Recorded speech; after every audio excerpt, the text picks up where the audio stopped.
Hang on, Chad, I forgot something. We are just gonna have to wait here for a split second while I go grab my freshwater lures. I realize I have the wrong lures because I've just been bait and ocean fishing this whole time. I'll be right back.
Okay, got my fishing lures.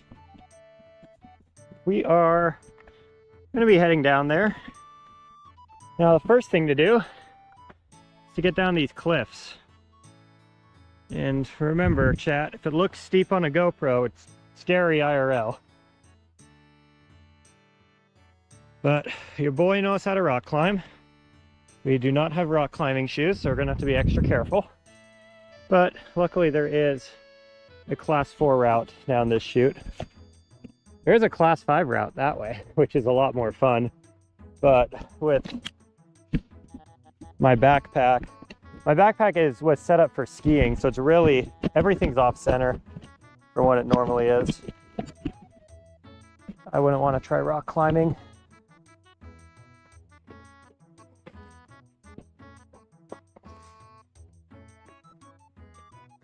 Like everything is lower than it normally is, because I was trying to set it up so that when I do jump turns, it doesn't, there is like, I was having angular momentum from the backpack while I was jump turning,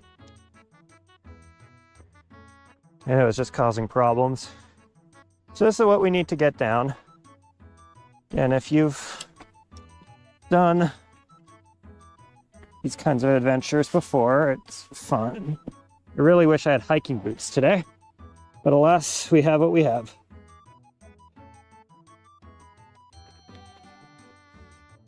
Sorry, I'm just going to tighten. I know these are comfort work shoes, but again, I was supposed to be skiing today. I'm kind of bitter that I'm not bitter, I'm just annoyed. I knew it was a possibility that basically I was trying to get a later start, and every once in a while the parking lot will just fill up super fast, and I knew it was a nice day, so I figured it might fill up pretty quick, but I also assumed that because it was, you know, springtime and it wasn't, you know, a powder day or anything like that, it's not spring break, I thought I'd have a good chance. There we go. And again, I'm just going nice and slow here because I have a giant backpack and I do not have my typical center of gravity or shoes. Even though it's not that much of a fall, it's still a little iffy. I can see chat, Tobias, don't worry.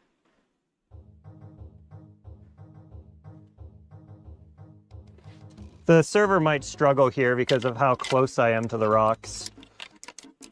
But we're gonna have to get our fishing pole down this little section real quick so I can have both of my hands.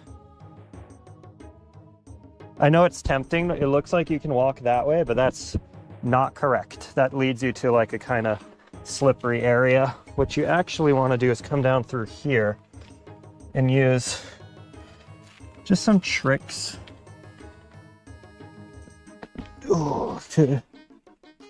There's like ways you can shift your weight around to get around these kinds of rocks. That lets you go down low here. And again, you just got to be really careful. Rock climbing is like a dance. I kind of wish I brought my helmet. If I brought my helmet, I could have put you up on the helmet and I could have showed you like first person view how this works to like get around these kind of sections. Oop, that's a little scary. But there we go. Keep in mind the GoPro makes everything look small. So even though it looks from your perspective like I could have just walked down that, you absolutely cannot. Those steps are way bigger than like a staircase you would find anywhere else. Okay, and now we're home free.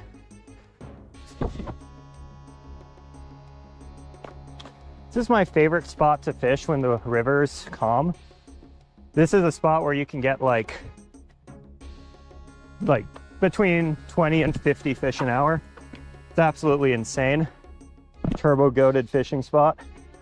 While the water's like this, it's not gonna be as productive. We're probably gonna get a couple an hour. The fish you're gonna see are gonna be really small. I'm gonna be kind of mean to them. Just because the fish here are primarily browns and brooks, which are invasive. So unless you're gonna see me like check each fish. And if it is a brown or brook, I'm gonna just pop it up onto the dirt and unalive it, and it's gonna be part of our meal. And then if it's a rainbow, I'm gonna get down into the water and let her free. First spot we need to get to, hang on, let me go show you guys, is right about there. That's a pocket which typically has some of the biggest predatory fish in this area. They often fight for that pocket. At least they do when the water's slower. I've never been down here when the water's this fast.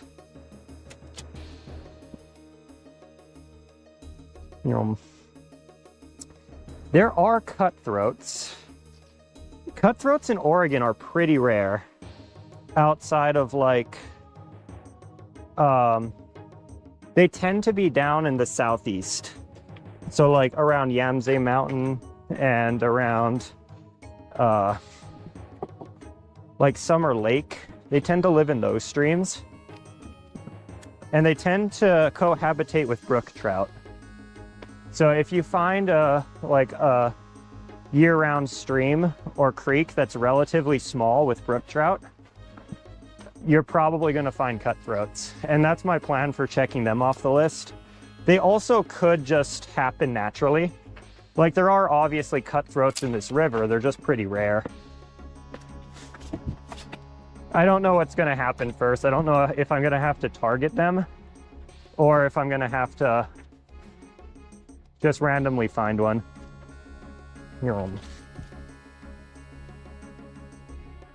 That's another entrance, by the way. It's also 4th class, but the one I went down is a little... Getting from the entrance down to this rock field is actually kind of sketchy on that one, which is why I chose the route.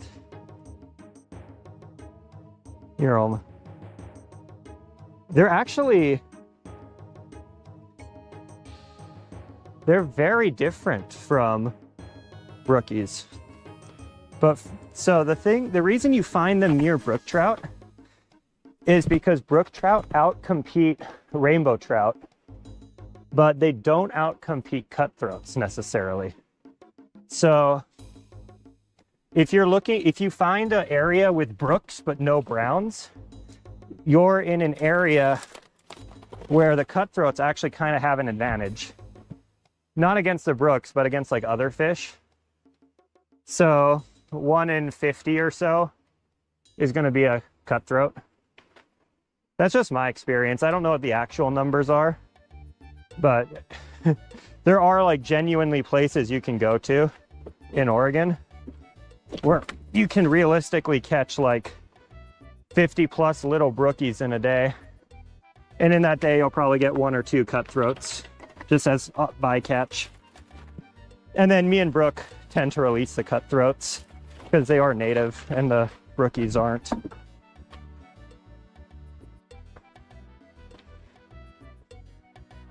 I'm also not very good at telling them apart from rainbows.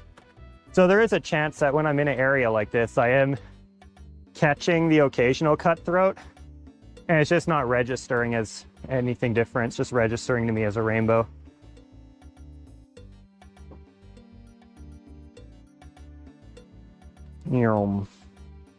Oh, that, by the way, chat, I got an ad from Hinge while I was opening up my TikTok to post the video. So I just commented hi. And I'm so curious to know if their social media team is going to reply or even know who I am. It'd be really funny though if they, what's it called, recognize the account.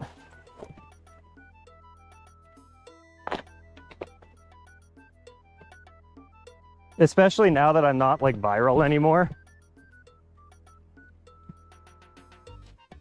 I bet during like June, July of last year, anytime they posted an ad, people would tag me.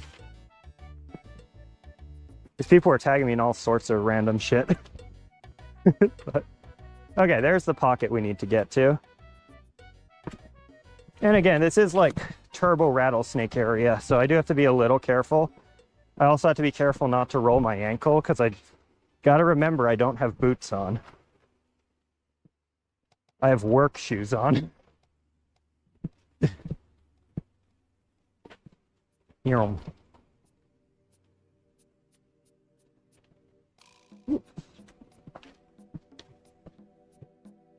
By the way, Floppy, how's the video and audio quality? I ordered some new wireless mics, but they won't be here until the end of the weekend. So if I do go snow climbing tomorrow, you guys are going to hear all the snow crunching and creaking below me.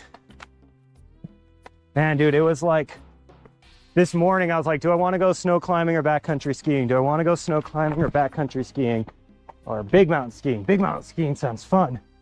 And I kept telling Brooke, like, I think I'm going to go to Thielsen to snow climb. And I'm like, nah, that's probably going to be ass content. Because snow climbing's really hard to keep interesting. It's like the same motion, just on repeat.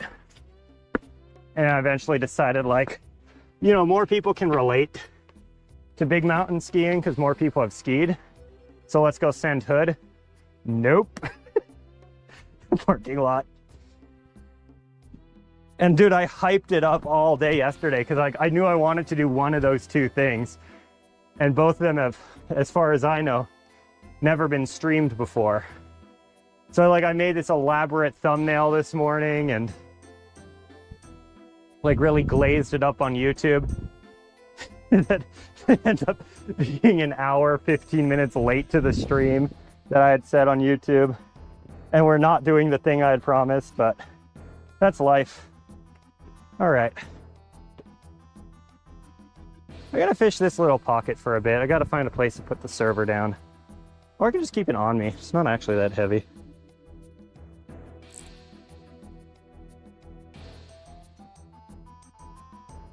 Here we go.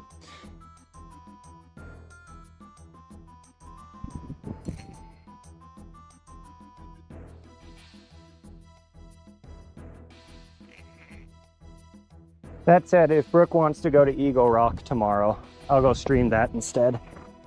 Because I do need to hang out with her when she has availability. She's not getting her butt kicked by school. It's pretty okay. All right.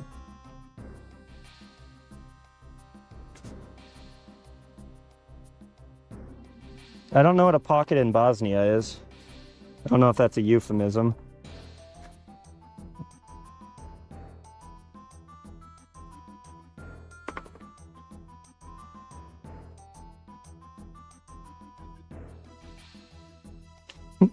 You guys find out I trust nobody in chat. I'm like, let's see, can this be taken in a sexual way? I don't know. Don't trust him.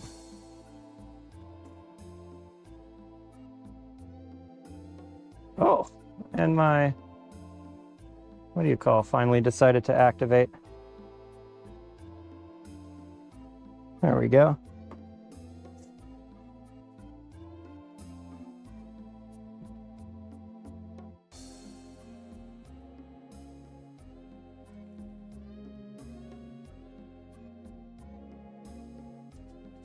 Okay.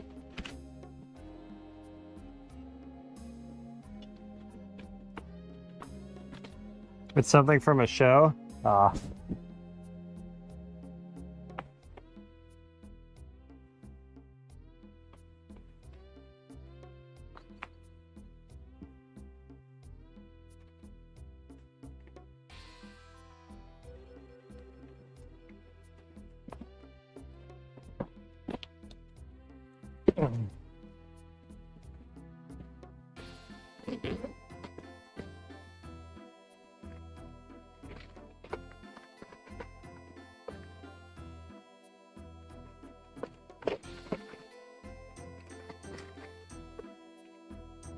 What do you guys think? 16?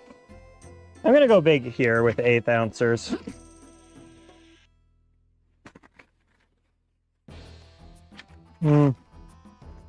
Typically these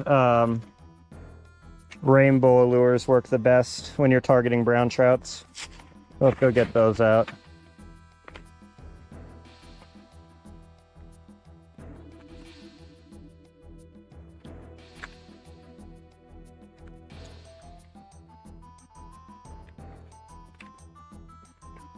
Yep.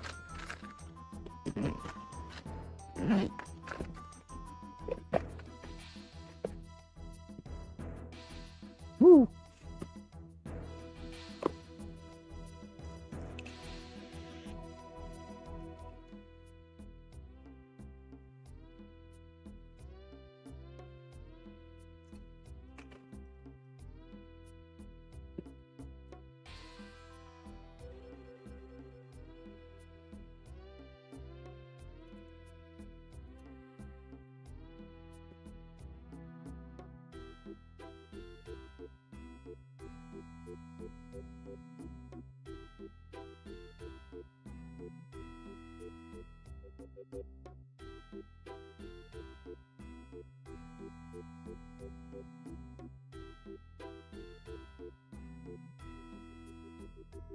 I just realized I don't have swivels. I mean, I have swivels. I don't have the, what do you call, the inline swivels. So I'm gonna have to use 2 and make it kind of janky.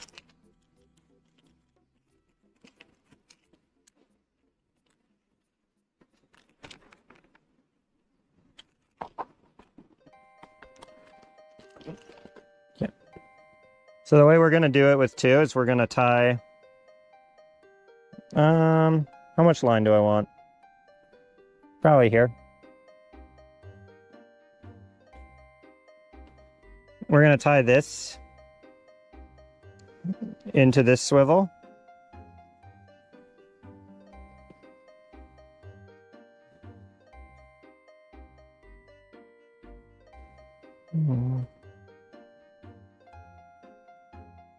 And this is just to control the depth with a little bit more accuracy. And we're going to tie this into here.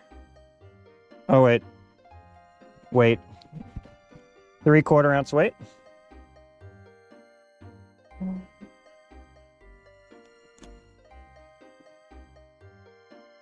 Actually, I think this is an ouncer, but it'll work. I'll tie this nice and tight.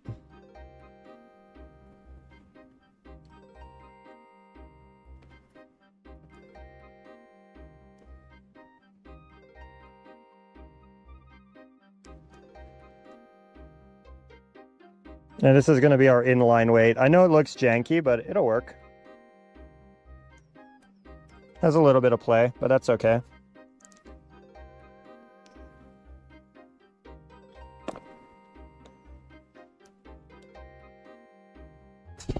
And then our actual lure is going to come off of this, like this.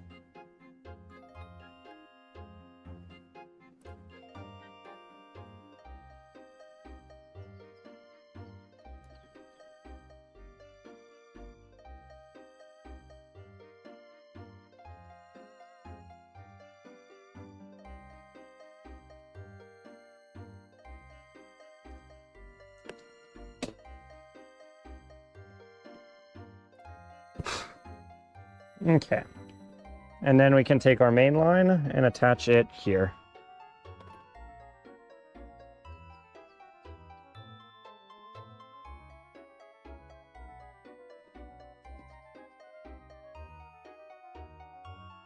By the way, chat, I'm starting to believe this 20-pound line isn't actually 20 pounds. I'll have to do a check when I get home. Well, it's been breaking. You remember yesterday it broke twice, which is really weird.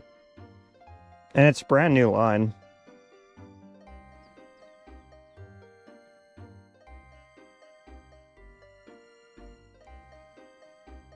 Or I'm like abrasing it somehow, and I don't know how.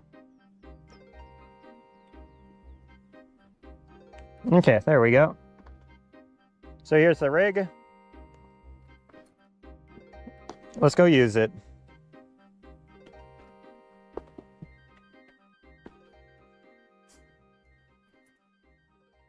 So the first thing I'm going to aim for is that little pocket. These rigs aren't super easy to cast accurately. So yeah, that was a little short. But since we're going with the current, it shouldn't matter too much. And I'm trying to stay high up so that way you guys can see it, it spins like that and doesn't hit things. Okay, and then up we go. Pull it right up through the weeds. And this is going to cause problems, so I'm going to take care of it now. Okay.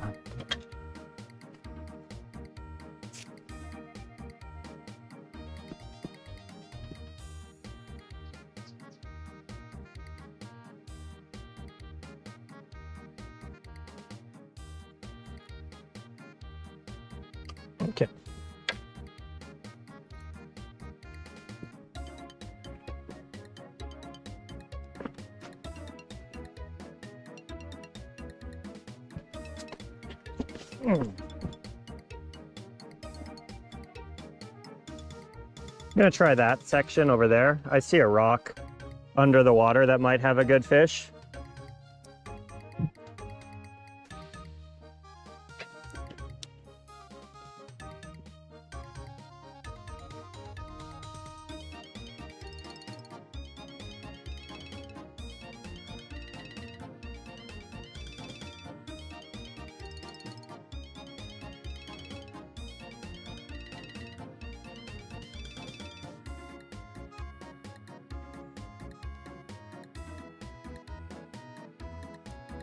Keep trying this pocket a little bit. There's usually fish here. Woo, spicy. Even with a janky rig, my accuracy is still pretty good.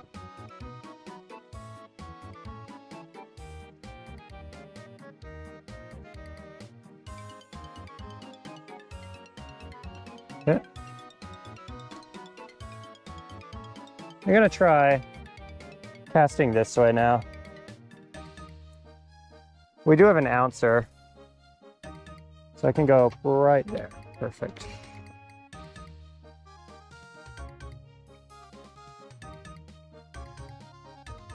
And since I'm seated so high up, it's actually not that bad.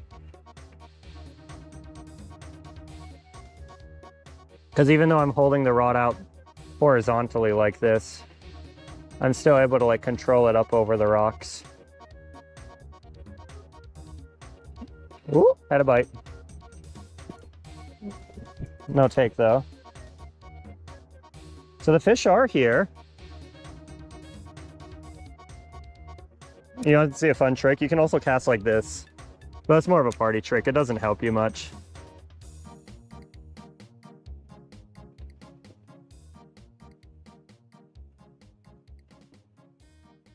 But if you get good at it, like you can cast under docks with that trick. Oh.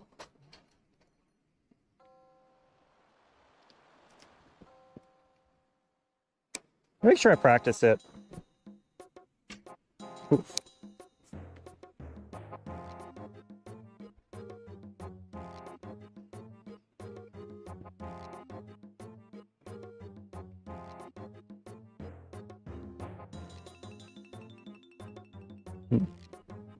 I'll give this spot a few more casts and then we'll head down the canyon.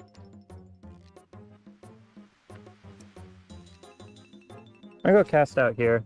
Oh, I almost hit the rocks.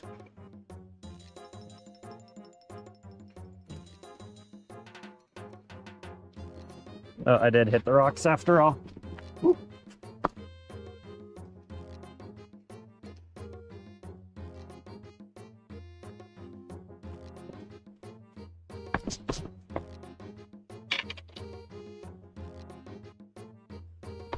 Here, I'm throwing a 1/8 ounce rooster tail that looks like a rainbow trout. Here, let me clear.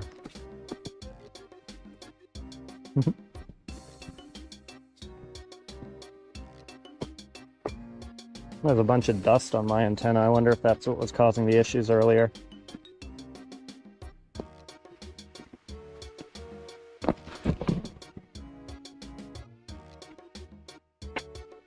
All right, let's go retrieve the spinner. Let's go show it to chat. What the hell?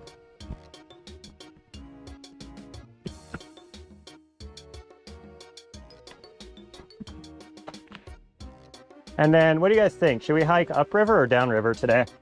I got like all day. I was planning on being live for 6 hours, so I have like food. Well, I have Starburst, but that's basically food. That's girl dinner.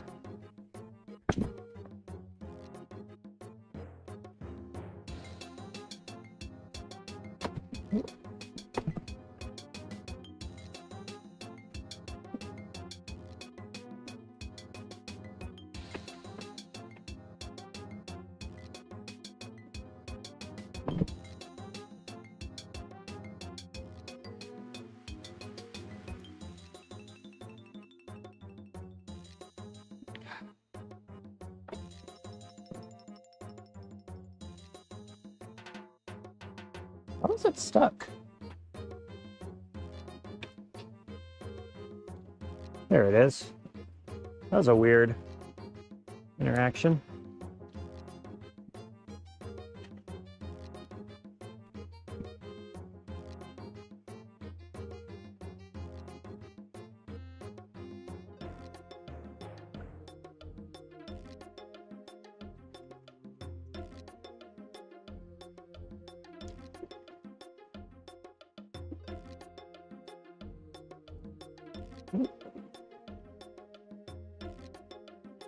Got a piece of grass there. I think downriver's probably better, chat, so that's where we're gonna go next.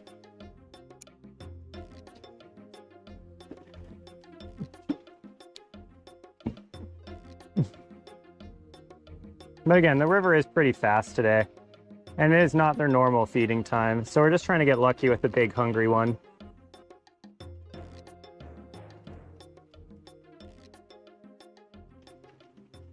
All right.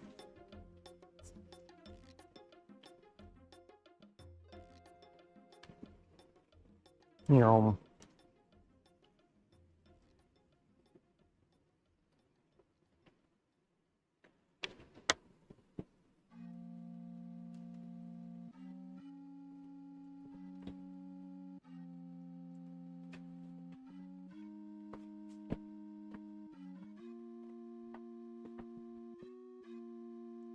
But we're just gonna stop at like every pocket I can see and then just try to get lucky. Because there's gonna be fish here. And some of them are going to be hungry. It's inevitable. You just got to try the numbers game.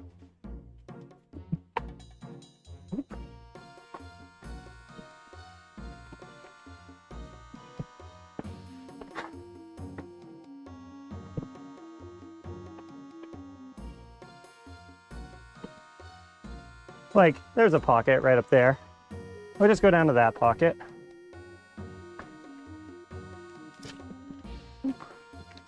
Eventually we will get to like this kind of channeled area. It feels good on my knees. And then I'll have to walk about half a mile, give or take. It's like 10-15 minutes.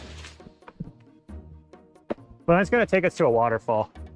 And that waterfall is good fishing. I just feel like there's gonna be a billion people at the waterfall today swimming around.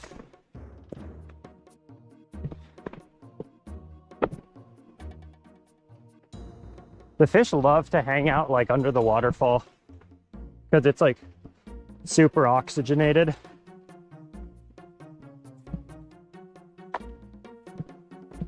Okay, let's go try a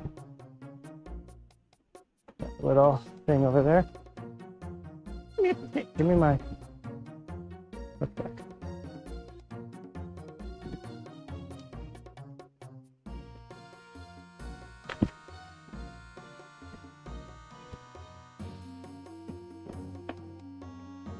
Oh my goodness. Stop hooking the plants. Thank you.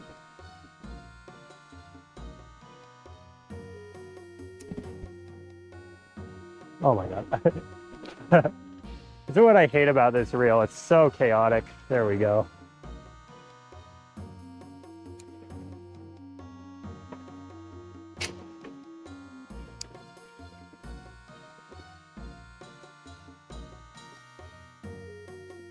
You know, with this fast water, it's kind of unlikely there's going to be a fish here. But if you never stop to fish, you never catch a fish.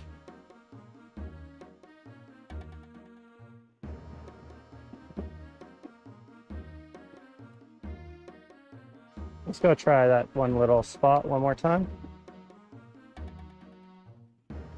Oh, come on.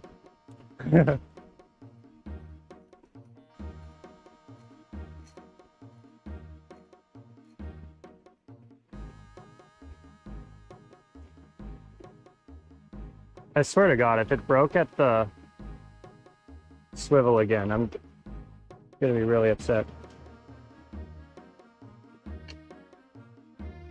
Nope. Okay, good. All right, I have to make another rig, but I'm gonna go get down to the next nice spot. I really gotta dial in my casts. I'm overcasting a lot.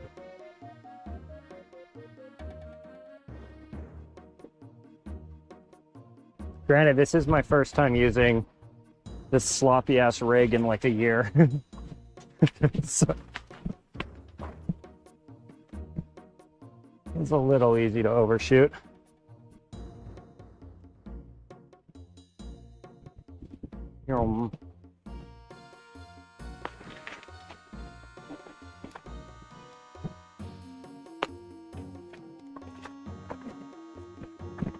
Oh my God, don't destroy my wire. That's nice. Thank you.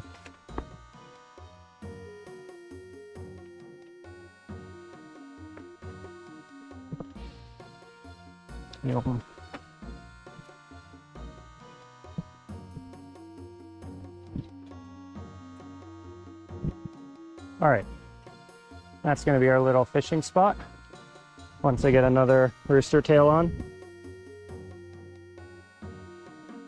Okay.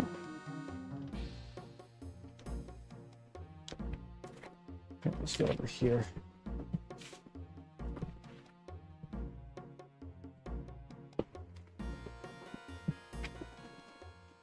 Where am I going to put down Mr. Antenna? Let's put him down here.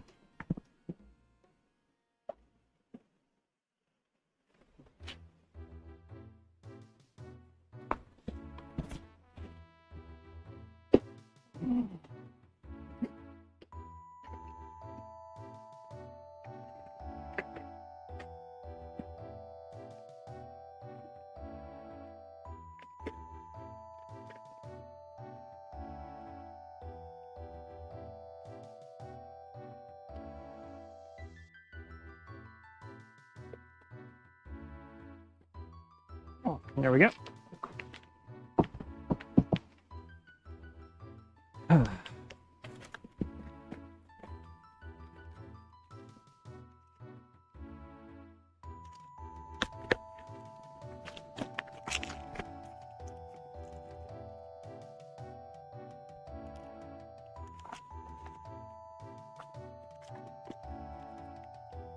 All right.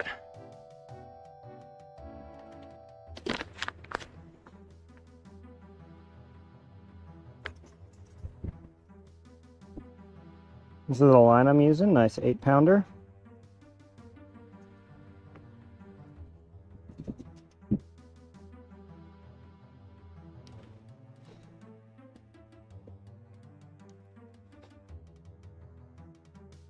First thing we need to do is take our thingy-majingy.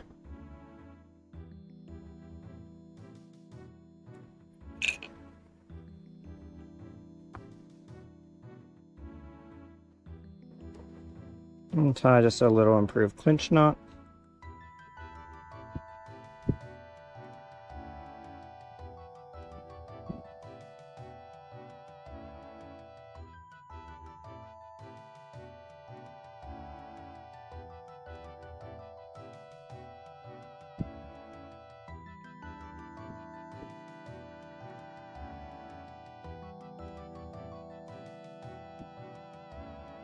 There we go.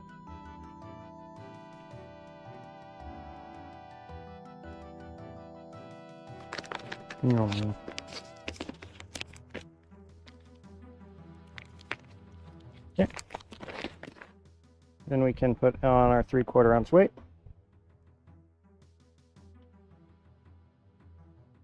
Tie another improved clincher.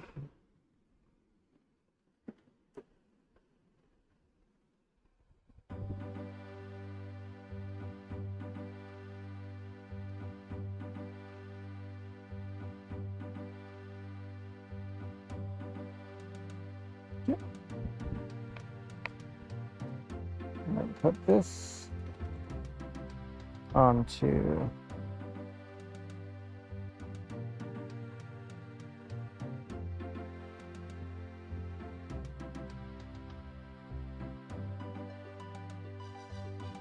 swivel, like such.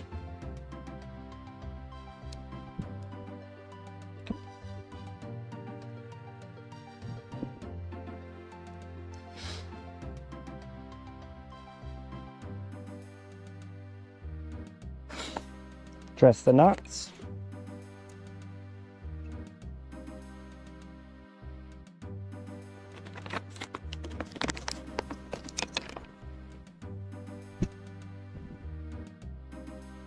This is going to be our next swivel, 1/8 ounce.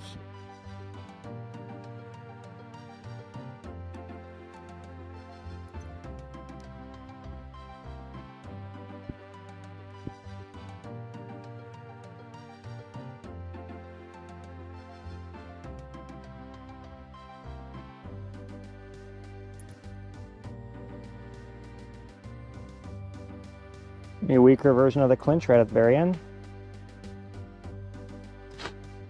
That way if we snag, we don't lose everything, we only lose the rooster tail. Rooster tails are $3 a pop now, by the way, chat. It's getting expensive.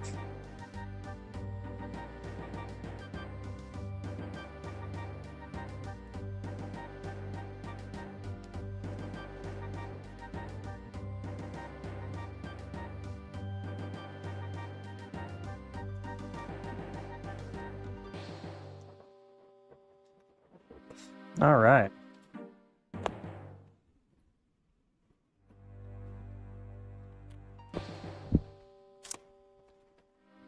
Okay, let's go try to fish that little area there.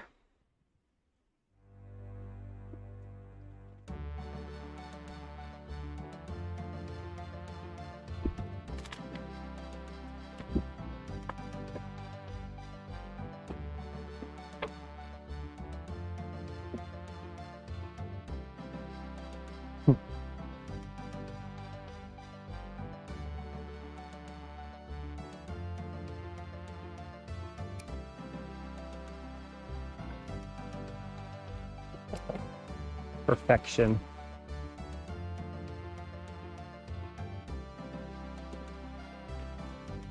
Oh, got a fish on. And it's a brown. It's fighting. Here. Is it a brown or is it a rainbow? Can't really tell. Yeah, it's a brook. That's why I can't tell. Come here. First fish of the day. Look at these invasive little boogers. That is another fish off the checklist. Not a super hard fish to remove.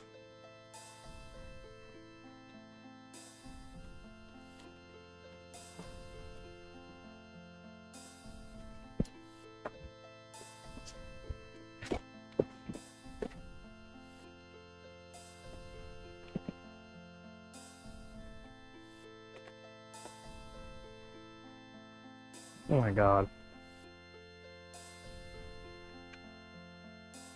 Okay.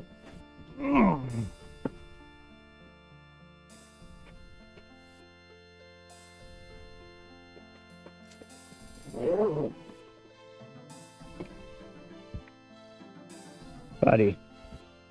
This buddy ate it. Holy crap.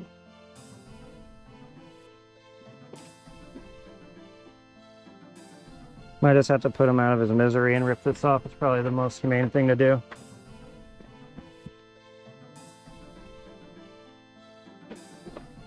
Where the hell did my pliers go, chat? Are my pliers still back at the other spot? I swear to God.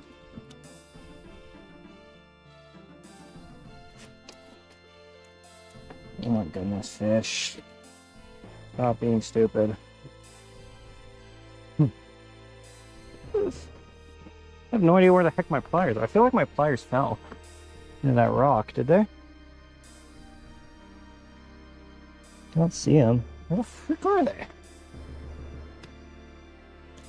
Alright, we just had to do this with our fingers, I guess. Okay. Yeah, he ate it good. Alright. Well, at least he's not feeling pain anymore, so I don't feel bad about this, but I gotta go find that freaking plier. Whew. Let's put this stuff away.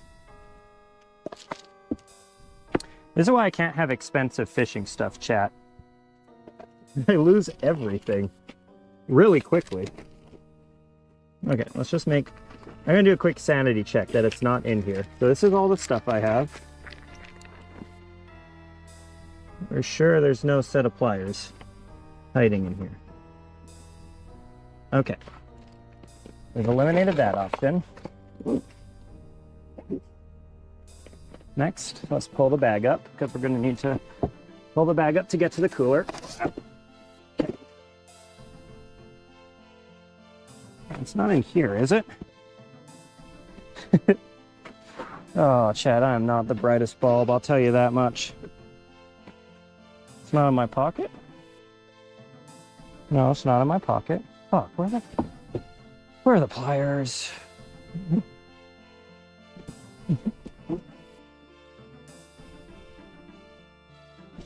Why do you guys follow me, by the way? It's always just problems like this on my streams. It never goes smoothly.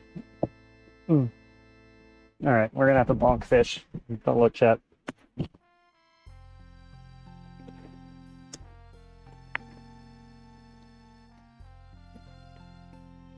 That is a very much not alive brook trout. And then we are gonna go back and look for our pliers. Because I will need them if I hook like a small rainbow or something and I need to get them off safely.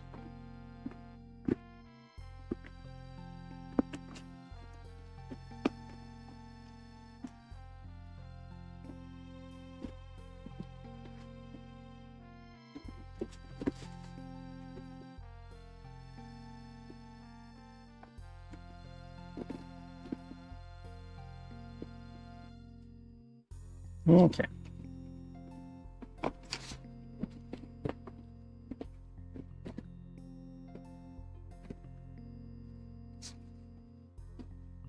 I didn't get a measurement on that fish. Oh well.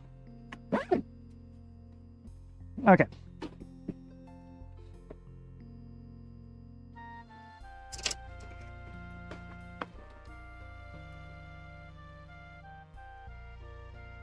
Chat, we're gonna go on a search adventure now. We're gonna search and rescue my pliers. Oh my God.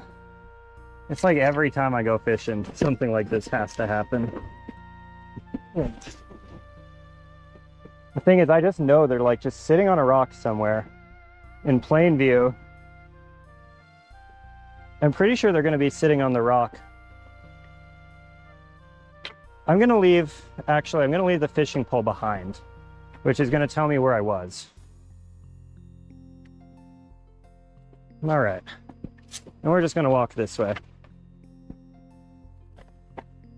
Try to find our pliers.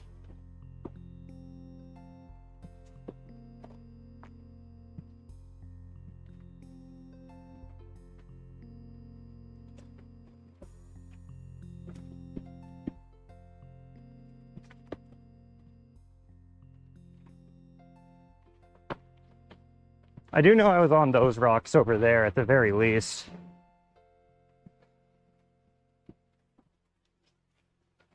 So it would have been a lot more frustrating if I had not caught that fish, because then I wouldn't know I'm missing pliers.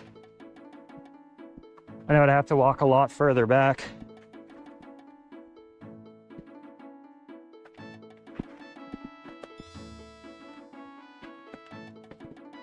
Oops, sorry. Whew.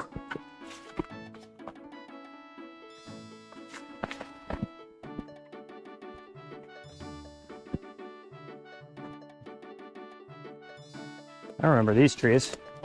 Ow, so many things with thorns here.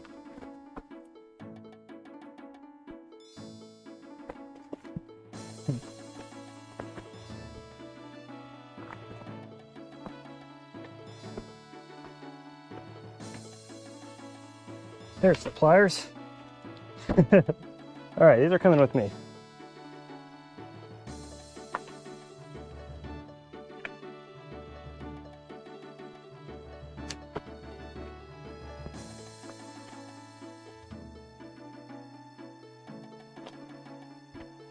Shit, yellow jackets. Hang on, chat, there's yellow jackets following. Gotta move now. Okay, let's avoid them. Thought I saw them earlier.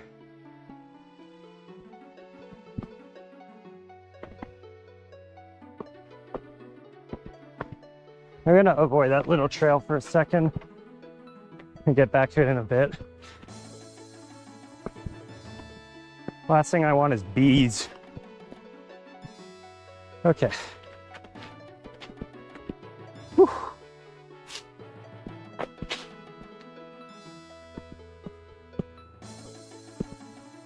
Whew. Okay. You know what I'm gonna do, chat? I'm gonna tie these to my belt.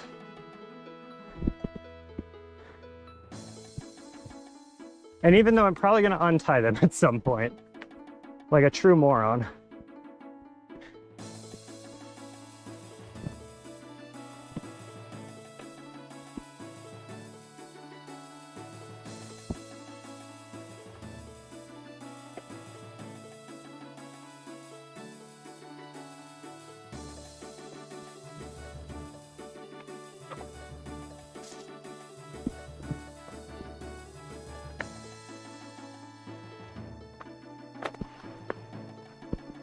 All right, let's go see if this pocket has any more brown trout real quick.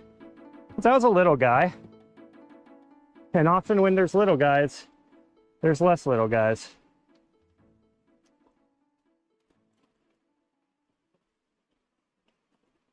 There we go.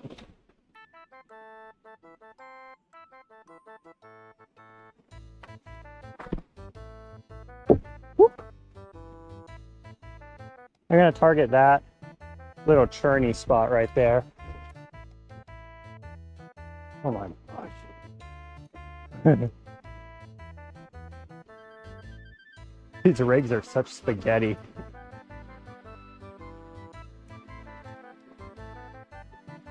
Oh, Oh, I'm going over it.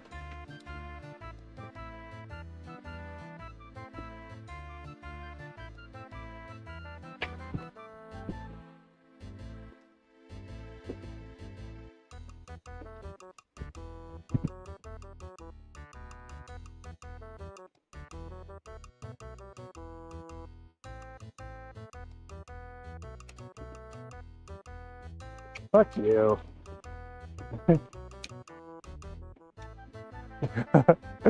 These kinds of spots are really annoying to fish. I hope I'm communicating that with you. I'm fishing with a really frustrating rig in a really frustrating spot.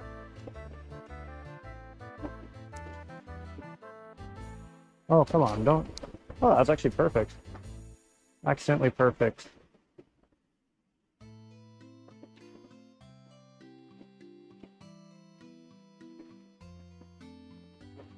That's not at all where I was aiming, by the way. I'm still trying to hit in that little pocket dead ahead.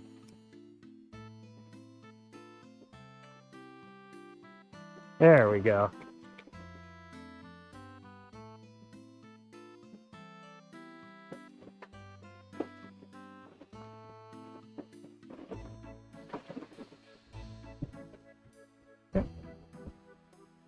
I'll probably do like 2 more casts here and then we'll move on. I'll go try right there. Nice.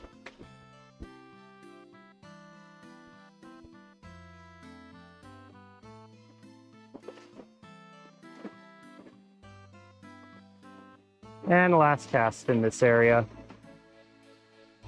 I'll try to aim. Yeah, try to aim right on the right of the rock this time. Because there's a little. Oh, that's a cut that one short.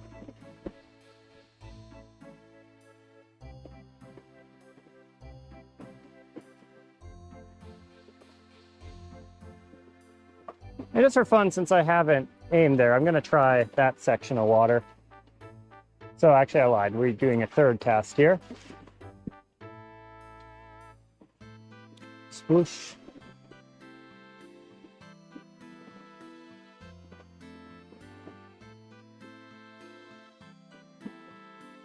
Covering a little bit more water with this one.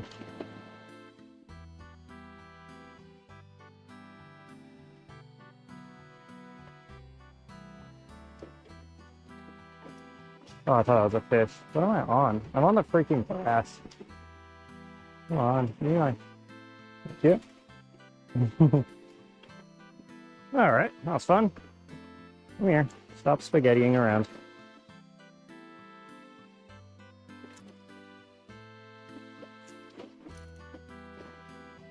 There we go. Next spot's going to be a little ways down that way.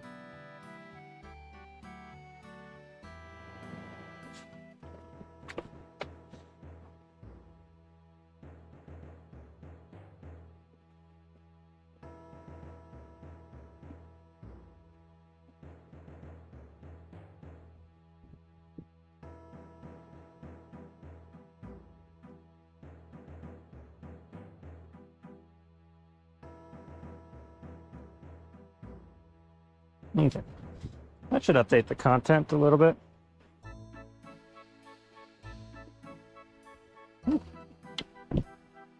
Y'all sure are quiet today, chat. Making my job easy. I'm not going to complain. I kind of like it when chat's quiet and I can just fish, you know what I mean? And periodically talk to myself.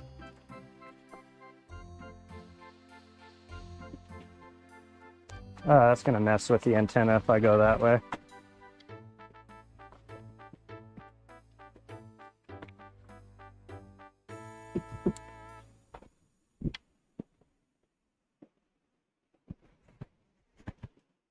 There is actually a little pocket in there, though. That's a little one, so I'll probably only give it like 2 or 3 casts. But since it's on the way, we might as well check it, right?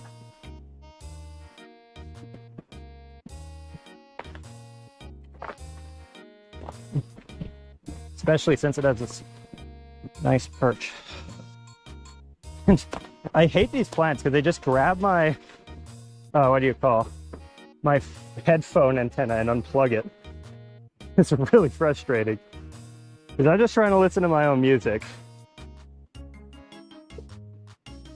Some comments were filtered. Let me guess, it's either Brooke saying poop or somebody trying to say it's a really beautiful spot. Because those are the only two comments that seem to get to. What the actual hell was that? Oh, that's a fun way to lose $4.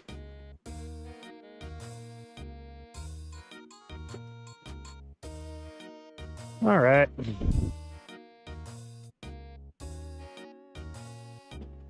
Maybe I shouldn't have come here.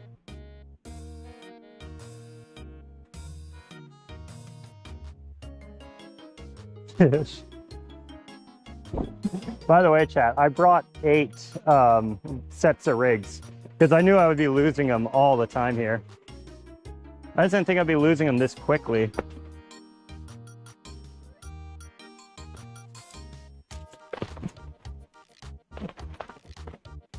I must have like touched my pole and shut the wire gate by mistake. I haven't done that on accident in a... I mean, I'm sure I've done it before, so probably in a long time.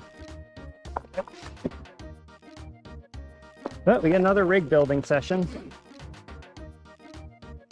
So let's go grab our roosters. I need 1 swivel. I need weights and line.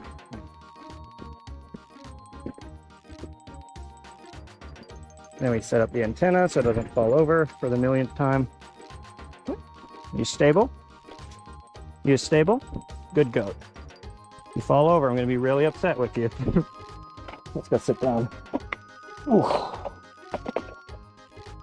Let's try a silver one. Silver ones tend not to do as well, but...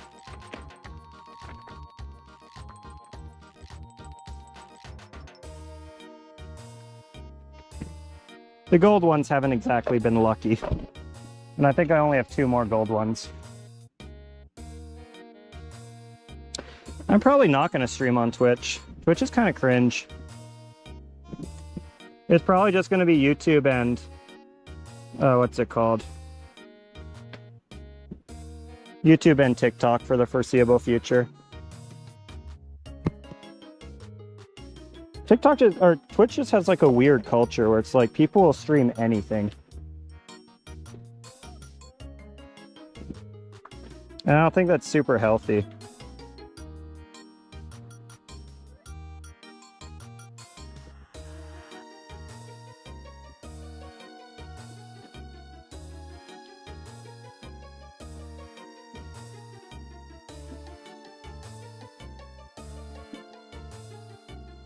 Like, y'all can record me saying this. You will never have a sleep stream from me where I'm just like sleeping in the background of the video. That is giga weird in my opinion.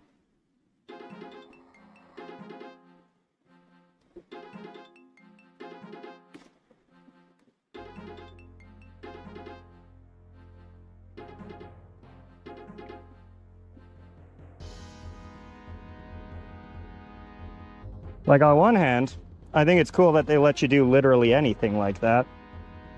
On the other hand, just because they let you do anything like that doesn't mean it's not cringe.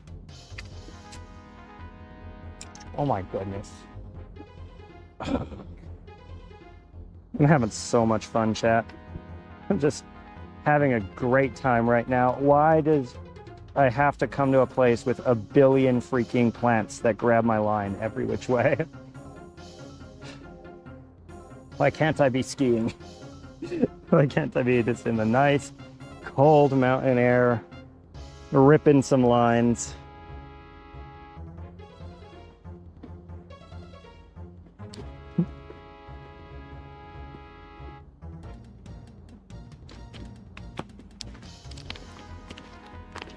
You know.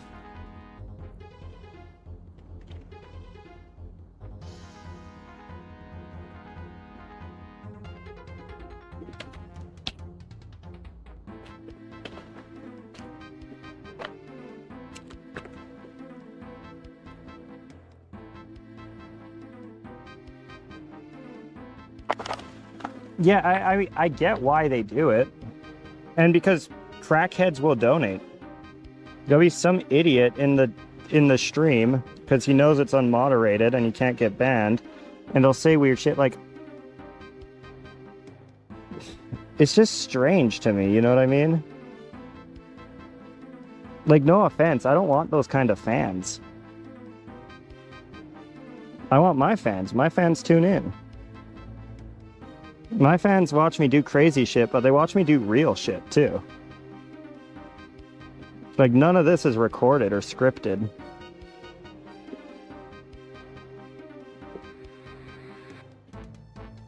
And despite what TikTok wants to say, I feel it's high quality. But we don't need to get into that right now.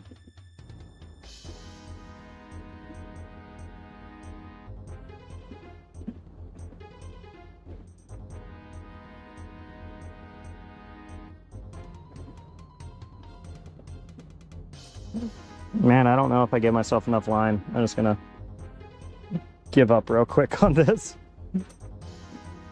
You always want to tie the weight as tight as possible with as little line as possible, but that was just not enough to make the knots happen. Because at the end of the day, you still need to be able to tie a knot in your line.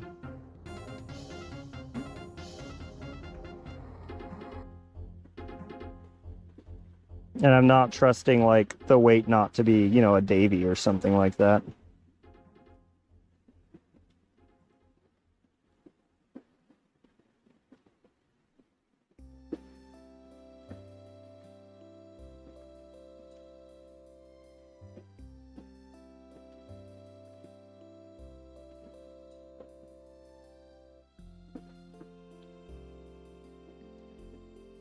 Also, Davies slip on mono, so that's a terrible example.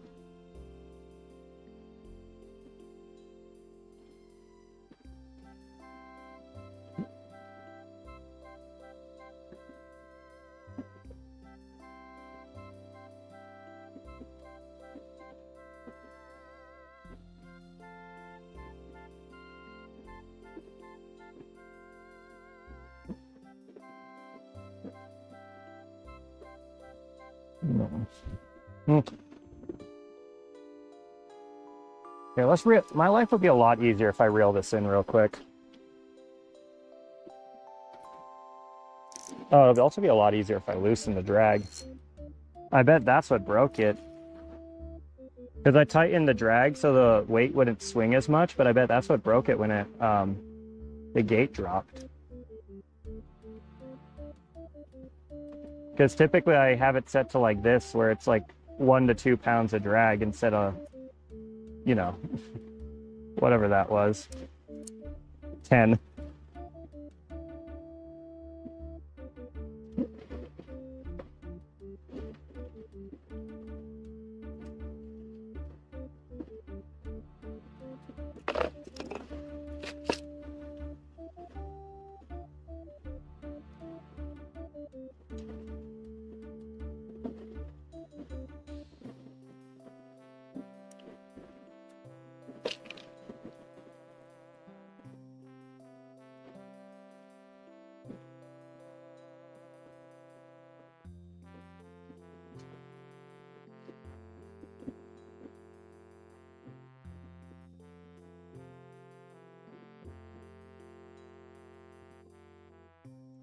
I really should be using lighter line for this, the more I think about it.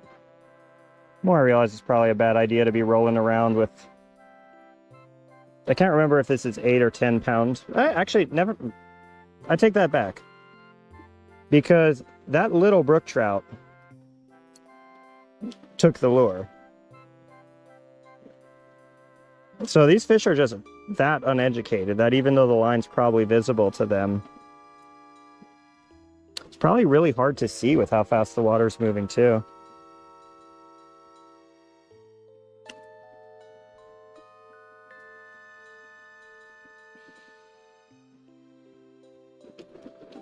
All right. I just tried to put the thing down And I forgot I had tied it to myself, and I'm like, that's why I tied it to myself, so I wouldn't do that. Okay. We've got a rig. We've got the ability to catch fish. We've got the will to catch fish. We've got the tools to catch fish. Let's catch some fish.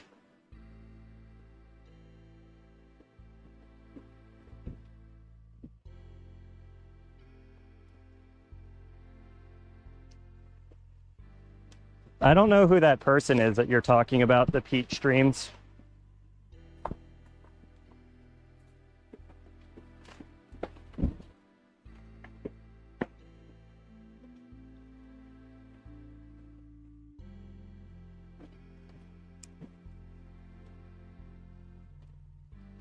There we go. Oh, there we go. Right off the bat. Told you there'd be fish here. Let's get them out of the current. This is a decent one. All right, let's see what it is first. Oh, got off? Nope. Is it off? I can't tell. It is Brooke. Come here, Brooke.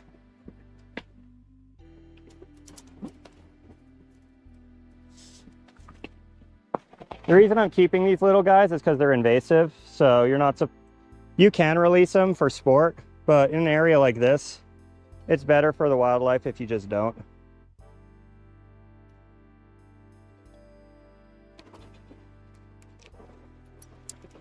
Hello. He's not having a very fun day.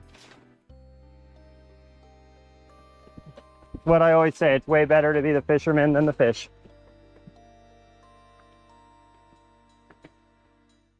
Let's go turn off his lights real quick.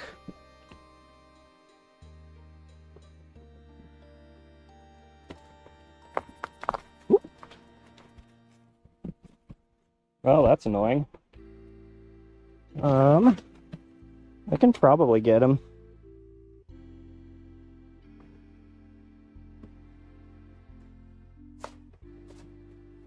Sad thing is, that didn't save his life and possibly made his death a lot worse. Come here. Because if I can't get him, he's just slowly going to suffocate. Just want to be careful of spiders and shit in there before just, you know, you don't just stick your hand into something like this in Central Oregon. It's a great way to get rattlesnake. Or, I don't know what would be worse. Definitely rattlesnake. Okay.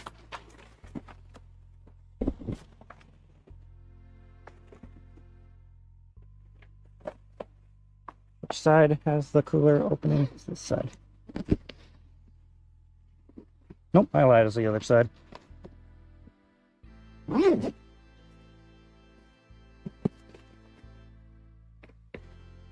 That's brown trout, or brook trout number 2. Go on, no, cooler. There we go.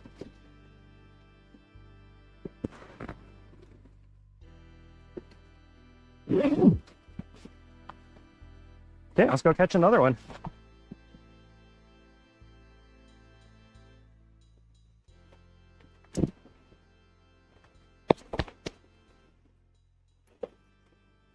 That was literally the first cast at that spot. I told you it'd be a good pocket. Your boy can just sense it.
That was a rock, not a strike. I saw that one happen.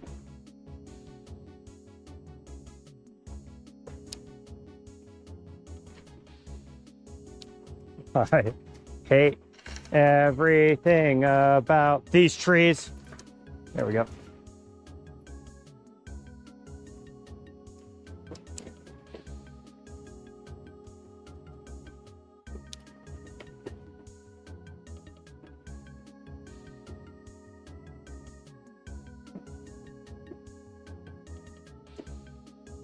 Oh, there we go. Fish number 2 at this spot. Oh, but he shook off.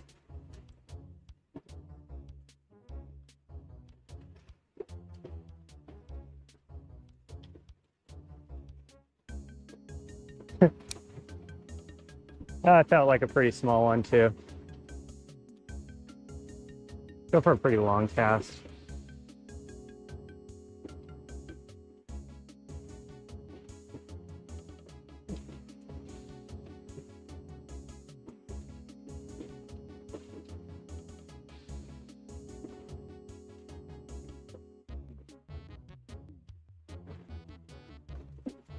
Oh, that's a rock. Yeah.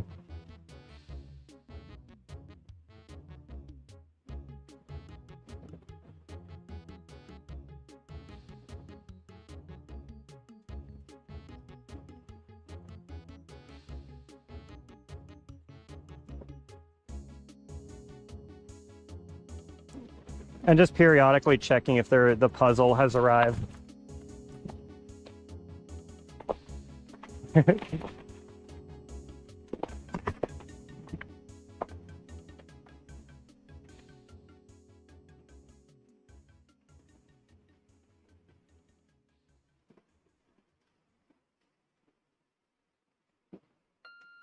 All right, let's go downriver.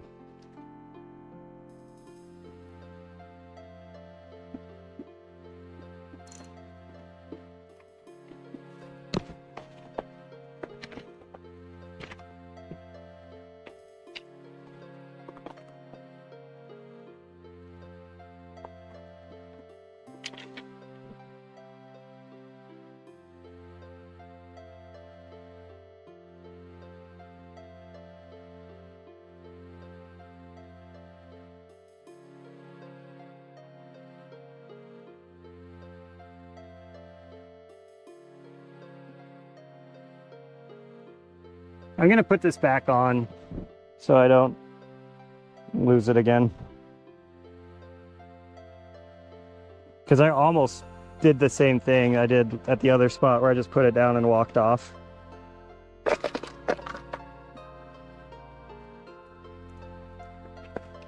Should probably get some water soon. I've been fishing for over an hour in the sun. Should probably put sunglasses back on too. Let's see.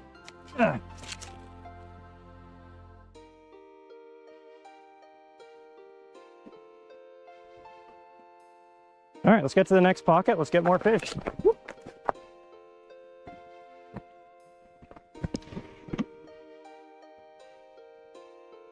Next pocket's just down over there. I do want a brown trout, by the way. Not just these brooks. They look very similar, but they're very different fish. I shouldn't say very different. One has scales, one doesn't. That's like really the only difference. And they look slightly different.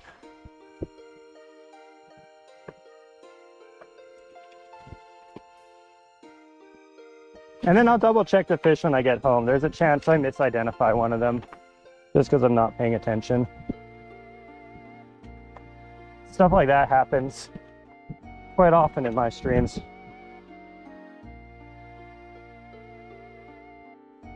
Cute little butterfly. I like him.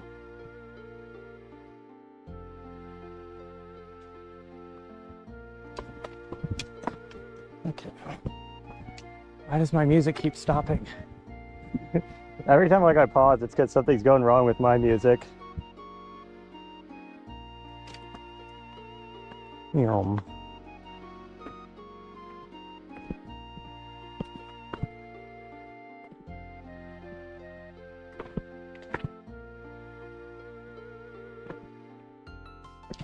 Oh my God, stop.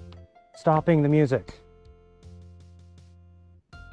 I'm kind of going crazy with these headphones.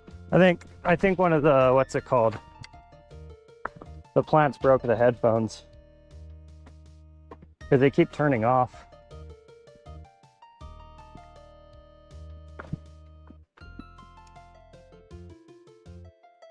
Which honestly is probably for the best. You know, with like the rattlesnakes and shit.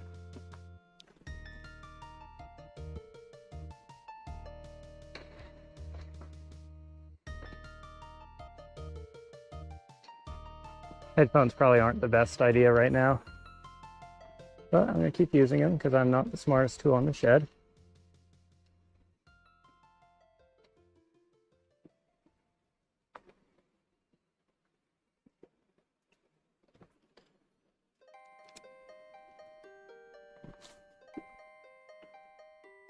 Oh, that was a good shot.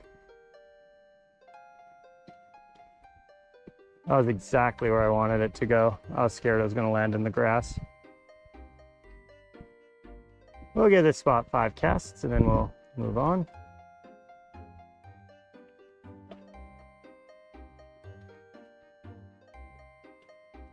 That was 2.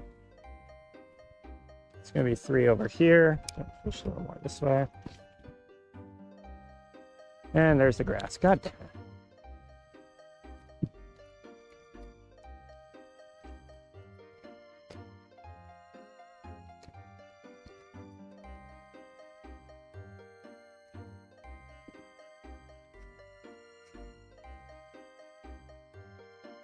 it. Out of the grass, into the weeds. Let go of my damn. I'm just getting so tired of all the snags.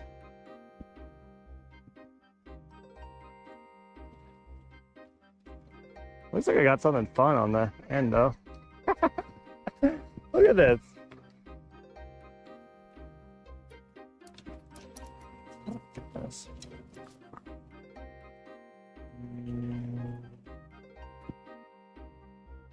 All right.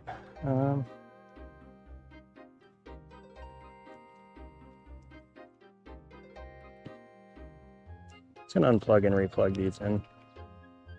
Hopefully that fixes whatever's wrong.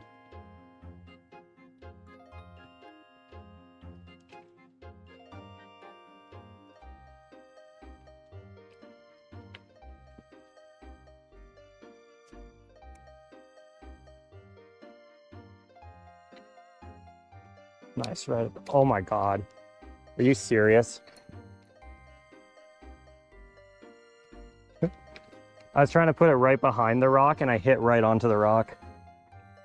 Okay. If we get to the other side of the rock, that should be fine. So let's just loosen this up and start moving. Just make sure we don't tangle it anywhere.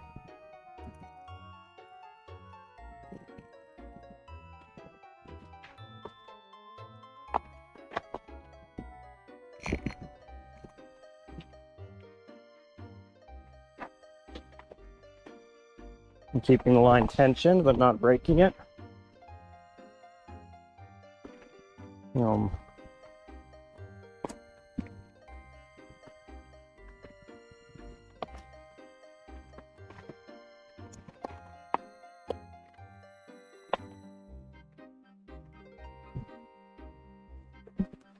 This is really unstable. Come on.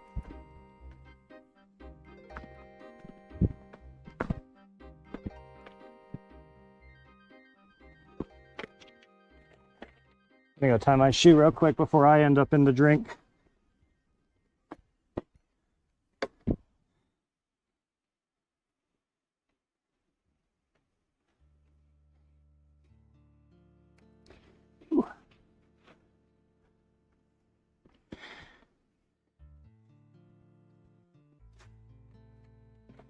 All right. There's a lot of chucker poop here. I didn't think there would be any here. Thought there'd be too many people. Could also be quail poop. All right.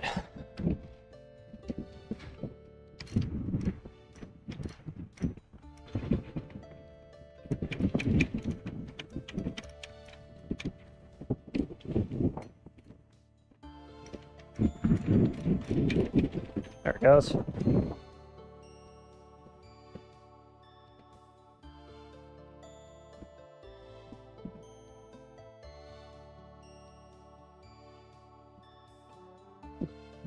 Kind of an annoying unsnag. I wonder what happens if I just pop it into this fast moving water here. Because normally I wouldn't even try this spot. But since I'm going down, I'm up here anyway.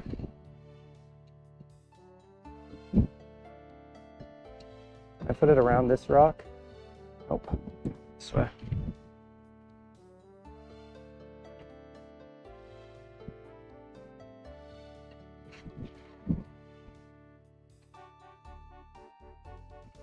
All right, let's keep moving to the next pocket. Let's get more fish.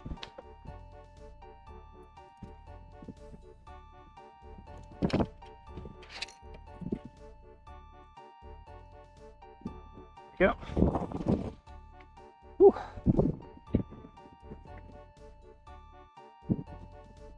Hey, Mia's here. Welcome aboard. Y'all have stumbled into my live again.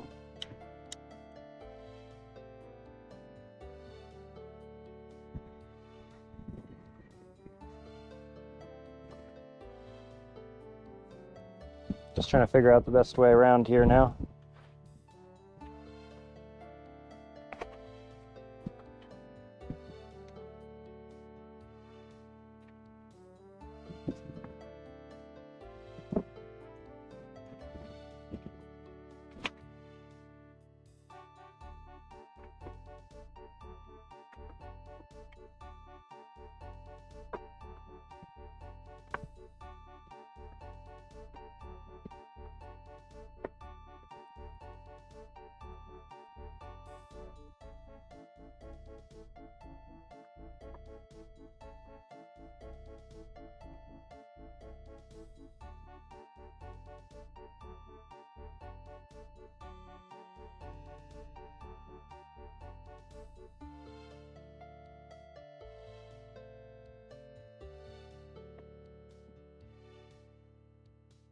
Look at that pocket right there. That looks like it has fish.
Oh my goodness.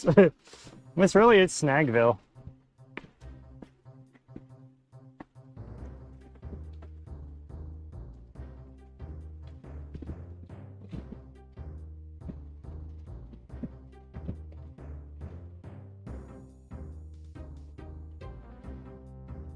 You know,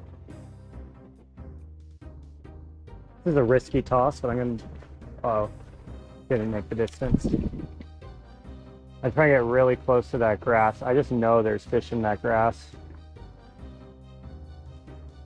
Actually, I'm gonna have this come over here because there's like these calm rocks over here that might have fish.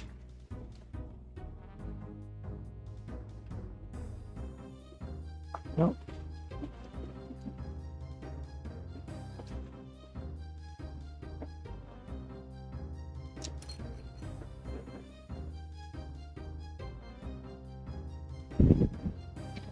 There we go. That's what I was aiming for, coming off the rock. And we're not going to get rewarded. Oh well.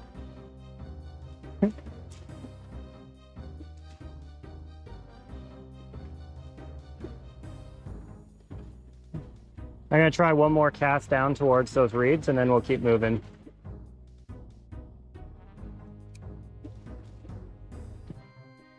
It's a far cast. Are you serious? I overshot by like a couple inches.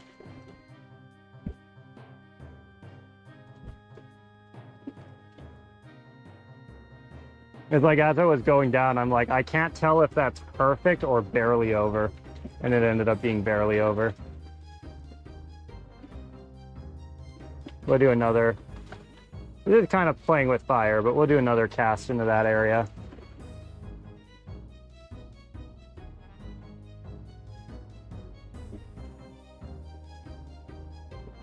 Okay.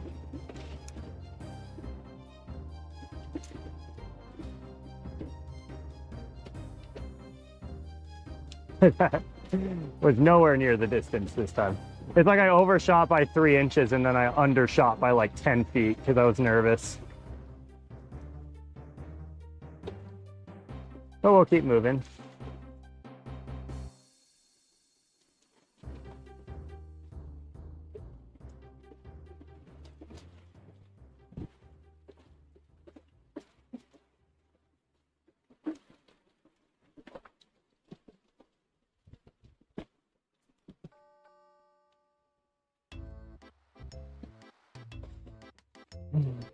I do kind of want to get over to that pocket though. Feels like it has fish.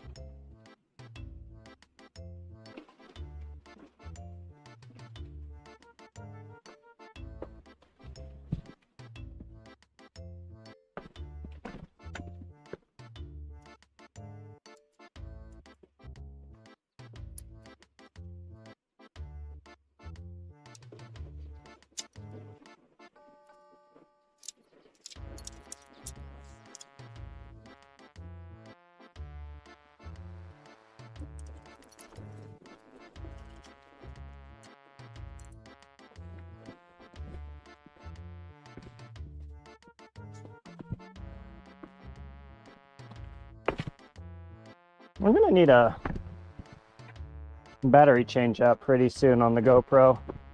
I brought 4 of them today because I thought I was gonna be climbing a mountain. I have 7.5 hours of GoPro battery, 10.5 hours cleared on my SD card for today, and 13 hours of Starlink batteries ready to go. And the parking lot was closed. Most scuffed way to not climb hood. But at least I don't have to explain to chat why I'm not going for a summit today. Because people wouldn't understand. Ironically, too warm and sunny to summit. Unless you want to go super early in the morning.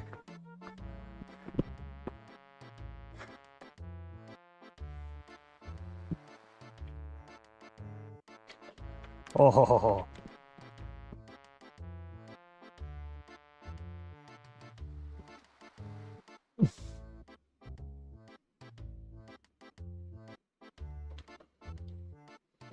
Fish just looked at it. Oh, it's following it.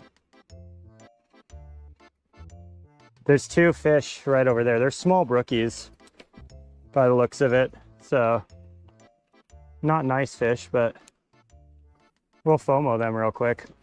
So I'm casting it really far out, but then I'm gonna have it follow the same pattern.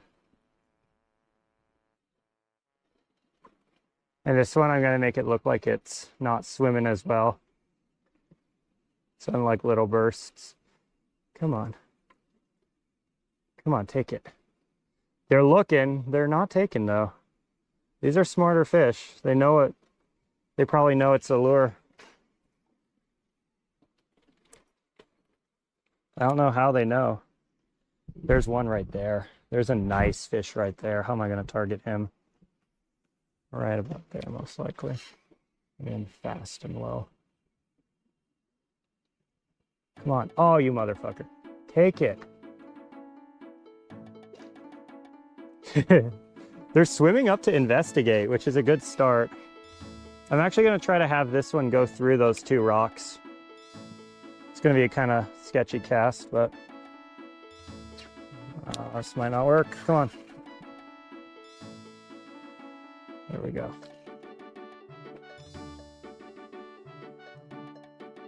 Take it. Oh, they're swimming up and like biting it, but they're not getting the hook. I can see them.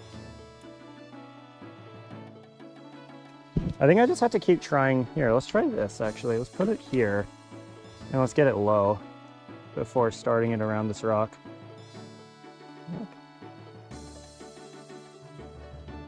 No, that didn't work. Chat, how do I do this? There's two decent sized brookies down there.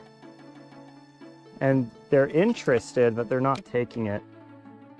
Let me try go lower.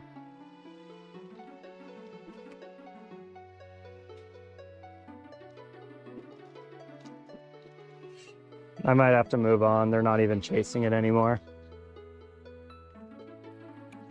Well, let's try this. Let's try go here.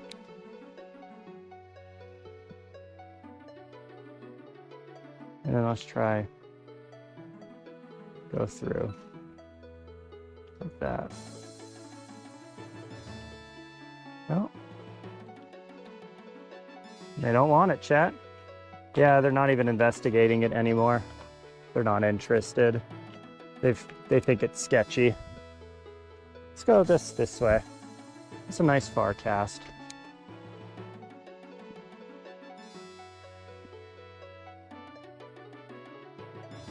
And then we'll try to keep it closer to these rocks without getting snagged in the tree. Come on.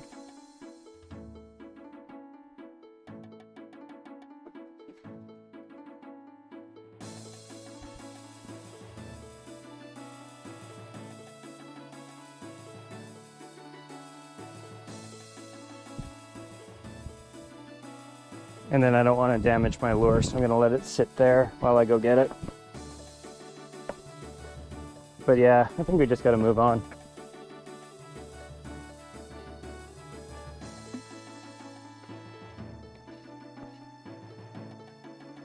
There's one more pocket we can fish down there before we kind of run out of space. And then we can just go down the trail.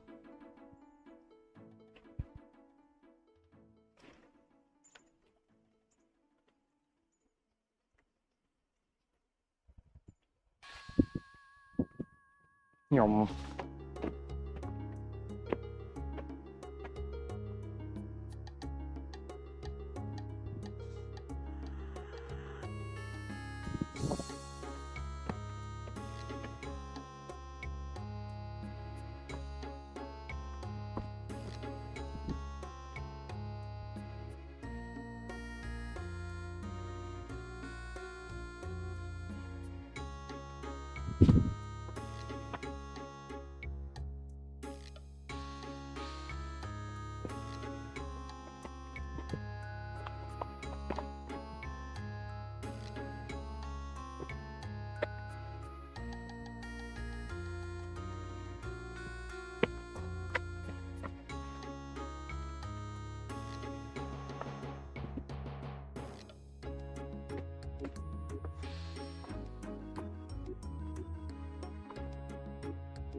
I'm just gonna man up and do this.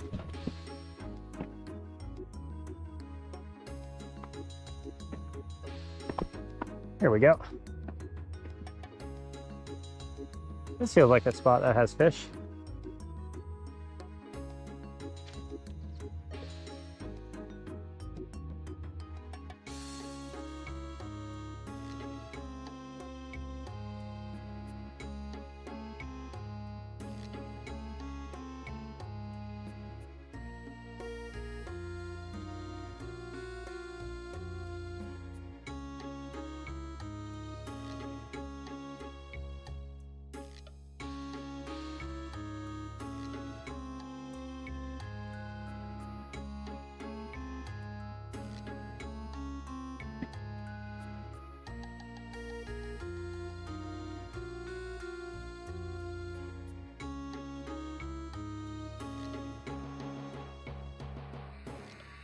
Oh, there we go. Oh, got off. Never mind. These fish are clever. They know how to get off.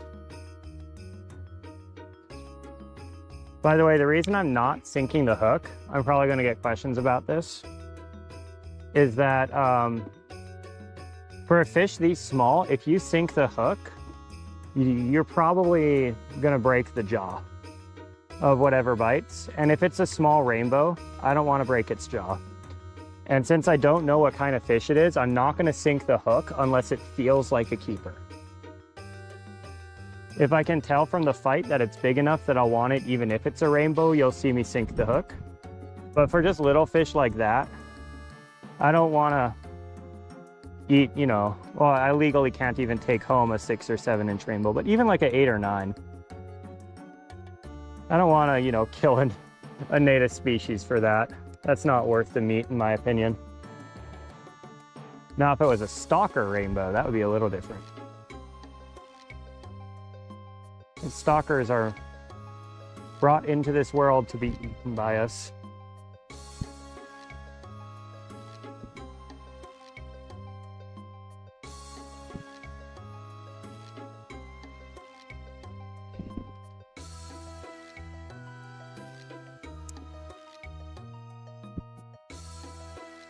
Oh, come on, I overshot.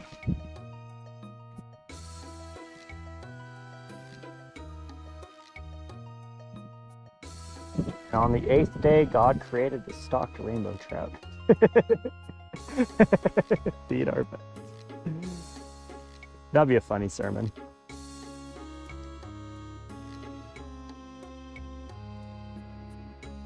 I could unironically see some of the churches around here doing that. Bless the stalking schedule. Bless the ODFW truck.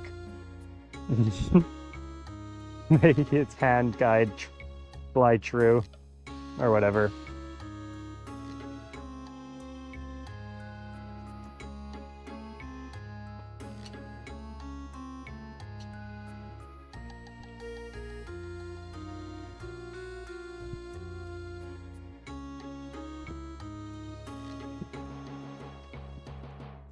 I'm using just a 1/8 ounce silver rooster tail.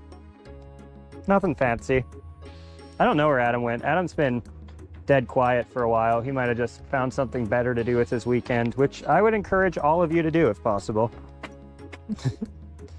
I'm out here having fun. You can also be out here having fun and not watching me. I would like to remind all of you that that is an option.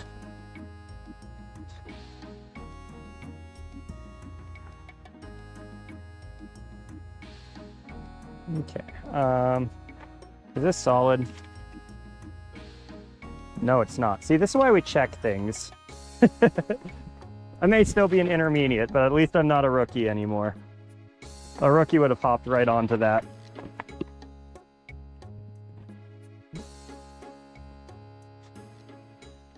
Let's just go over this crap. Welcome to Tickville.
All right, we're back to the real trail at least. So this is where the fish are going to start getting small.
All right, should be live again. Sorry about that, chat. Told you the GoPro battery would die.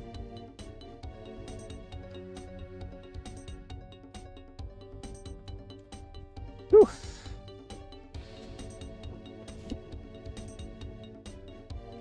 We are back once again.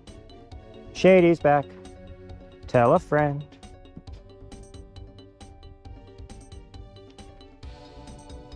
All right, chat, we got 2 more hours before the stream breaks again.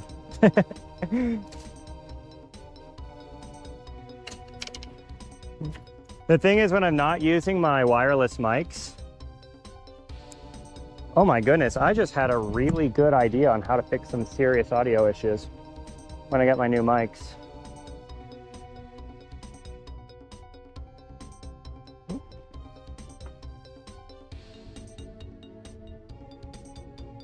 I just had a nice strike. Oh, another nice strike.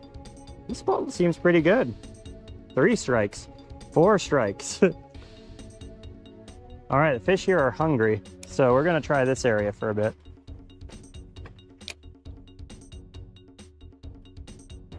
I'm gonna be a little more erratic this time. I got a distress fish.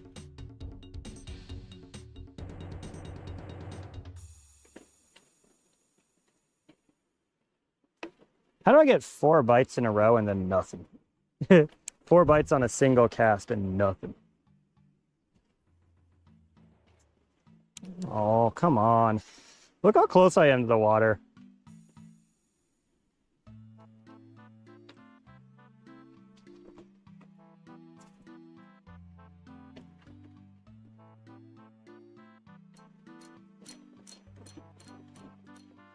It's always so annoying when you're like, that's literally 1 inch from being correct. And it's holding on pretty good.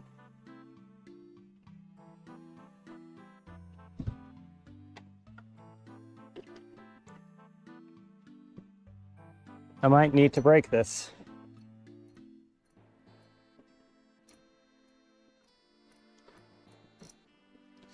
And the thing is, like, by doing this, I'm probably scaring off the fish. Oh, actually, I saved it. Kind of. Problem is my spool's really loose now. So this cast is going to be, like, super inaccurate, and I'm going to try to place it in the same spot.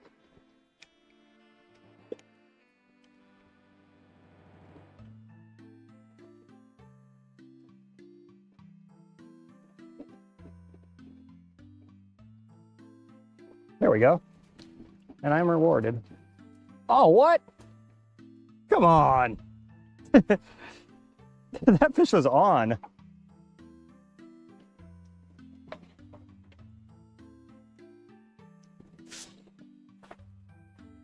And again, I'm not sinking the hook just in case it's a rainbow. I'm pretty sure most of these are browns and brooks. But again, I don't want to be the guy who, like, breaks the jaw of like a 5-inch rainbow smelt. That just wouldn't feel right.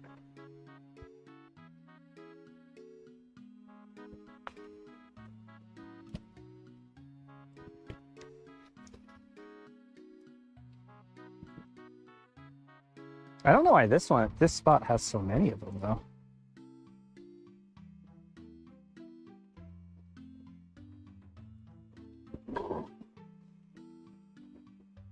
I am low-key getting greedy.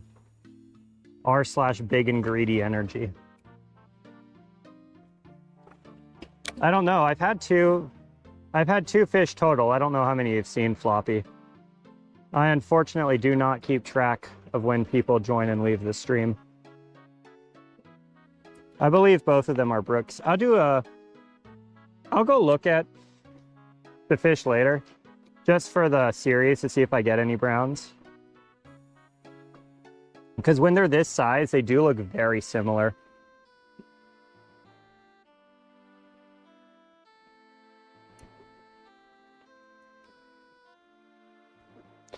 See, I'm getting bites, but these fish are, like, the fish are too small. I'm thinking about just downgrading the lure.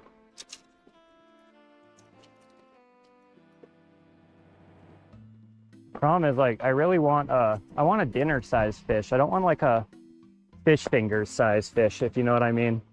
Like those 2 fish we caught, they're gonna go great beer battered and fried, but they're gonna be eaten so fast.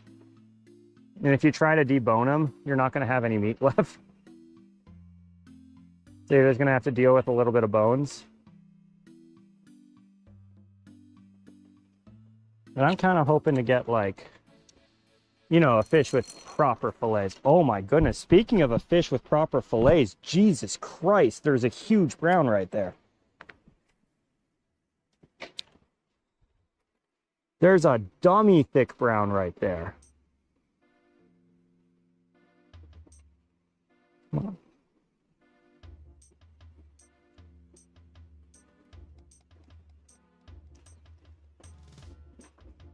I'll have to replay that one on the video so you guys can see it. That's like a 15-inch brown.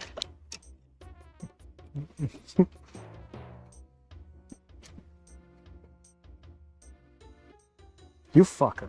I think that was him. Because I just got a big bite, but I didn't take it. Chat, we're gonna fish this spot for a hot second. I'm sorry for anybody who wants me to move on, but this is an opportunity right here for an actual good dinner fish.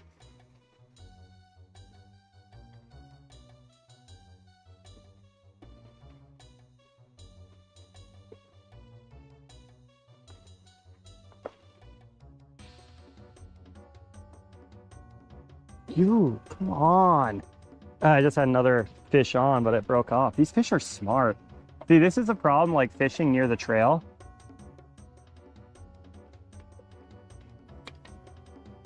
Like, we're no longer in the spot where you need to rock climb or climb over rocks to get to.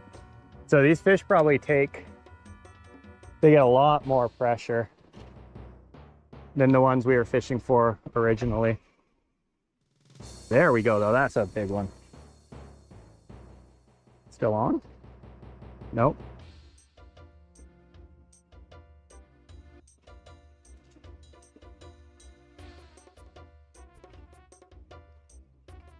Chat. These fish are way smarter than the other fish.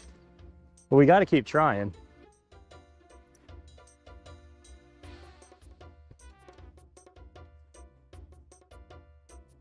I went to go set the hook on that one and he had already broken off.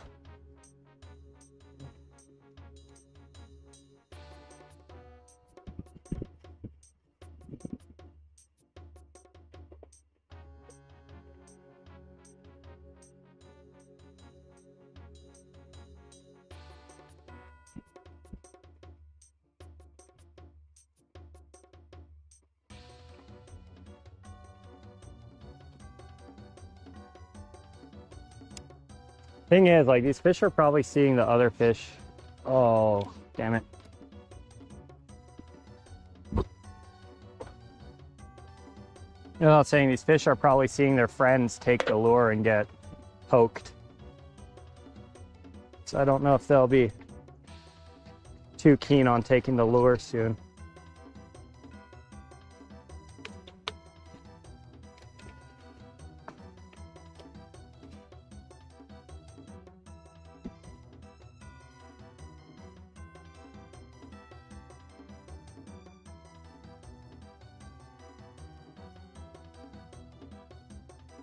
The good news though, knock on wood, I am still positive on the fish to lost lures ratio, which is always something to be happy about. But I think after this cast, unless I get a strike, after this cast, I'm just going to move on. Because even though they're abundant here, we'll just have to come back to this spot. Fish forget pretty easily, especially once, because I eventually will lose this specific rooster tail. And then when I come back here, it'll be a different color. That's going to make them a lot more likely to strike again.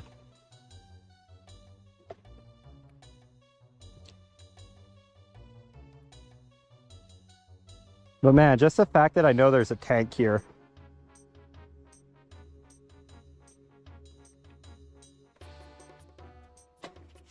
Adam's trying to annoy me. I can tell.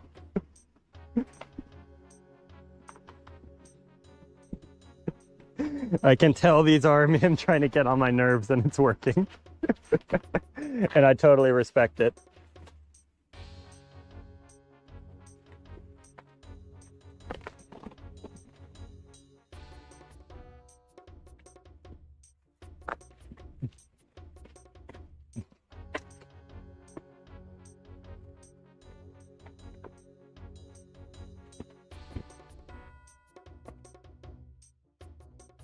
But I bet if that spot was good, this spot will be even better. Just because like that rock is causing a bunch of turbulence. So it's causing spots for fish to be able to hide behind.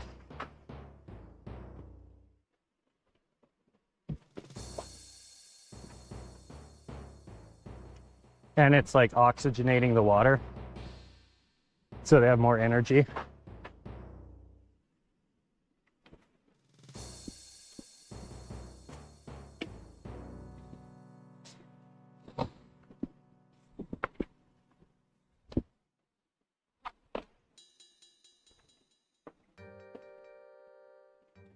Oh, and if I go to that rock, I can keep my tip up too.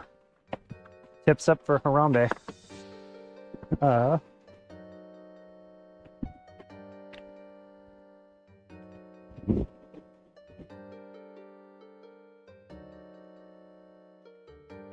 Tips up let you cast into, they let you sink the thing deeper without having to worry about getting snags.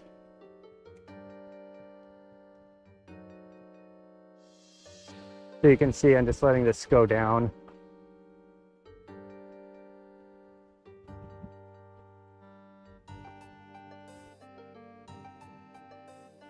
Oh, oh, we just FOMO'd the hell out of a big one. Hang on. We might get him on this next one.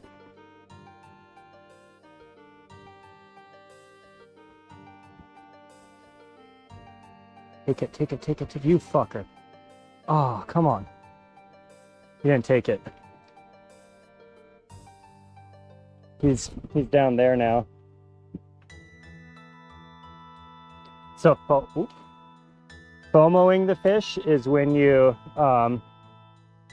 like move it out of the way before they do a cautious strike and make it so they can't get to it, and it makes them more likely to hit it on the next one.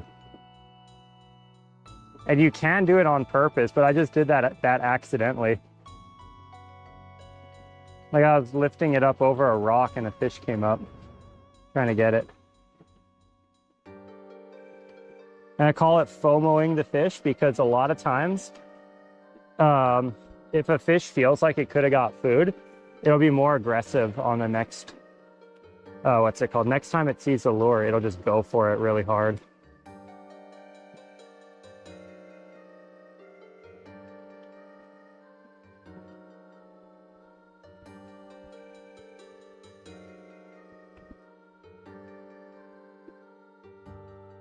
Yeah, the fish is now suspicious of it though. That's a bummer.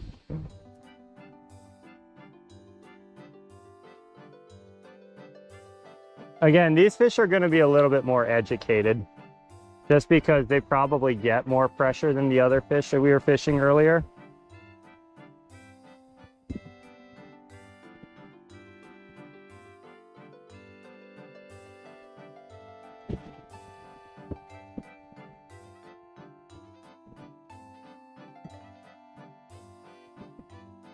Yeah, the fish that was chasing the lure, he was like a 12-incher, which, you know, in a lake is not very big. Like here in the river is a pretty decent size.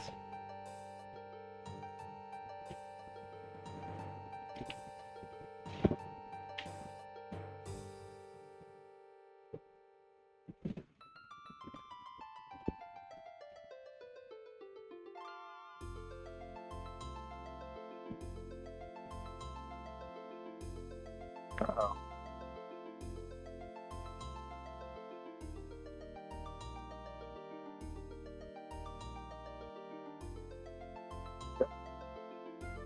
I really need to find my Bluetooth earbuds, by the way. These wired ones are causing problems.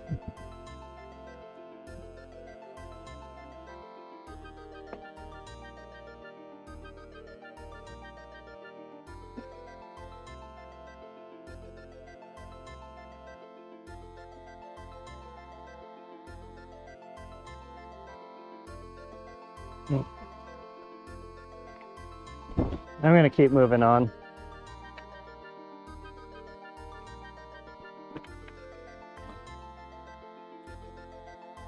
What the hell? I thought that was a fishing pole down there. It was just a plant.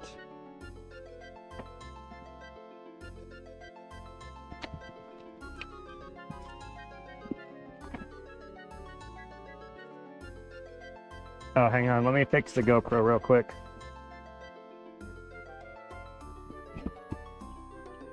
Sorry about that. How do I get around this? No, the trail goes this way. The airplane flies across the sky.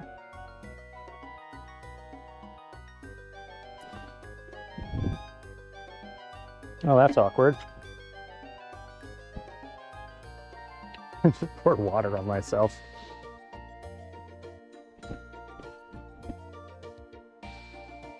Trying to fix my glasses while holding the water. Did not work well.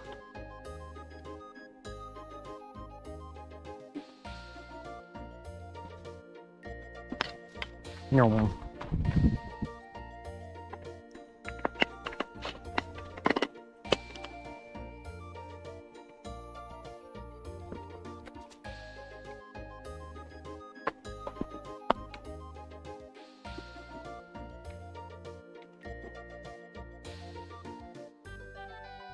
I feel like there might be some right here.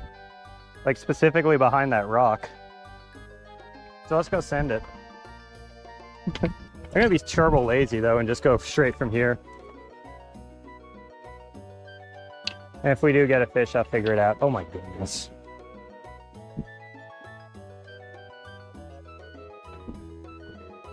By the way, this is why I do not recommend this rig for beginners. This rig is cancer. Oh gosh. It just randomly like gets the most messed up. So easy.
Well, let's try by those trees over there. Oh, come on. Hey! Perfect shot after all.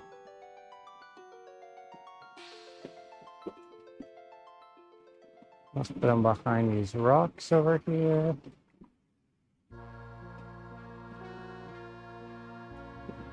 Nope. No interest. Just like me on a dating app. Ayo! It's like me at a club.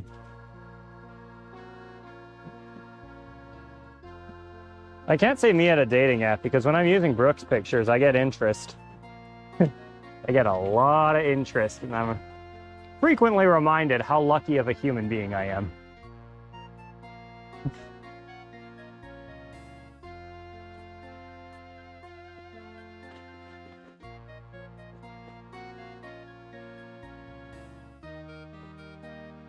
The airplane flies across the sky. I need some good music.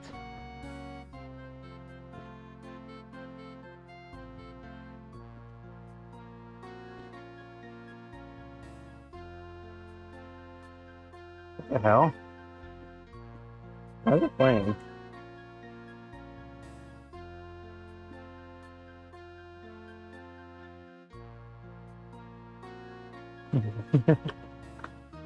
Well, I guess chat now knows what I listen to. If you recognize that song.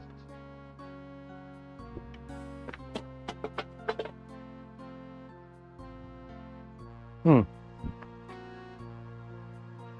on, I knocked over some trash.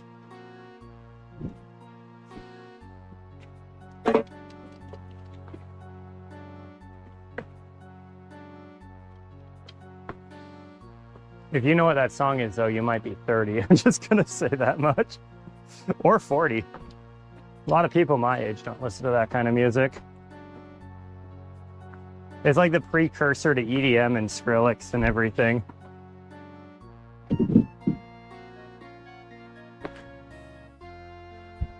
I might have to start using some of that music in my videos.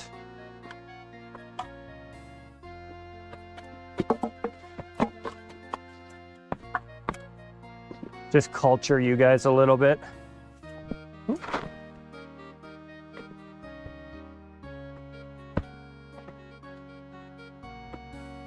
Oh man, that area that I'm skipping over actually looks pretty fire.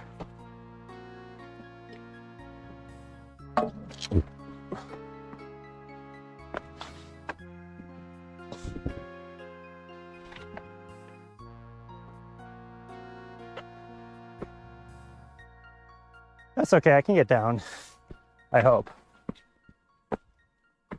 Whoop.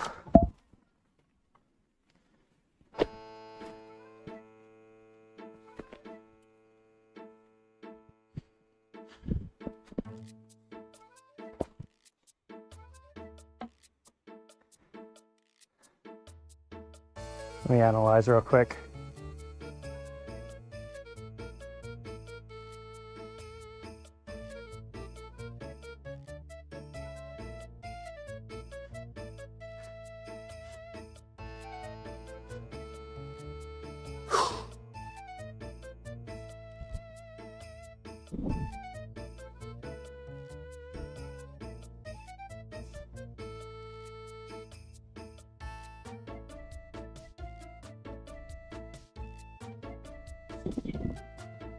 This does look a little...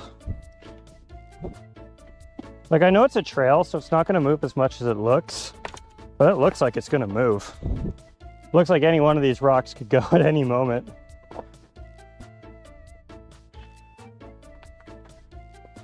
I wonder who the brave person and or animal was that first traversed this and set the path. Does not look safe, I'll tell you that much.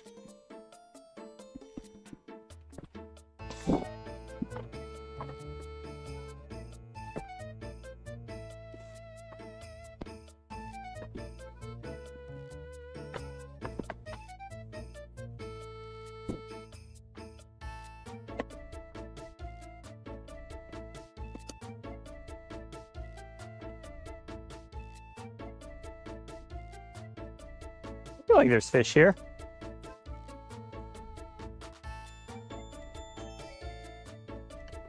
I feel like there's fish specifically in that far side pocket.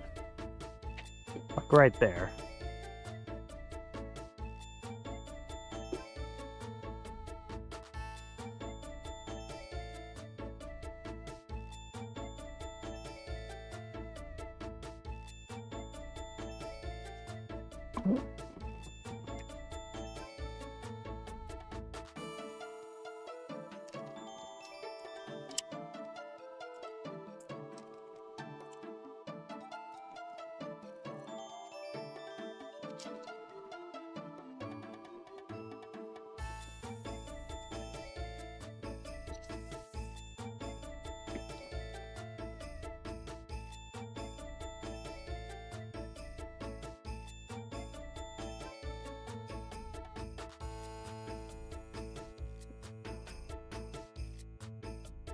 Oh, no action.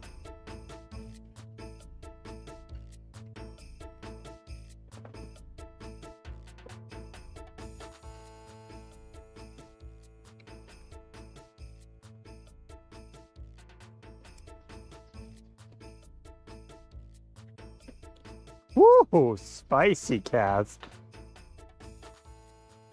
Do we get rewarded for such an accurate cast? Nope. Never lucky. I think we might just have to go down to the waterfall, chat. Because after the waterfall, it gets good again.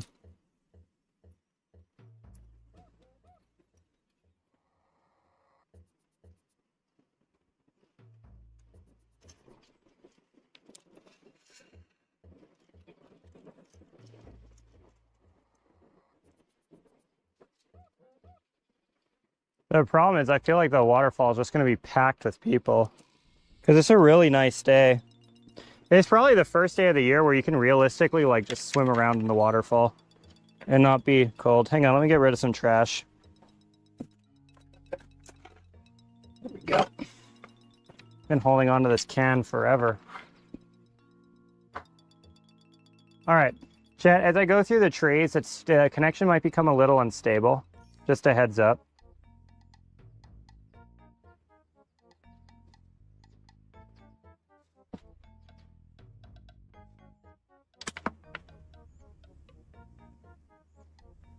Welcome back, Floppy. Brooke's sending me weird stuff as always. So the connection will probably become unstable here and it may crash. Just wanted to give you guys a warning. Because this system's set up to handle trees, but not this many of them.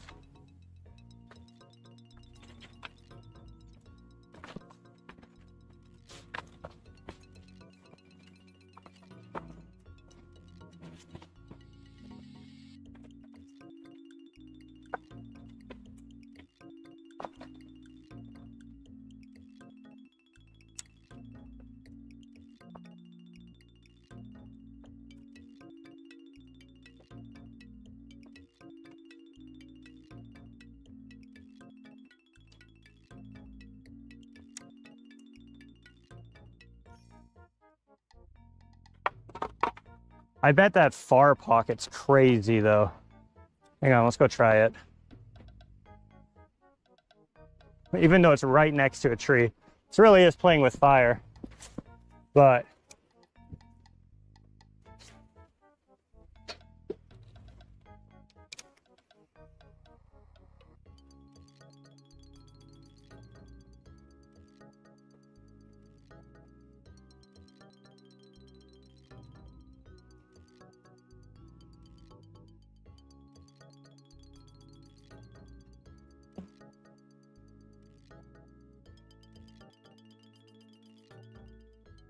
sometimes you gotta risk it for the biscuit. Oh, come on. That's not the right biscuit.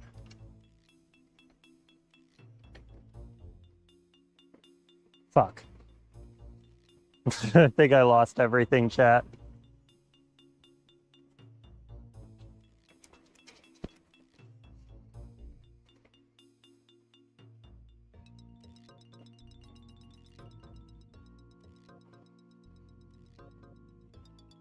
Sometimes you risk it for the biscuit, and sometimes you risk it just to get bodied.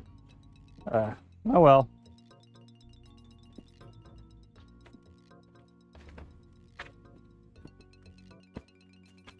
Hey look, another White Claw. There's a lot of these out here. I'm gonna go drink some water, chat. I really need it. I have like a gallon of water with me today too.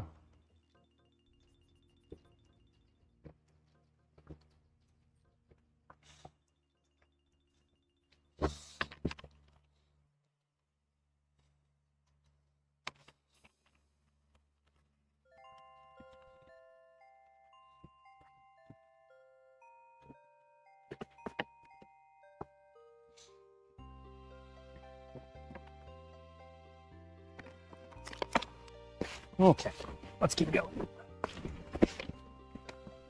I'll go rebuild the rig later. This next section is just going to be hiking and probably unstable internet. Oh my goodness, mergansers.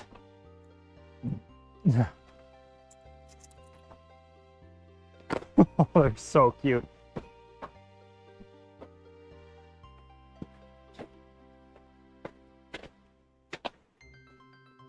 Look at them.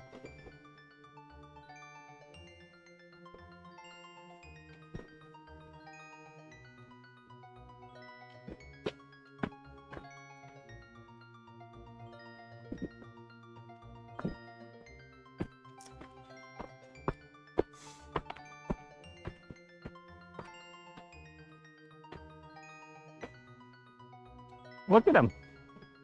Look at them, chat. They're right over there. Next to the geese. Certified mergansers.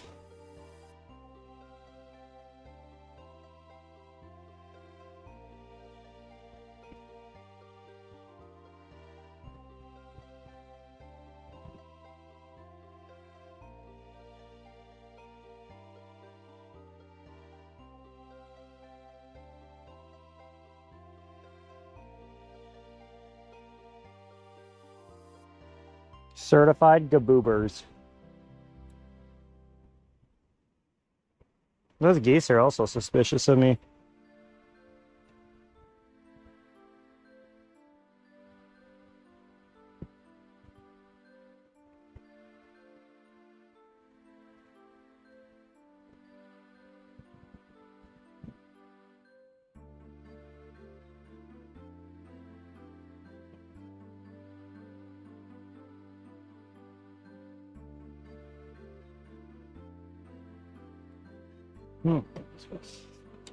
Cinch that down. And then let's go keep hiking. I like pointing out the wildlife.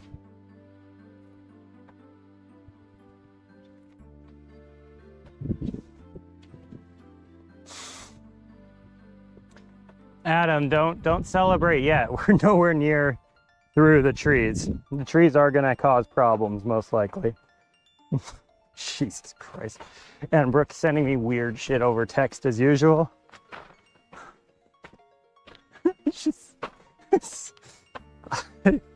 I wish I could show you guys what she sends me. It's like this steak emoji looking thing on a phone screen that says me, Michael. I have no idea what it means. I don't know if it's supposed to be dirty. I don't know if it's just supposed to be completely out of control. I don't know if she found it online and is sending it to me. Knowing Brooke, she probably recruited ChatGPT.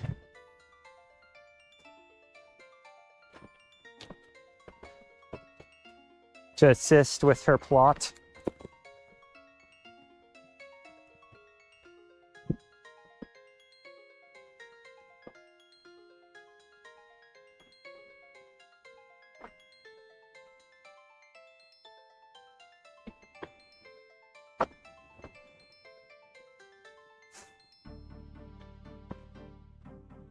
But yeah, this section of the river, we can't really fish.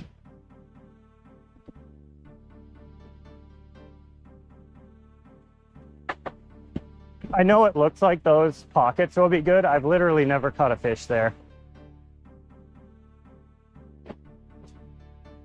I think even though those pockets are good, there's probably just too much current. It's probably too hard for them to go get the food out of the current and get back to their hidey hole. Probably wastes too much energy.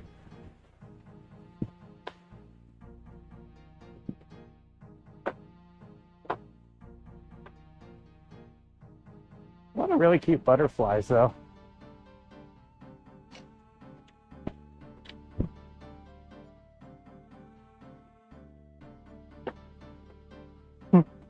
Yeah, Floppy, that's what I'm saying, W. Brooke. She really is the best.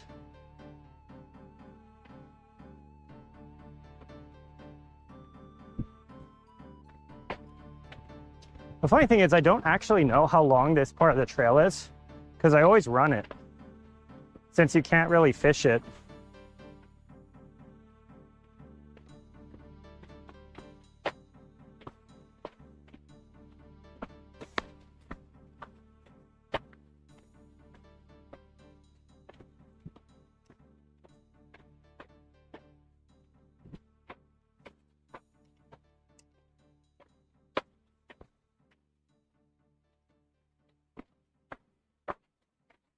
Oh my goodness, can you guys see the geese?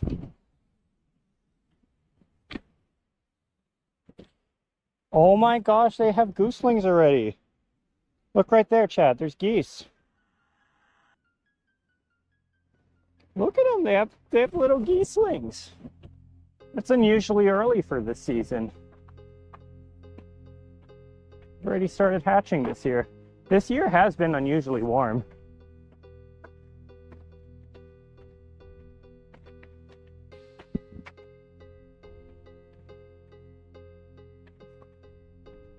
I like how the dad's just watching while the mom eats.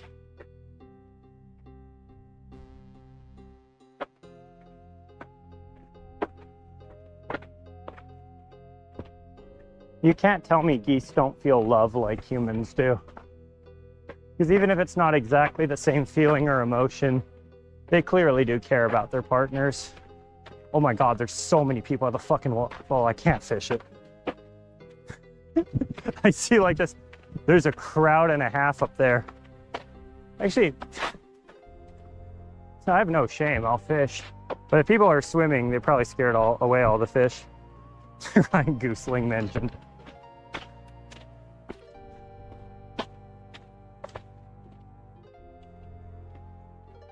By the way, chat, this is like the most tight and tree-filled place I've ever tried HD streaming. How is the stream holding up? Is it starting to have issues yet? Is it starting to crash?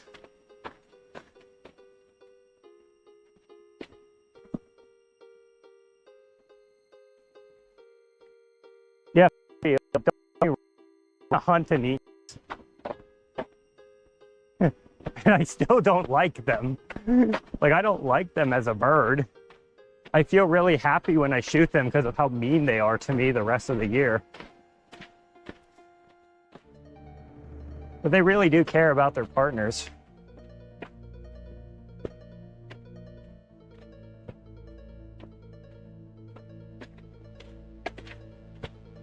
So, fun fact, up above the falls is primarily brown and brook trout.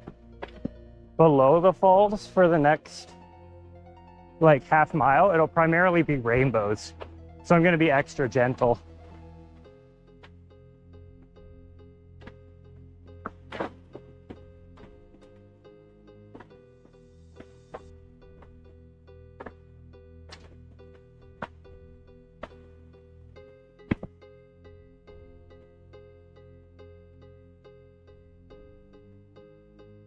Oh, that dog is cute. Hello.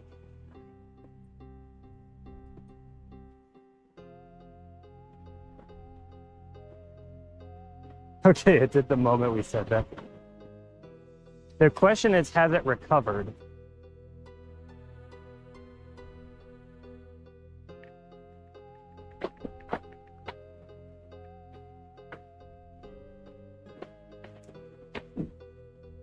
That's the big question.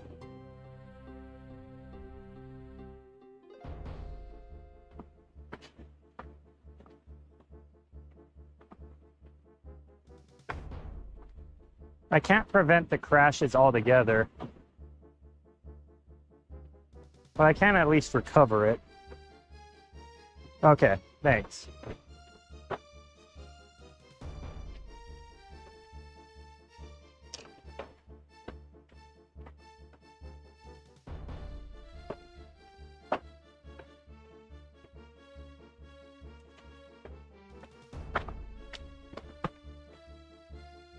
Jesus Christ, the falls are popular today.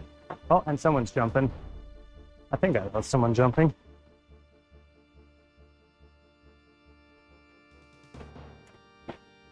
So the reason I can't fish if people are swimming is not because I'm worried about hooking the people. It's just that they'll scare the fish. That simple. There's no way a trout's gonna be just like swimming around having fun. Hey Brooke, I'm on stream, what's up?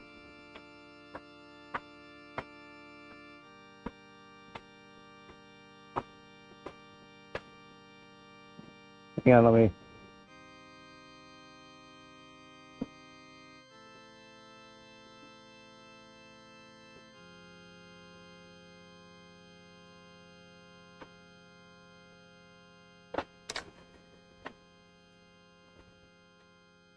Okay, there we go.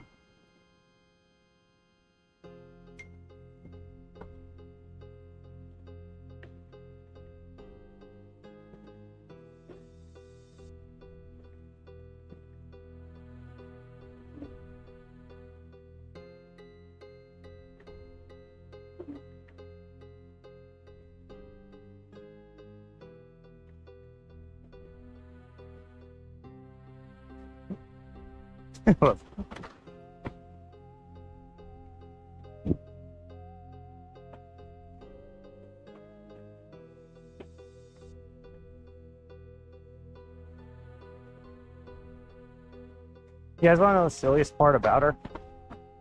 She will straight up call me while she knows I'm streaming and ask me where I am instead of just opening the stream.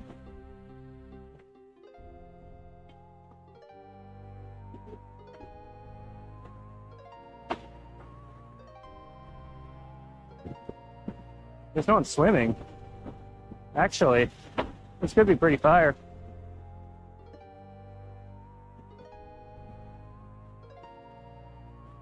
There's no one at my spot either. I like to fish from right there. Excuse me.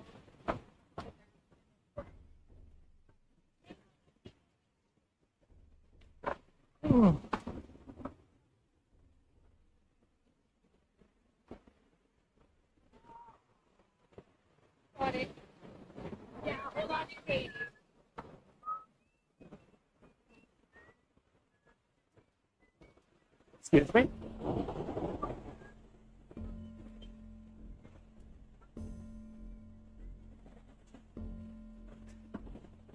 There's usually some trophy rainbows down at the bottom of this. So what I'm gonna do is I'm just gonna try to find a spot where I'm out of the way, like here, and go set up. I'm gonna have to go put the satellite pack down a little further away so we're not under a tree.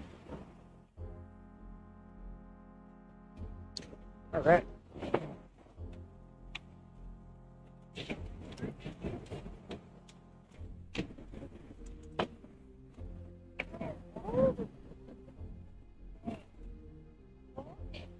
Yeah.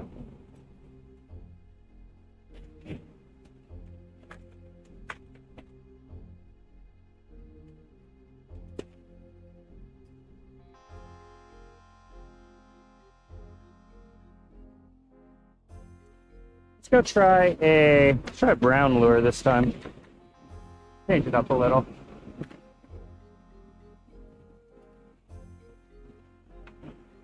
Get some energy in us too.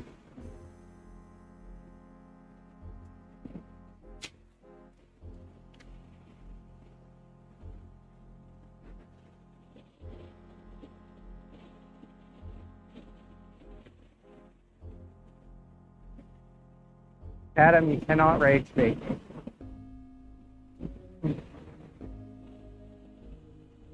You can certainly attempt.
not watch the random people.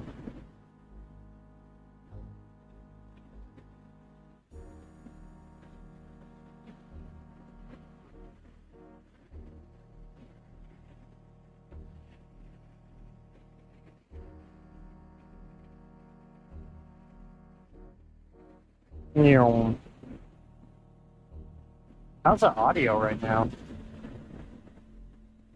It's pretty loud.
I'm setting up the rig chat. I'll be done in a second.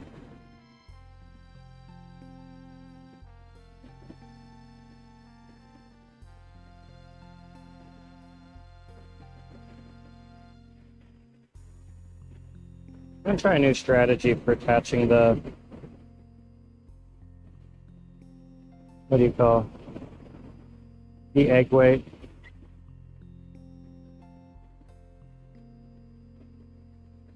Don't know if it's going to help or hurt. That's always worth a shot.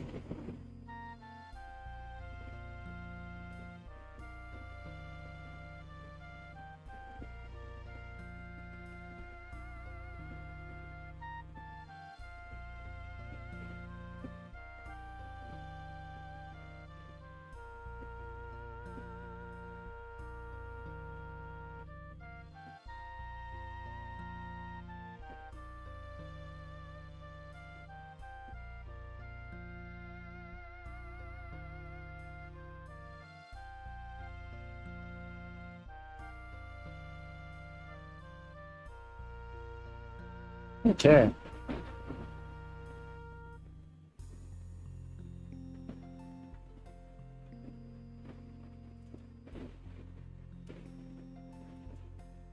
So typically the fish will hang out in those eddies, like really deep. So what you do is you cast out as hard as you can. You just let it sink, and then you reel it back in slowly. And a lot of times there'll be big rainbows under here.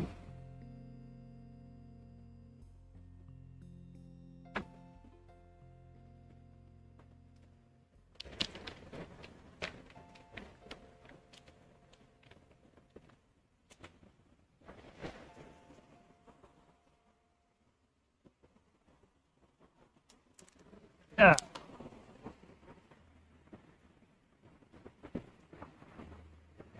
And then if we get one, we just go to the left to bring it up.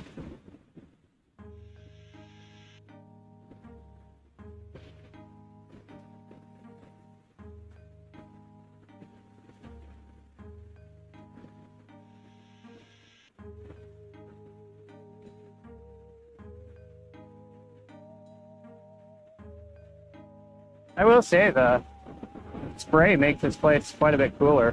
Kind of nice for me. It's been a pretty hot day. Remember, I was here to go like mountain climbing up at 10,000 feet in the snow. So I dressed pretty warm.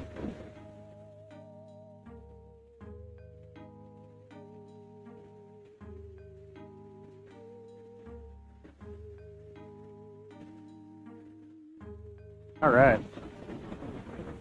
So this is going to be our lure. Just a brown 1/8 ouncer. Let's go trim. Let's go dress our knot a little bit.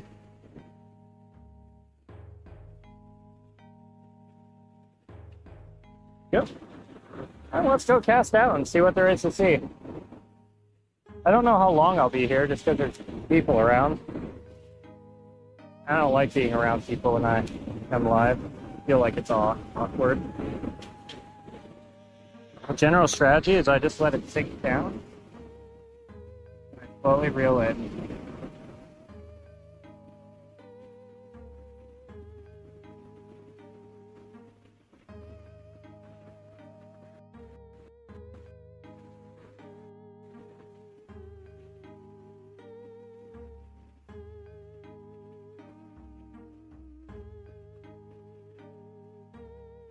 There we go. What did I tell you? First cast. Let's see what it is.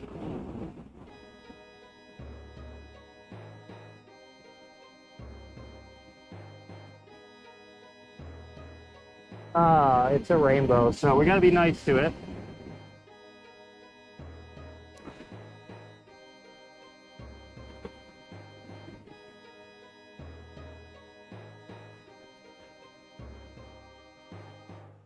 I'm going to give it a chance to shake off.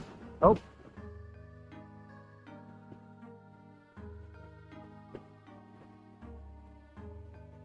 I just have to pull it up at this point. I'm sorry about that, rainbow buddy. Oh, he's probably not going to live. Is he at least 8 inches? He is. Yeah, he inhaled it, so we're probably going to have to... Sorry about this, rainbow buddy. Can I get you off easy? No. Yeah, look, he's already bleeding. So we're just gonna have to put him out of his misery. He's probably not gonna survive this. Sorry, rainbow buddy.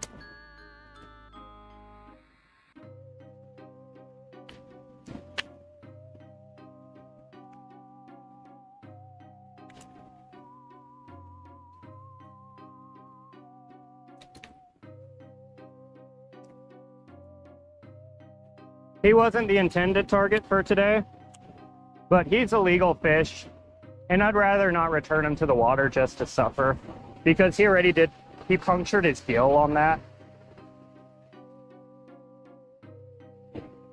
Keep forgetting, it is hikers. So let's go put him in.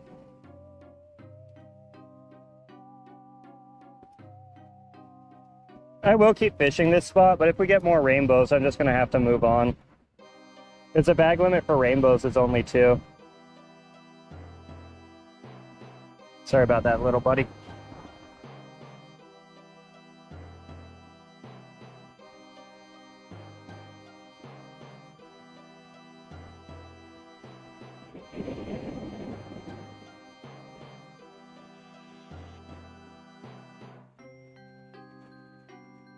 TikTok saw that? I think I'm just not supposed to gut the fish. I don't know what the exact rules are.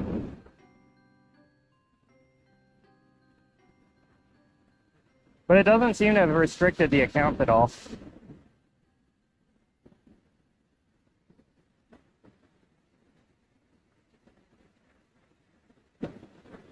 Okay.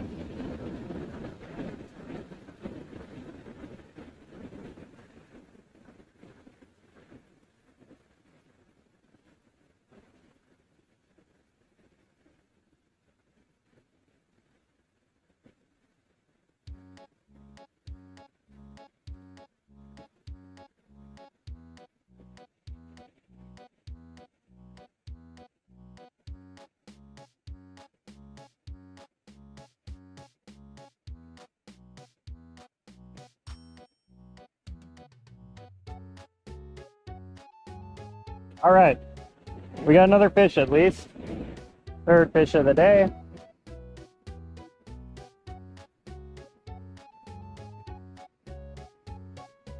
Well, let's do the same strategy. Let's hope for a bigger one though, because even though that was legal size, that's kind of a waste. The bag limit for rainbows is only 2. And when you're using one of your 2 fish on the 9-incher, not exactly a good use of your bag limit.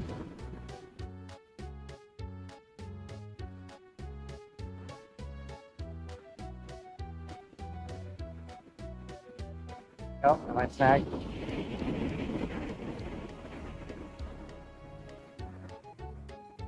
I'm turbo snagged. Jesus Christ. What am I on? I feel like I'm on a log or something. What the hell?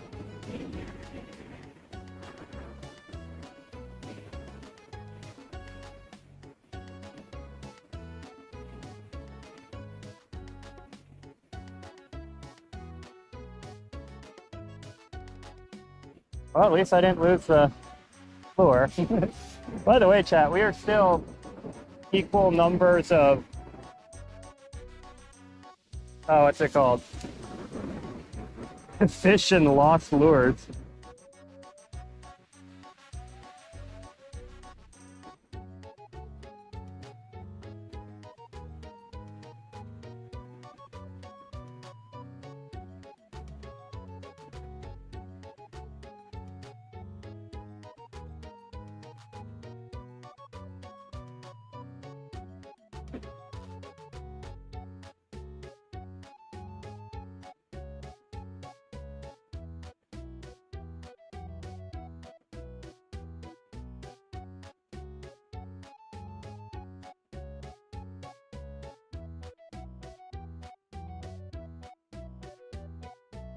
There we go.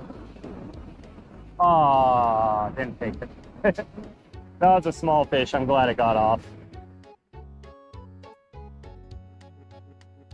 Go cast this side real quick.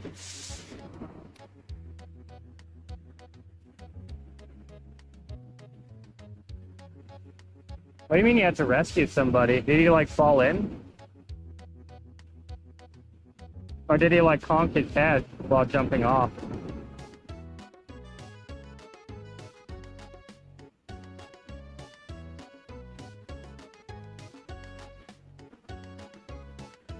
Oh, I just had another bite.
It is like a surprisingly good fishing spot.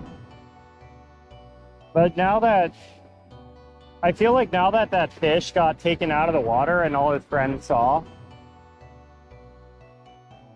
they might not be biting as much anymore.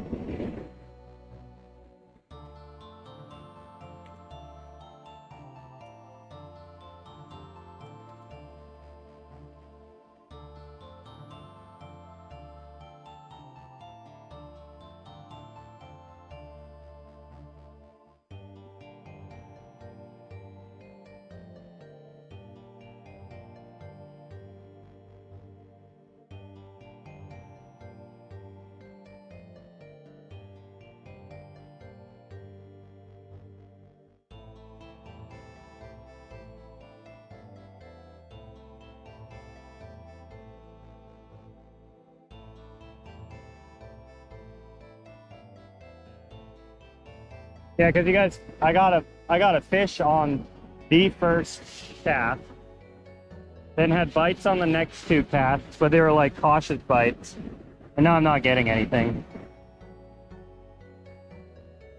So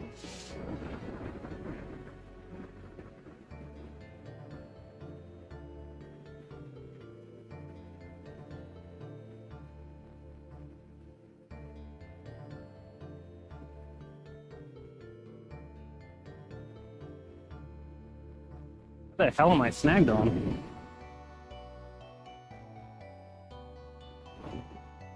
Oh, I just broke it. God damn it.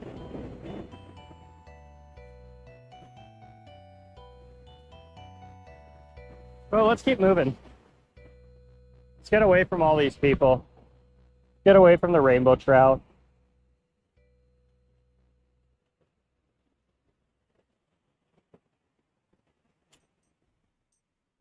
Here, pick up our trash.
All right, let's keep moving.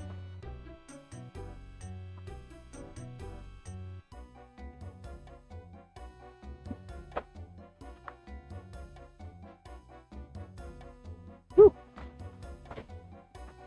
All right. Let's keep going.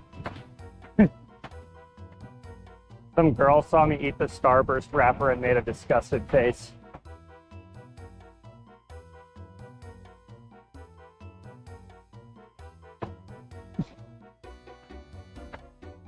It's okay, I'm not looking for approval.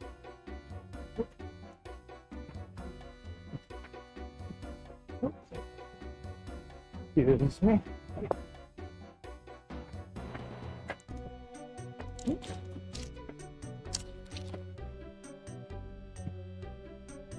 Normally I would stop at that peninsula, but there's a guy there. I don't want to crash him.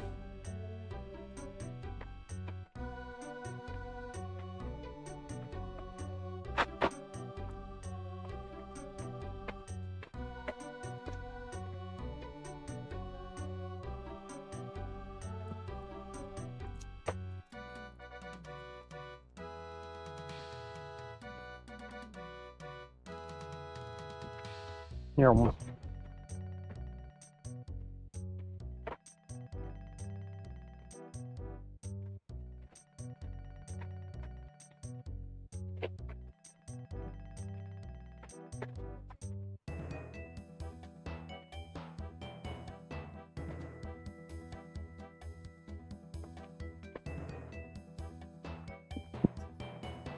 Hey.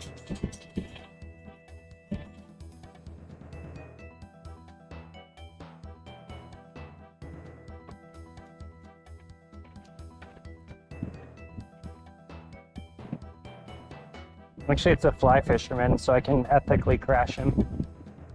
That's how it works.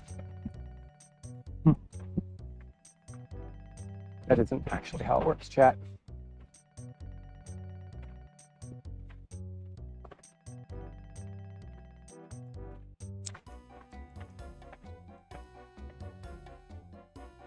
Holy shit, that rock looks turbo climbable. We might have to have a little neurodivergence moment.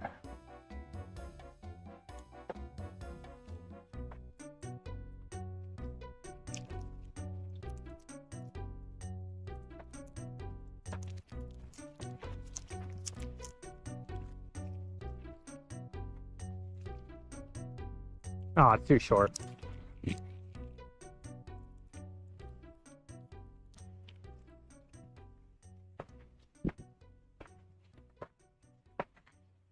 I was looking at this little lip here, and if the rock was taller, it would have made a good good rock climbing challenge. Is there any good rock climbing underneath it? I don't know my shoes.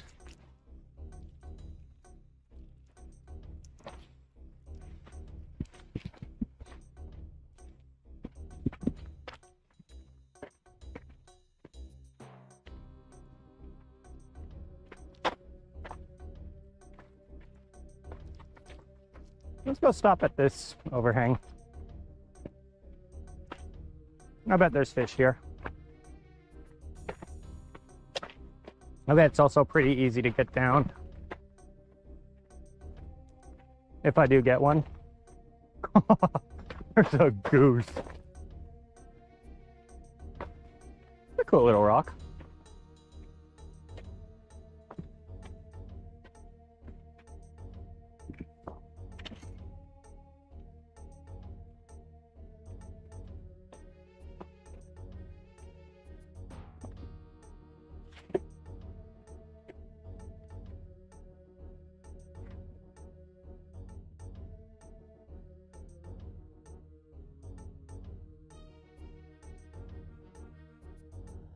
Speaking of Gooseworks, does anyone know when the next Amazing Digital Circus comes out?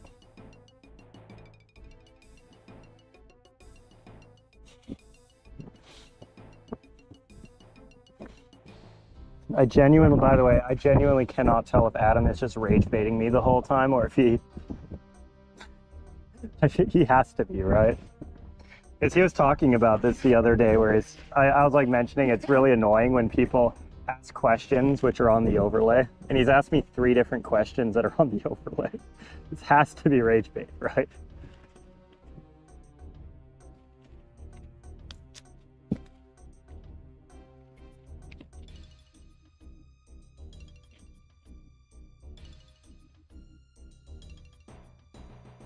And if it's not, that's why I've been ignoring you this whole time.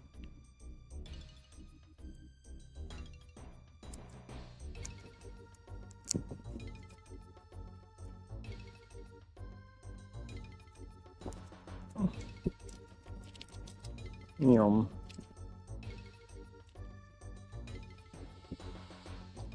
Sorry, I'm having a sugar moment. I'm actually really hungry.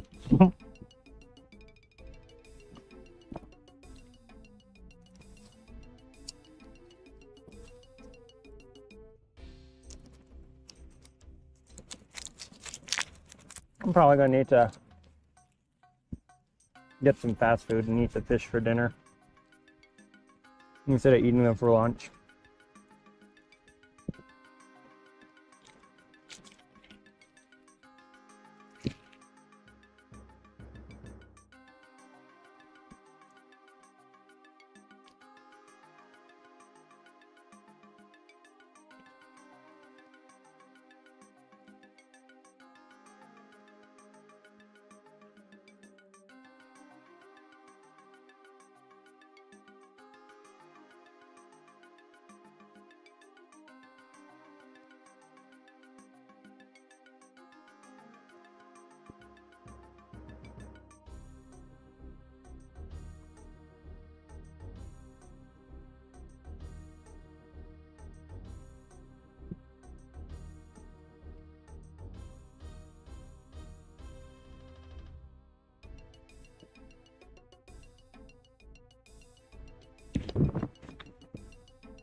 Mm.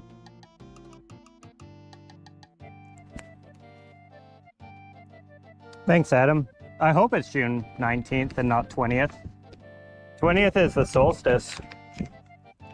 Oh, there's a big rainbow here. There's a rainbow and he appears to be hunting. Could be a brown too. It's kind of hard to tell in these conditions. I just assume it's a rainbow because a lot of the fish around here are rainbows.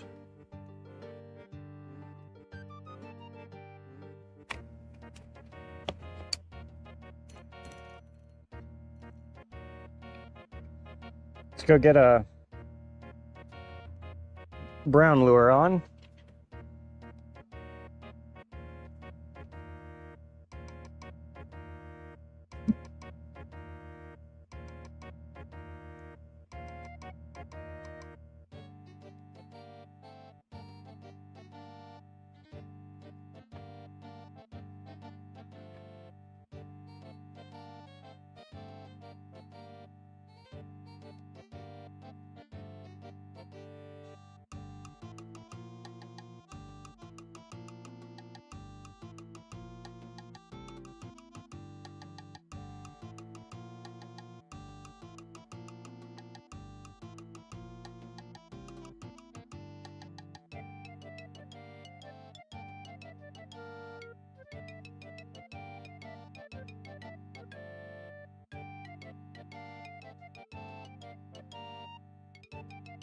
I made this hole just slightly too small. Now I get it on. It's driving me crazy.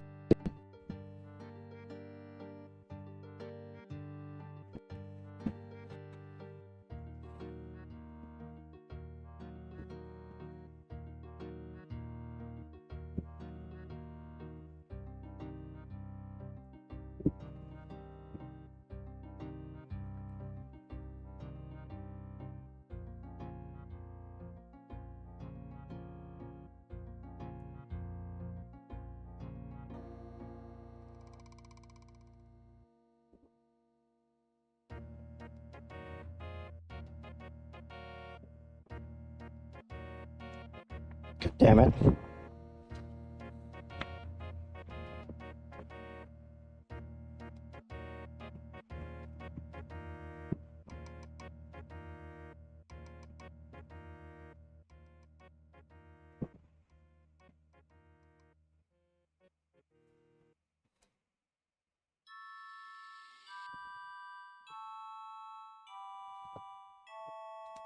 Oh my God, it's like just barely too small.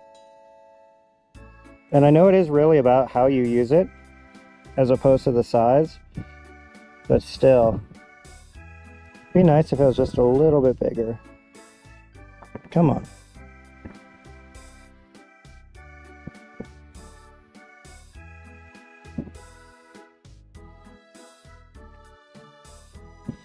Yeah, fuck it. In the time I was fighting with it, I could have tied a whole nother rig.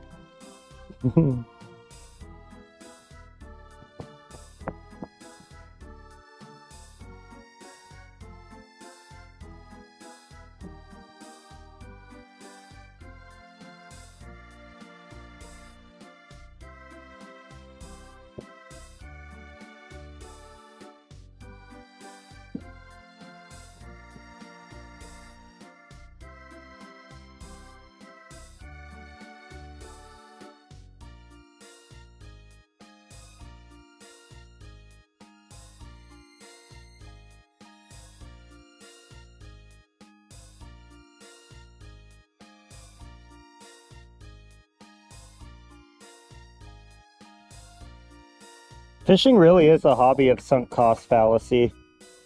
Have you guys noticed that?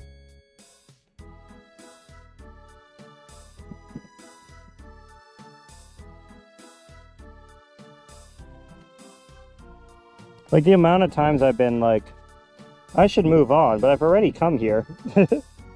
Already spent so much time here. Surely that means the fish will bite. I've already gotten bites here.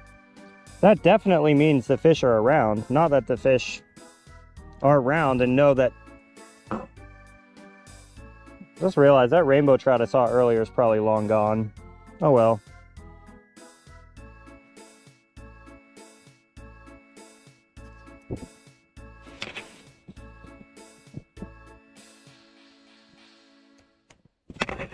And all we need now, right, we do need the starburst, is the lure. I'm gonna go with we'll go with the brown. We'll save the remaining silver for all the brook and brown trout we'll see on the way back up.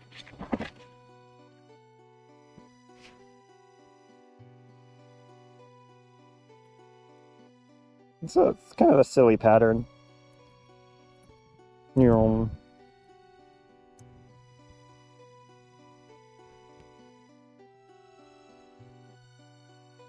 It's like that diamond mining meme. It really is. That is how like fishing feels a lot of the time.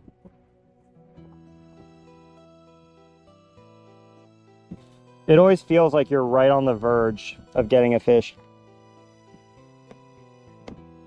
You know what it might be? Humans are like hardwired to like fishing because that's how, you know, our ancestors got food. So it might genuinely be like meta to stay at a point, and that's just like our internal monkey brain actually helping us out.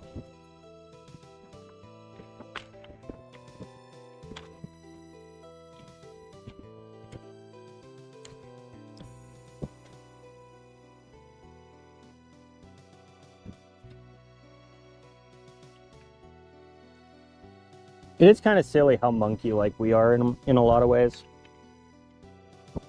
Like just as an example, hide and seek. It's like every single culture finds hiding and seeking fun. I mean, when you think about it, it's pretty obvious why. It's like you got to practice it so that if marauders come through or like a different tribe comes through the area, you already know where to hide, where the best spots are.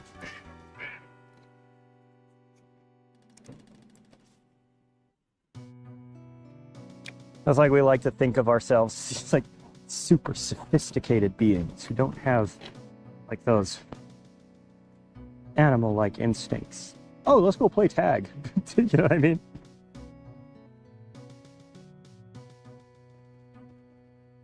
Let's practice reaching out and touching each other from a distance as fast as we can. Surely that is just the free-spirited human behavior.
What do you guys think? Should we go downriver?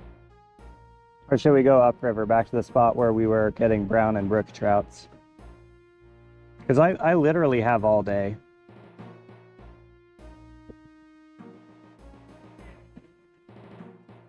I'm out of snacks after this, but I have plenty of water.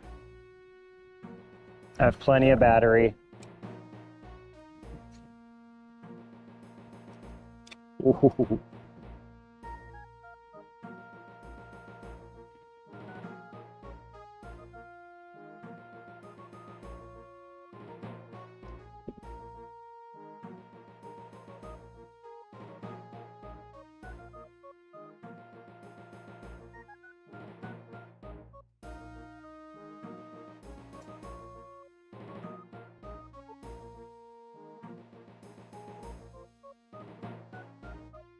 Down? All right. Works for me.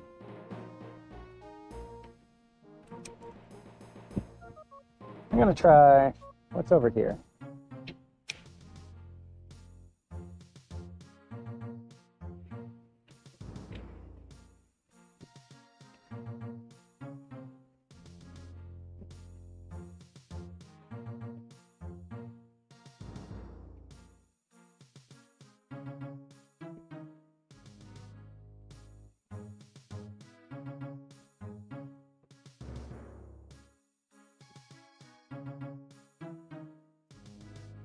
Uh-oh.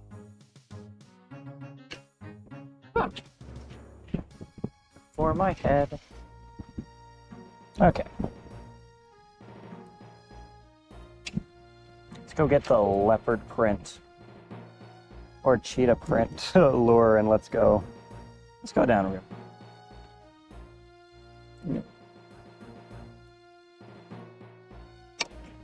Leopard print. Where'd that song go? Cheetah print.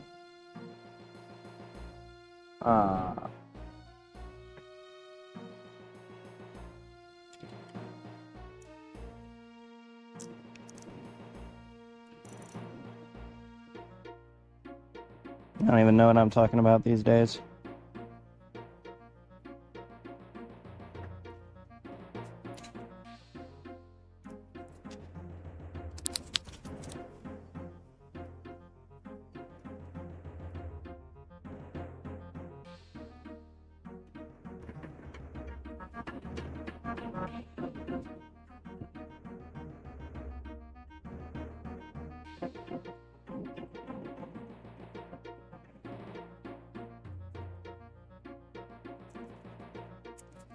Just gonna. I was gonna eat the Starburst with the shell on, chat. The shell's where all the vitamins and minerals are anyway.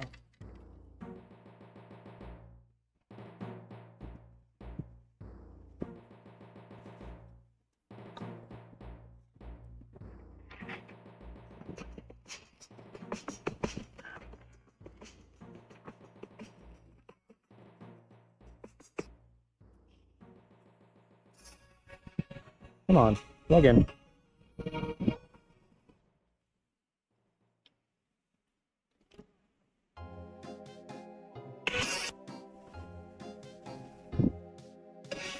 Oh my goodness. I was gonna give up on the headphones, chat. I think the trees did break them. They must have pulled something loose.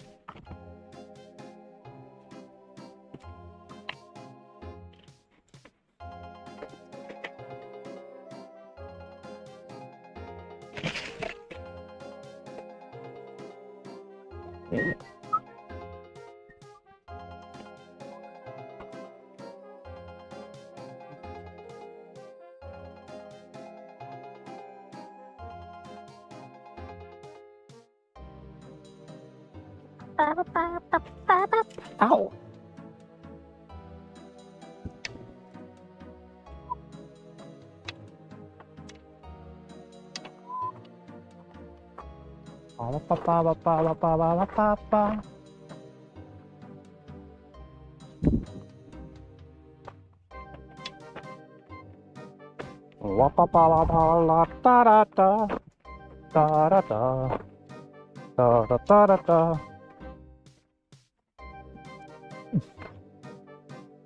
If I get copy strike by Caramel Donson on YouTube, so be it.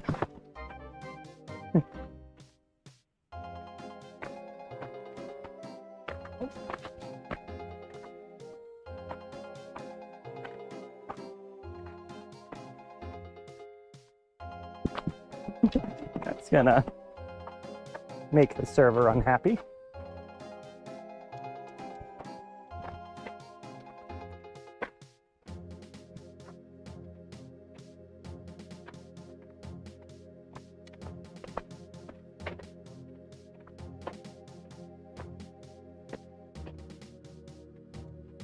Ooh, ooh, ooh, ow.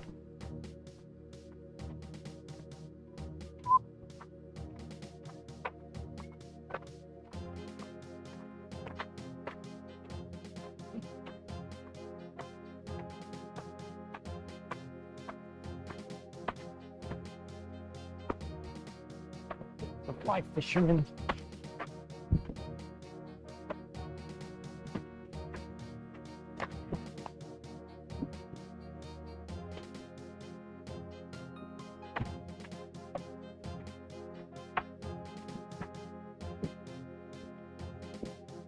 Hello. 3 so far.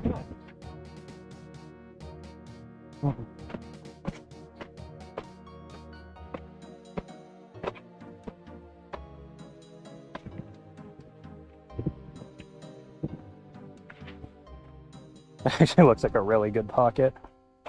That guy wasn't there, I'd totally fish here.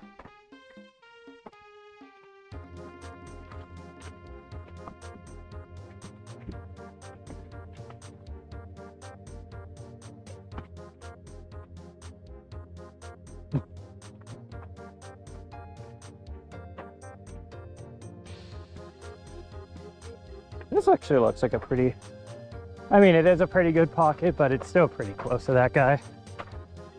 So let's keep moving. Got another big tree, the stream might suffer.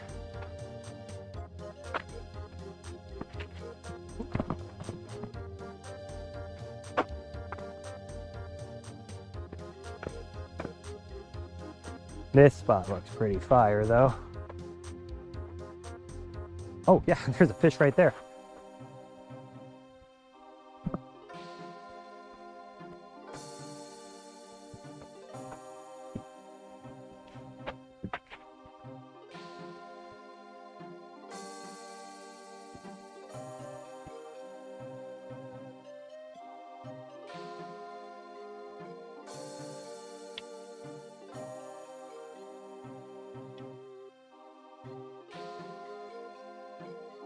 My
This area kind of does feel like Snag City, so I'm not going to cast out too often.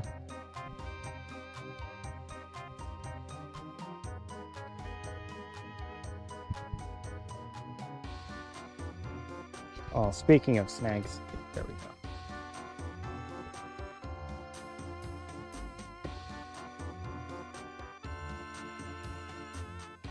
I'll do one more cast here though.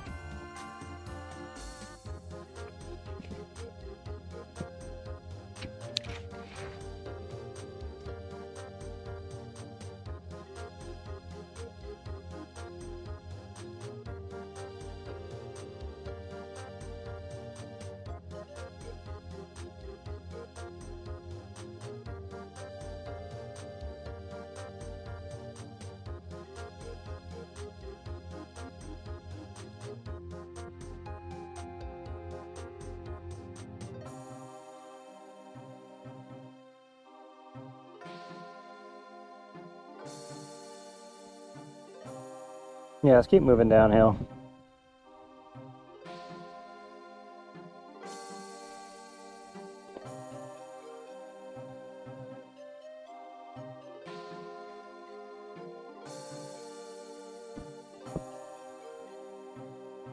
Oh, Oh, wow.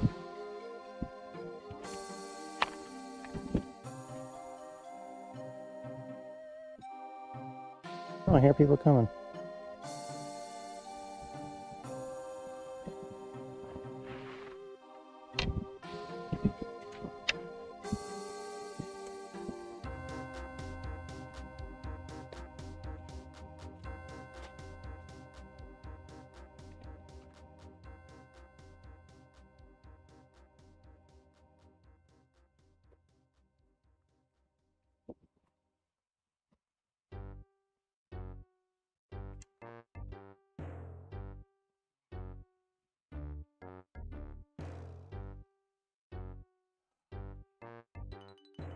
Here we go. Oh. Right back down we go.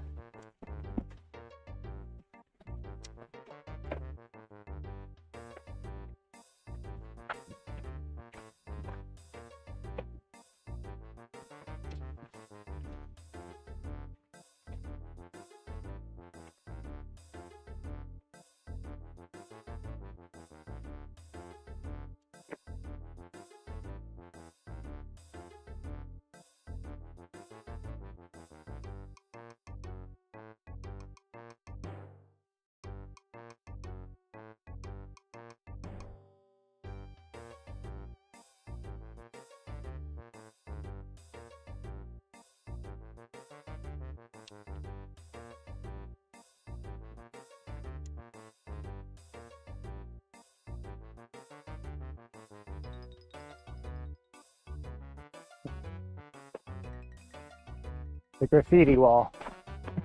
People will carve things into these walls because it lasts a really long time. And it's pretty soft. It's like soft enough that you can carve into it, but not so soft that it'll crumble.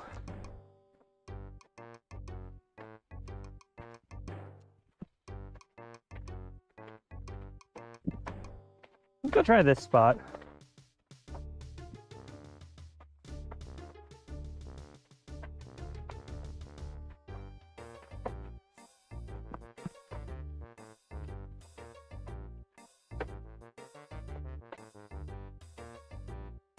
Yum.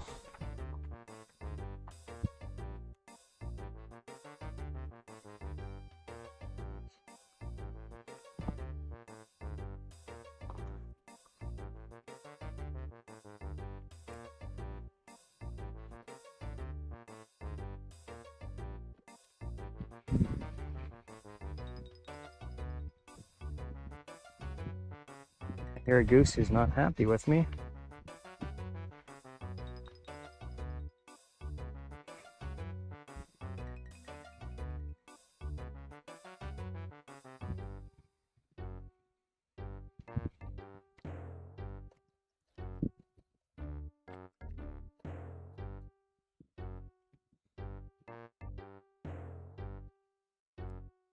I see the goose who's not happy with me.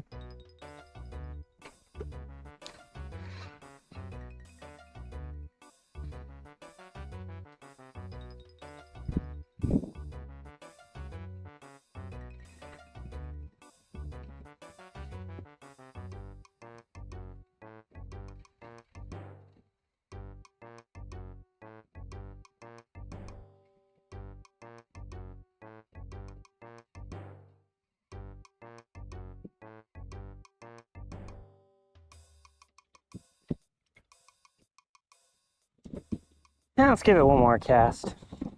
Let's not go quite as far.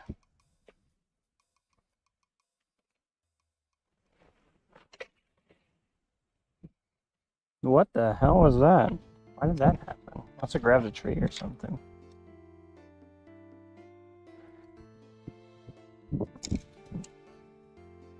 You need an instant replay. An instant replay.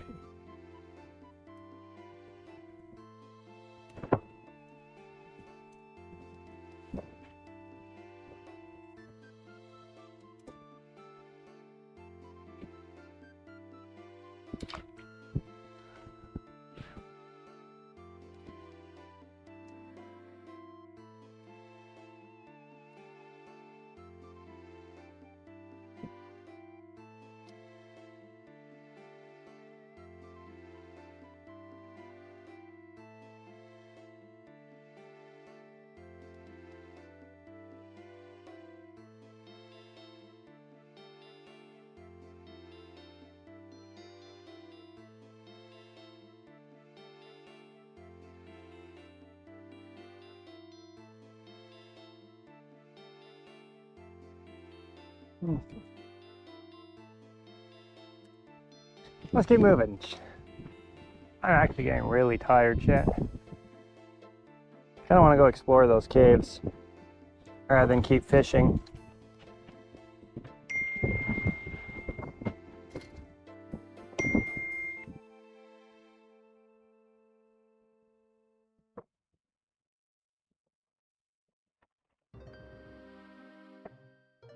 Yeah, I'm gonna go take care of some business real quick.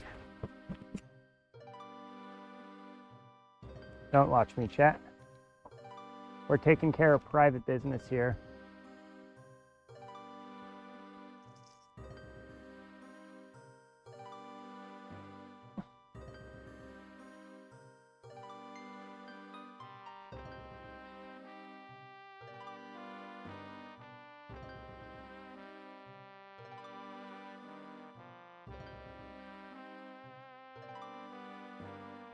All right, much better.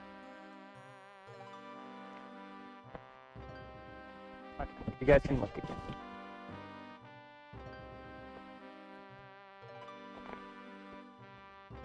Let's keep moving.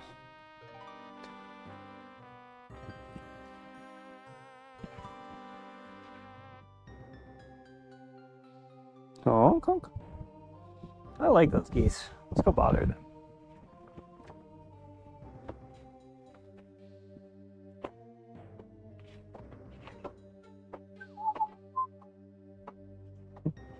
These are so silly. They're like, oh, oh, oh.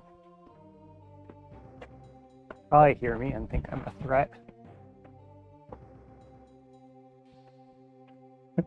Honk.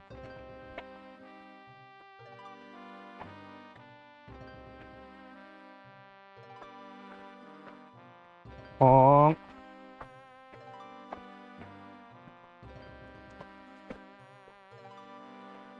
Oh, cute bird. There they are. Oh, they have gooselings. That's why they're being silly.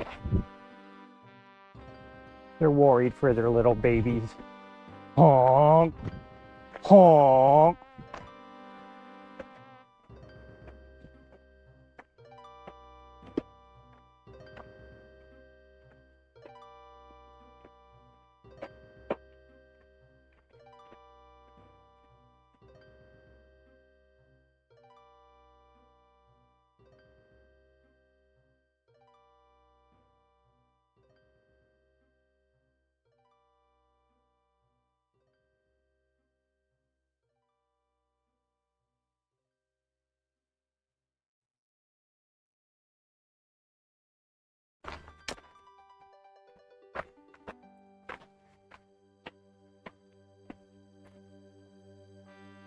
Okay, chat, we got a problem. Stream probably cannot stay connected through this tunnel. So if it does disconnect, I'll be back very soon.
All right, finally back in the water. Hey Adam, can you let me know if the stream reconnects properly? This is like a sanity check. Otherwise, I'm going to worry about it. By the way, how long until my GoPro runs out of battery? My GoPro will run out of battery in about 8 minutes anyway. So you will see it disconnect then.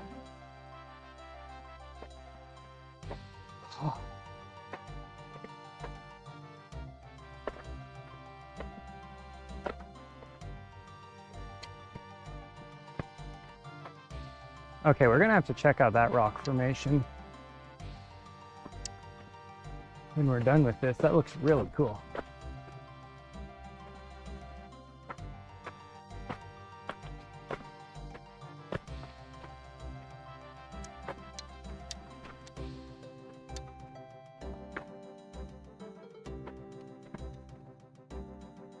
Nice. Thank you for being my guinea pig this stream, by the way. I do really appreciate it.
You know, all things considered, I'm pretty glad I came out here.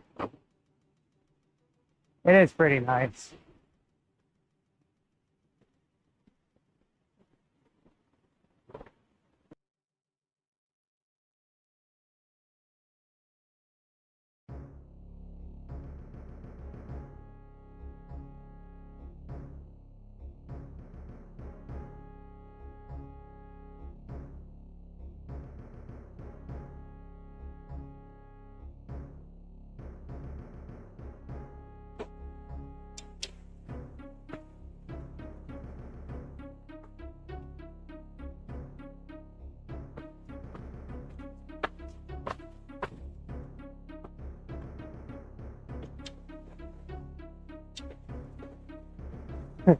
It's like I guarantee all of those spots are really good fishing spots, but it's just gonna be Snag City. Kind of not worth it.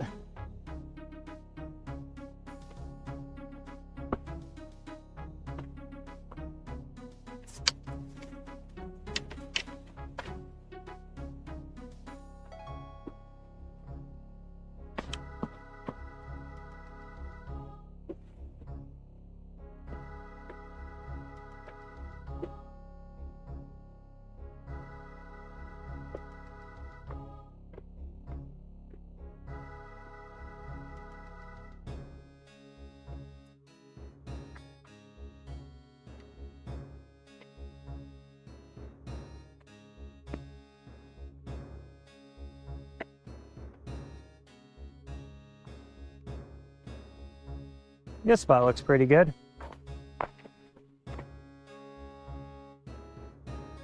Probably have to leave the server back here though. It'll probably really struggle in those reeds. Good excuse to take it off too and just rest my shoulders. But this thing, I don't know if I told you guys, that thing's like 25 pounds.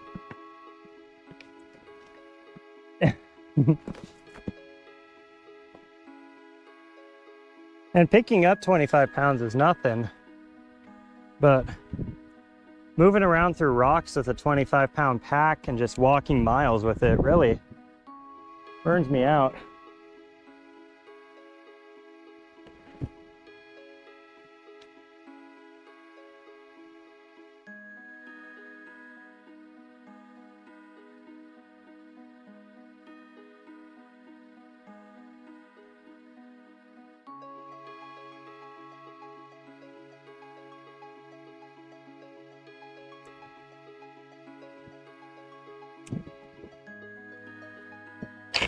Fuck you.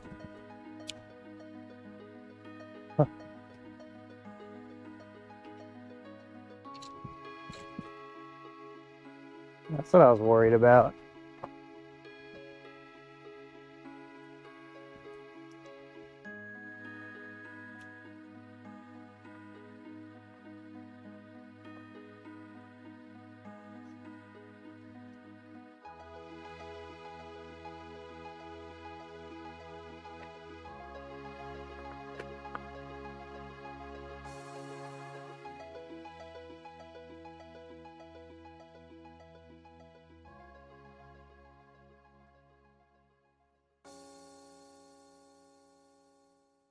All right. Guess let's keep going. Remember that party trick I was showing you earlier where it's possible to cast without like winding up like this? It's actually going to come in useful here.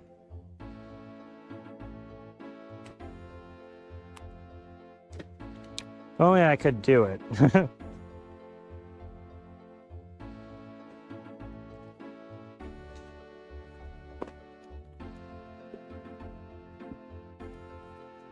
Okay, so that's the motion.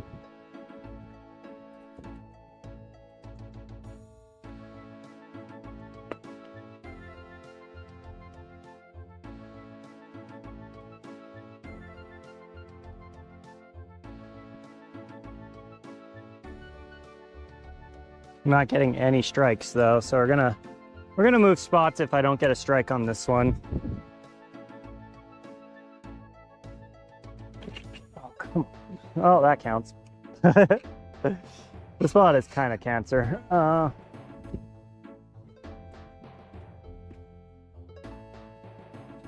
worth the effort. Because I'm just gonna lose my lure here. We can just go further downriver until we find a good spot.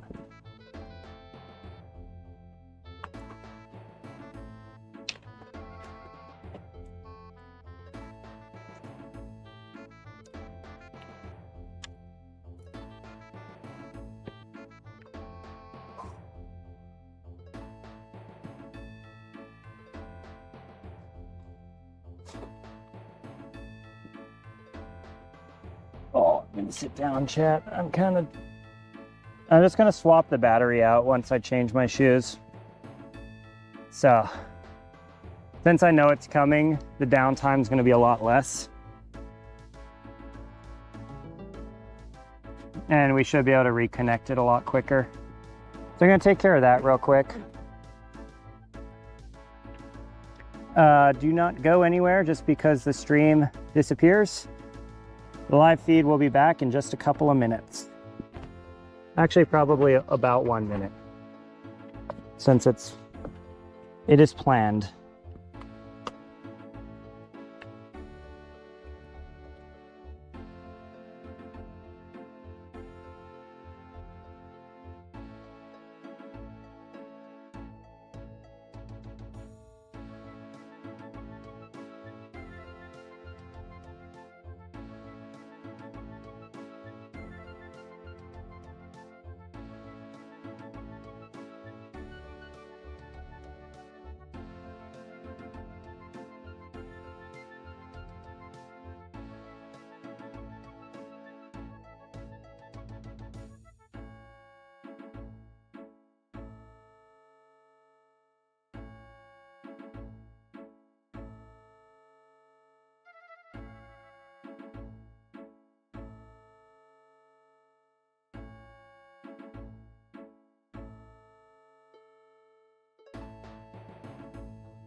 All right, and we should be live again. Hopefully that was a painless process.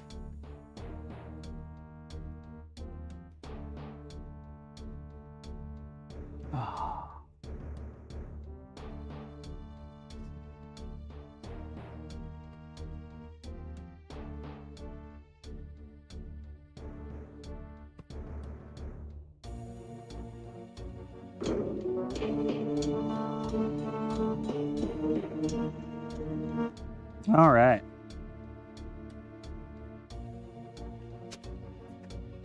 Feet are dusty as hell right now.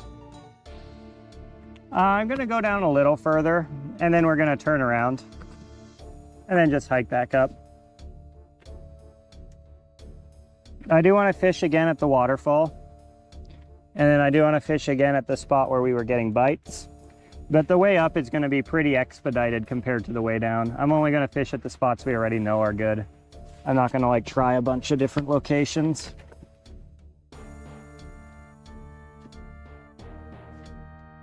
And that's because in about 2 to 3 hours, give or take, my Starlink is going to lose its initial battery. And I don't want to go through the process of restarting it. Because like when the GoPro feeds die, the interruption tends to be about, you know, a minute or so. When the Starlink dies, the interruption is closer to like 4 to 5 minutes.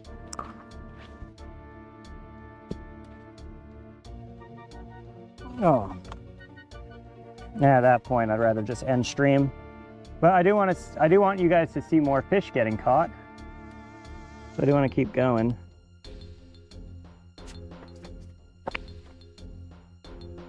Don't mind my feet, they are disgusting, by the way.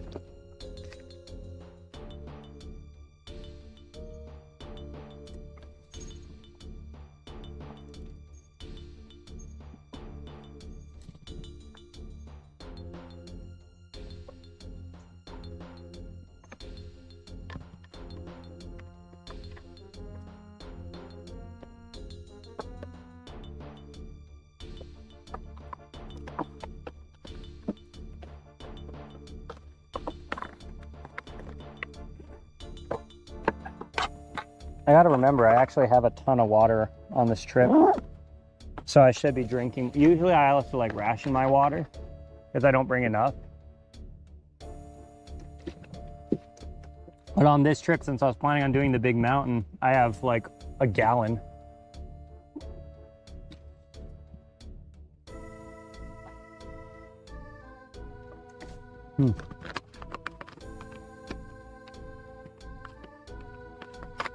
By not drinking, I'm just making my pack heavier.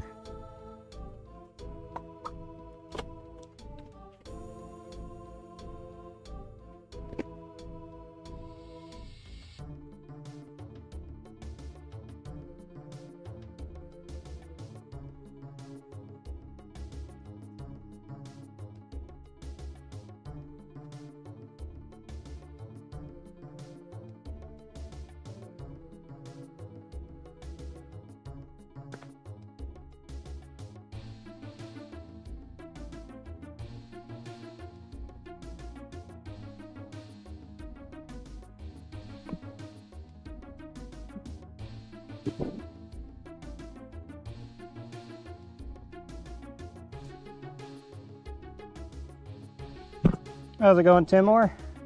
I'm live from time to time. The algorithm hasn't been super friendly to me recently, but that's okay. I'm gonna go see how my video's doing real quick.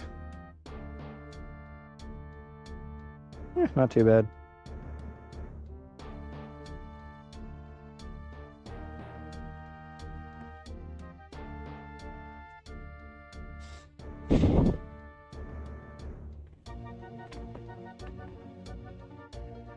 I think I'm gonna try build up my YouTube audience more towards these adventure videos. And then keep TikTok like more fishing centric. But we got a 2-for-1 here where I can go adventuring and fishing at the same time.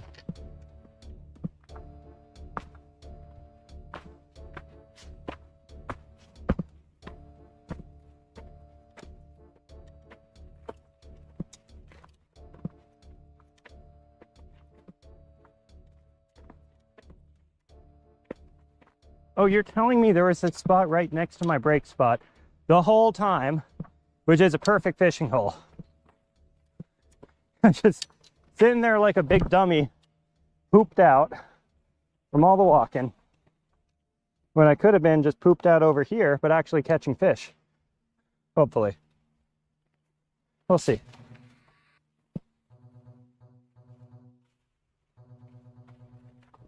This is the furthest I've been down this trail, by the way. At least for fishing. Oh, what is that?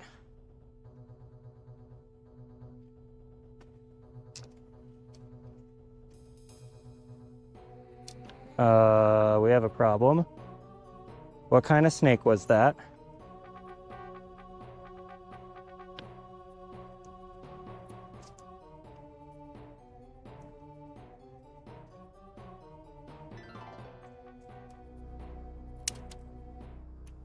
Chat, did anyone see what kind of snake that was?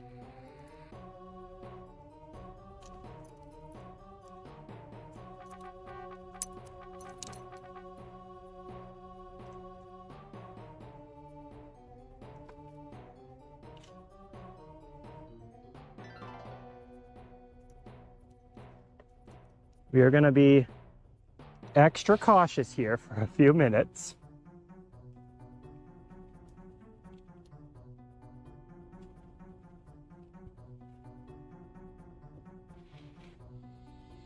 Whatever it is, it's not rattling, so I don't think it's a rattler.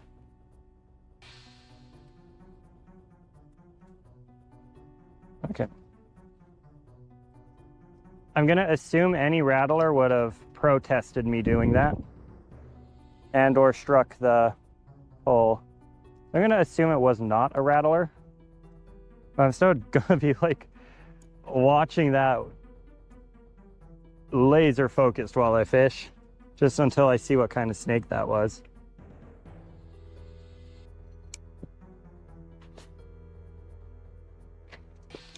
We are in rattler country, so I have to be like super careful about them.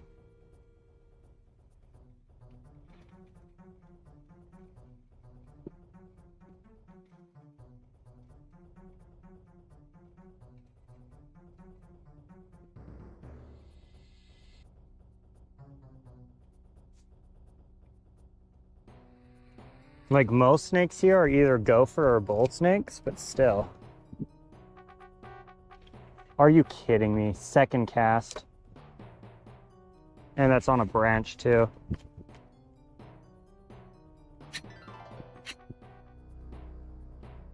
Thank you. I don't think I lost the lure. Oh, I did. I see it.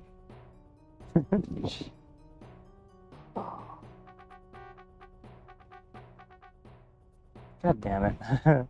Nada. Shit, I'm a little nervous. I'm genuinely a little freaked out by that. The fact that I didn't see what kind of snake it was, giving me pause.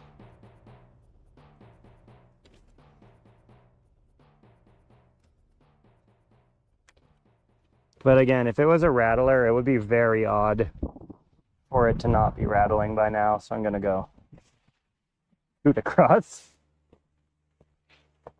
Very scary.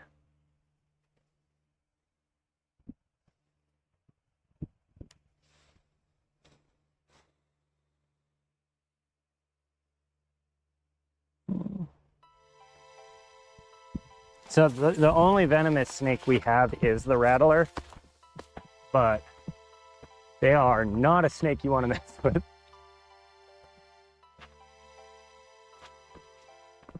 It's a flipper flag.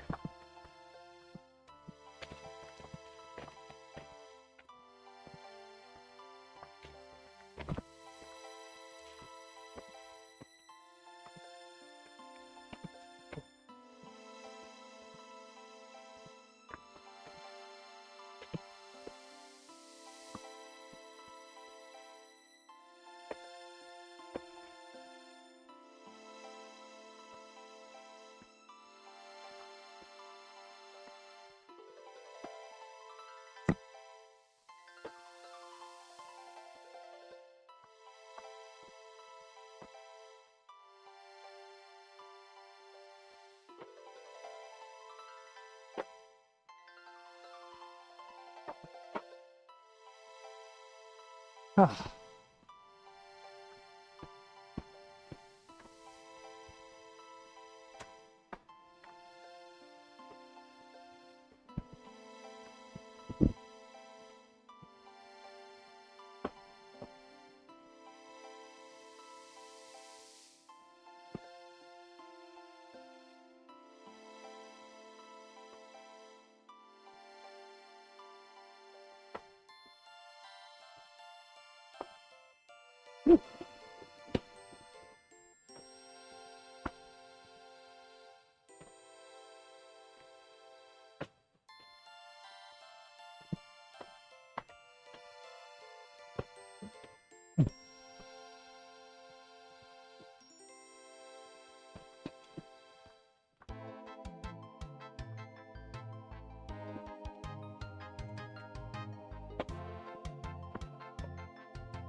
Up we go.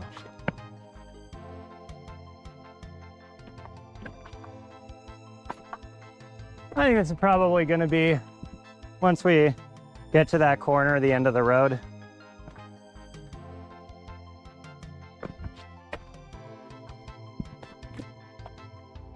Because I don't think we're going to find very many good fishing spots after this. And it's a pretty cool spot.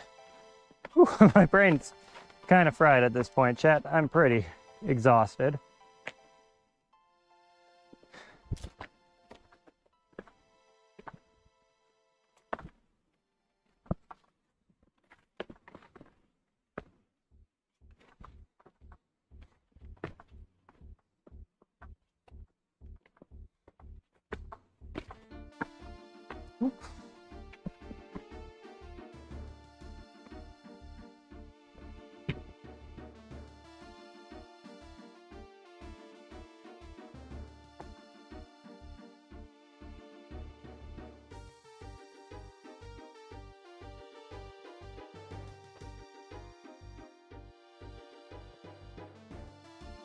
Dude, imagine this as a duck hunting spot.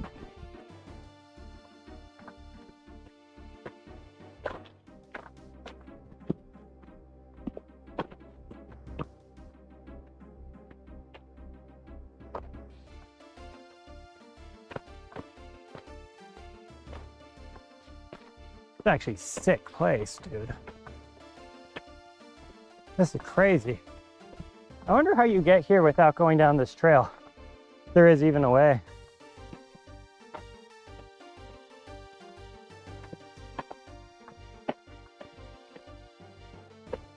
I wonder how far deep this trail actually goes. Because we know it doesn't go all the way to, like, well, actually, I think I know where this trail goes. Oh, blue heron. Cute bird. Majestic bird.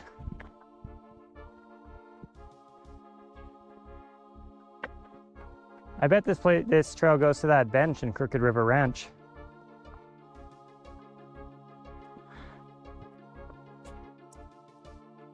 And the one by Cinder Road. Oh, this is a crazy spot, though. I'm glad I came out here. I keep saying that, but it's like when I couldn't go to Hood, I had the option to go like home with and just hang out with Brooke. Or just, you know, not do a stream today. I figured, you know what? Steelhead Falls is on the way back. I bet there's fish there. Never been down the trail. Let's go on a journey. And god damn, this place is cool.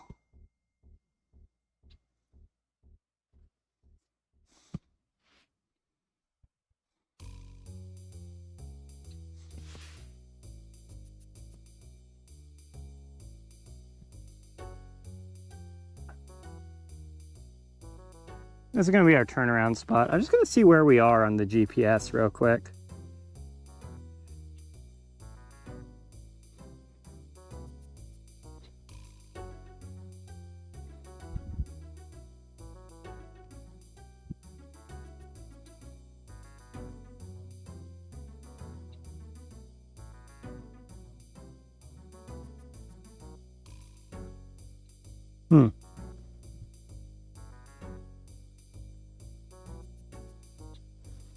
Where's the spot I'm thinking of?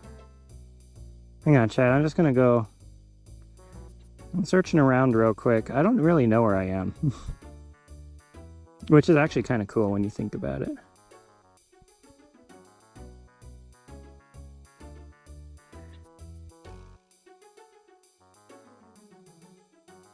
South Head. Okay, so this is the spot that I'm thinking of. How far away from that are we? Oh wow, we're far. I guess it probably does go all the way. How far away from the car are we? Just thought about that. Huh.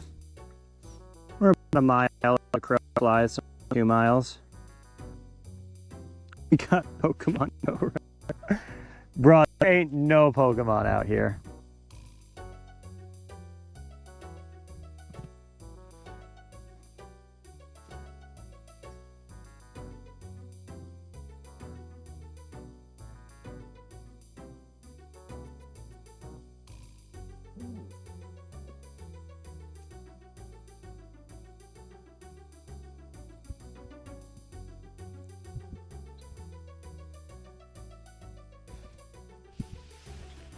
Like, I get that Pokemon Go wanted to make a unified world, so they made all the spawns based off of, like, traffic, which was pretty clever. But it would be so sick if Pokemon Go had, like, a feature where it was, like, similar to Incense, but not as powerful. And it got more powerful the further you were from any sort of spawns or web traffic. So if you went out into the forest where you're like somewhere here where it's like there's 0 other people, right? It would give you the maximum effect. But then the problem is people would just go camping and sit in one spot and, you know, just farm Pokemon. Or if you like live in the country, you could just sit at your house. It'd probably have to be like you have to move a certain amount of distance. But it always felt weird that, like, the way to farm rare, you know, the way you get, like, rare Pokemon in Pokemon is you go out of your way to, like, the caves and, like, the furthest to reach places. But the way you get Pokemon in Pokemon Go is you go into the city center and just farm Pokestops for a while.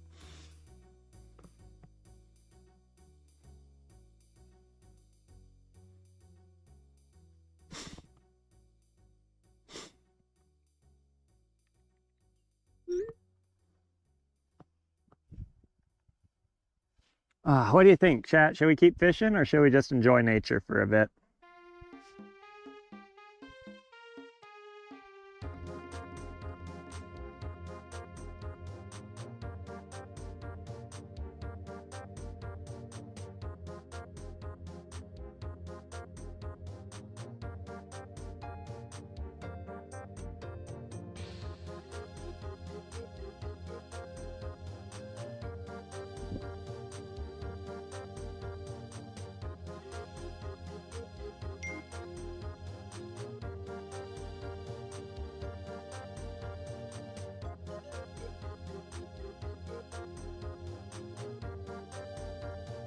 I think we should use our final 1/8 ounce lure.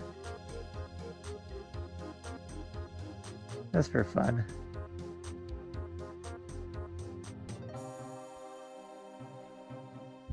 I do kind of like the shade though. I've been in the sun for the last 4 hours. Like if I were designing Pokemon Go, I would keep all like the Pokestops in the city center. And then all the rare Pokemon like as far away as possible. Or like relatively far out. So, you know, if you wanted to like look for Ghastly or Rattata or, you know, like all like the more common Pokemon, you would go into the city center, you would get a bunch of Pokeballs, you would get like everything. But if you wanted to actually like Farm Dratini or something. Or Larvitar. It should have been like, you have to go into the city to visit all the Pokestops and get the Pokeballs. But then you'd have to go out to actually go, you know, get the rare things.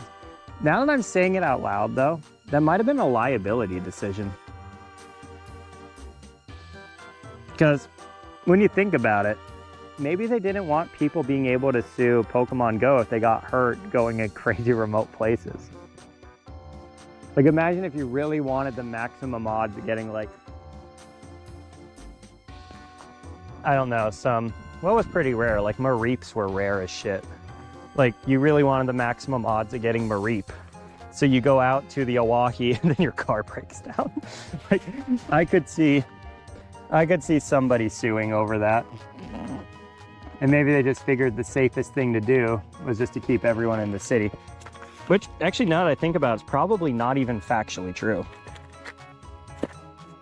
Because I bet a ton of people got run over playing Pokemon Go who wouldn't have got run over if they were out in the out in the boonies.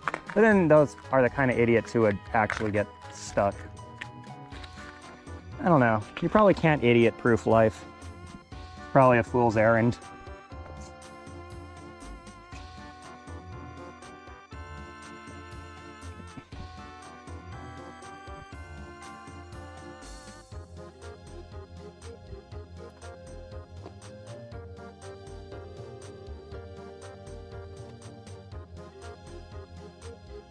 You.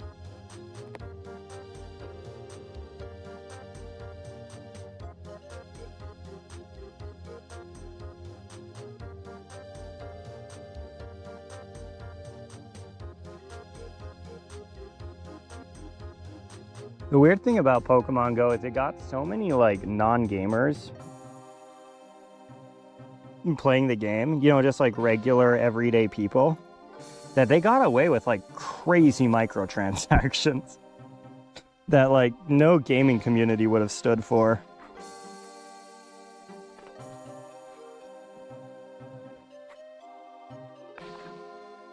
I just think about the raid passes.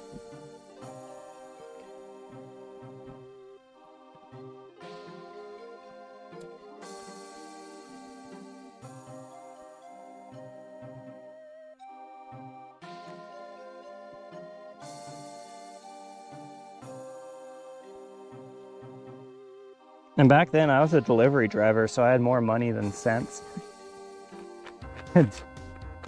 I spent quite a bit. And a lot of people I know, like pretty much everybody who had like a nice, decent job playing Pokemon Go would just, yeah, you know, you spend a couple $100 a year. It's nothing for a hobby.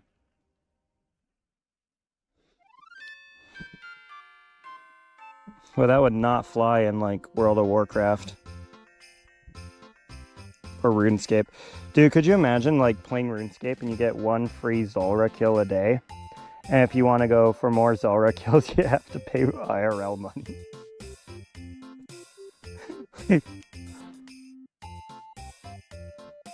That was such a crazy move to make in 2016.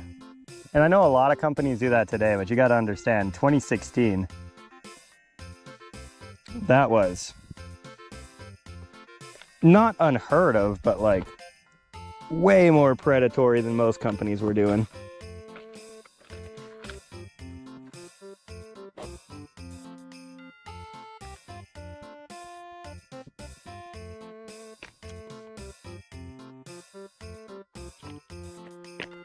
Remote raid passes are so cringe though. Like I'm glad I stopped playing when I did, because it seems like Pokemon Go just gets more cringe and cringe every time I look at it.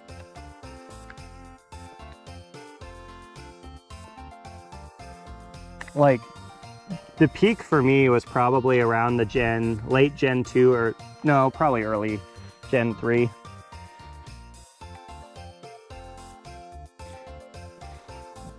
Like when they had just released battling.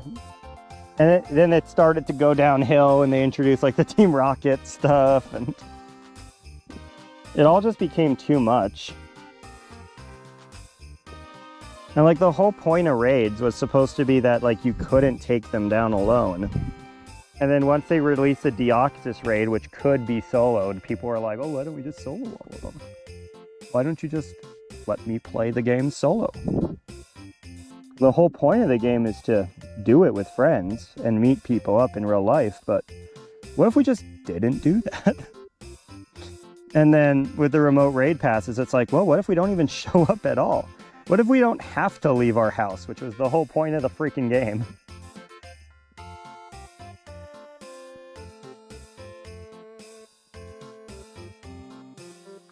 And I mean, I know they started the remote raid passes because of COVID, but like, come on, like outdoor activities was like the best thing you could do to stop COVID.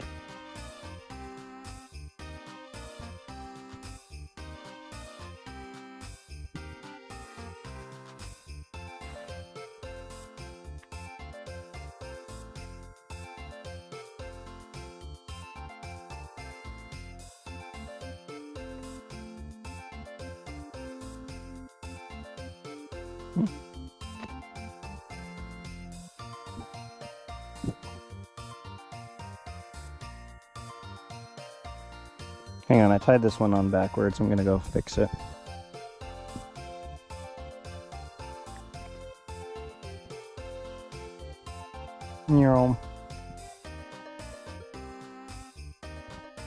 I feel like COVID was just an excuse for a lot of people to do things they wanted to do anyway, but just couldn't face the public backlash for.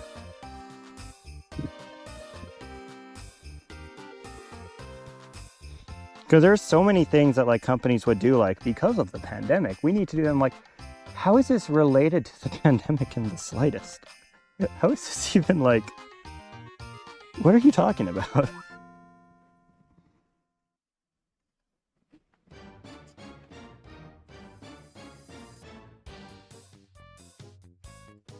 Because of the pandemic, we don't want you putting your credit card into a credit card reader. Use tap to pay instead. And you're like, wait, you still don't touch it. you don't actually touch the reader when you swipe the credit card. What's going on here? The credit card touches the reader. The credit card doesn't touch anything another human has touched. And you also don't touch the reader. It's like, and you know, with the tap to pay, it's like, then you find out after the fact that was something like banks were pushing for since like 2016, because it's so much more secure than the regular, what's it called? Like touch to pay is goated. Like, I'm not trying to shit on touch to pay, but the reason they pushed it through during COVID was not because of the pandemic. It was because it was a good time to push it through when everybody was suspicious of touching things. But if you actually do the train of thought, it definitely did not help or matter in the slightest. And it was just kind of funny watching it be billed that way.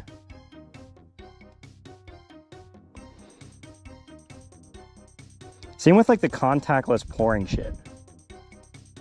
Like, I still don't know why, like what the benefit to that was. Why Coke pushed that so hard. Because touching your cup to the side of a soda fountain and then drinking from the cup through a straw, like how, what? How is that? It's not more sanitary. Because the way germs are going to get in is through the straw, right? I still don't know why contactless pouring was so like ubiquitous everywhere. That one doesn't make sense to me. And it's got to be something along the lines of like it's easier to maintain, or it breaks less often, or it's a marketing thing, or like I don't know. I really don't get that one. I'm genuinely curious, does anybody know why that was a thing?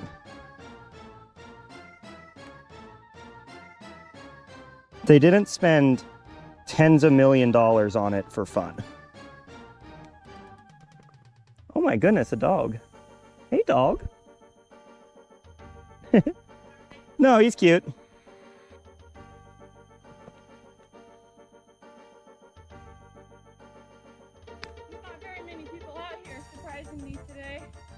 I know, they all stopped at the, what's it, the waterfall and turned around. Where does this go, by the way? Does this just go out to like the bench? Yeah. Okay. Yeah.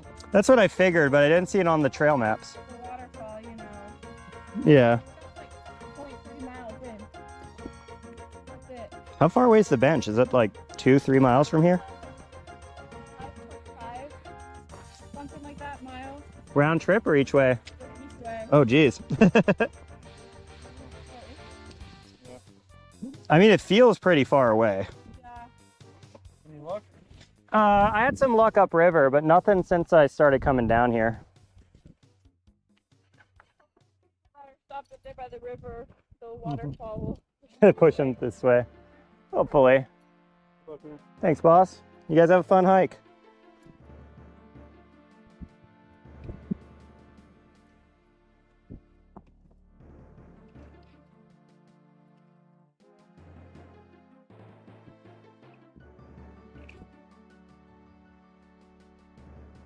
Yeah, with the whole Pokemon Go thing, I bet it was like, our biggest spenders are the laziest people.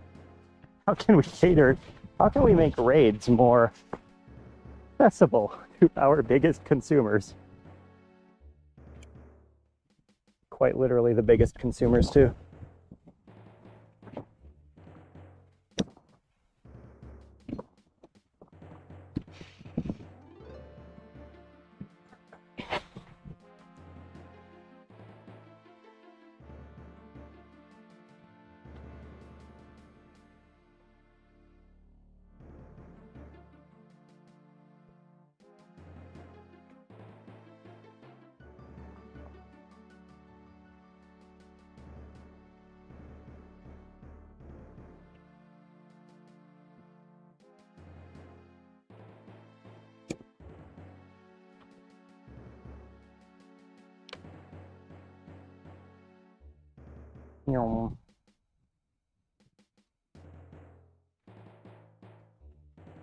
Yes to both of those questions. I don't know how to say your name though.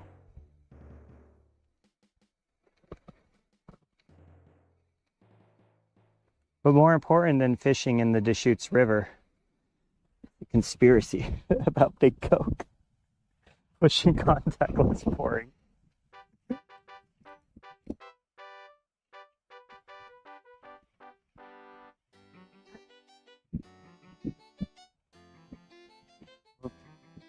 Like, you guys want to know something fascinating?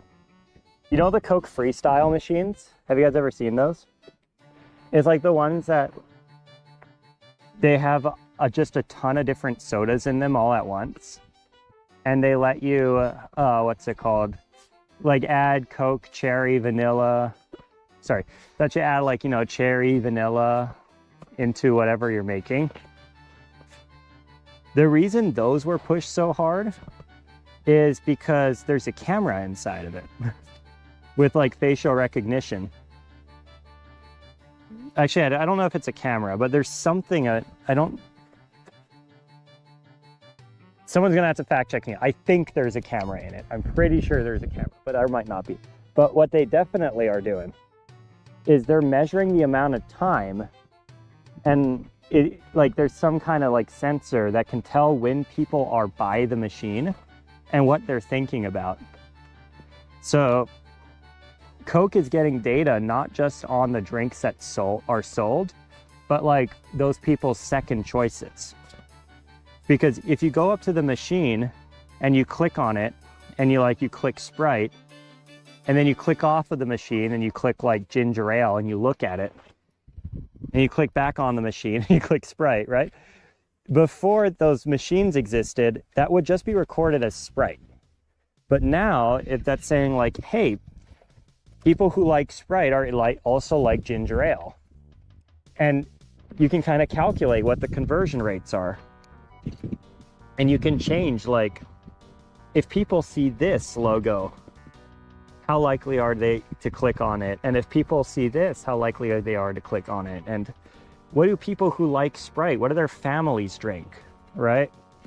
And that lets them like decide where to put things in the grocery store and elsewhere, and like what kind of marketing campaigns to run. Because if you find out that the families that drink, I'm just gonna make stuff up, like the families that drink Dr. Pepper are also the families that drink Squirt, and I just made that up, then what you could do is you could go to Safeway and say, hey, I know you put Squirt next to all the other orange sodas, but what if you put it by the Dr. Pepper instead? And that way you can increase sales for both of the products. So even though those machines break down all the time and they're like not super reliable and, you know, they're kind of buggy, the reason they're like pushed so hard by Coke is actually because they want all that like customer data that you could never get from a survey and you could never get it from sales data. And I'm not saying that's bad. I'm just saying, like, when companies make decisions, like, what the hell? What? What was going on? I've never seen that before. What? I have no idea. I'm gonna have to watch the footage back. I have no idea what that was all about. You know. So far, I've got. Chat, do you think he's rage baiting? Is that Adam? No, it's like it's not Adam this time. Okay. I've got 2 Brooks, I believe, and a rainbow. I have a hard time telling Brooks and Browns apart, so I'll double check what they are when I get home for the, what's it called? For the Catching All Fish series, but we're gonna catch a ton of Brooks and a ton of Browns on this series. So it doesn't matter if we're at 6 out of 34 or 7 out of 34 right now. Watch me checking 2 of them are bulls somehow, even though there's no bull trout this far up.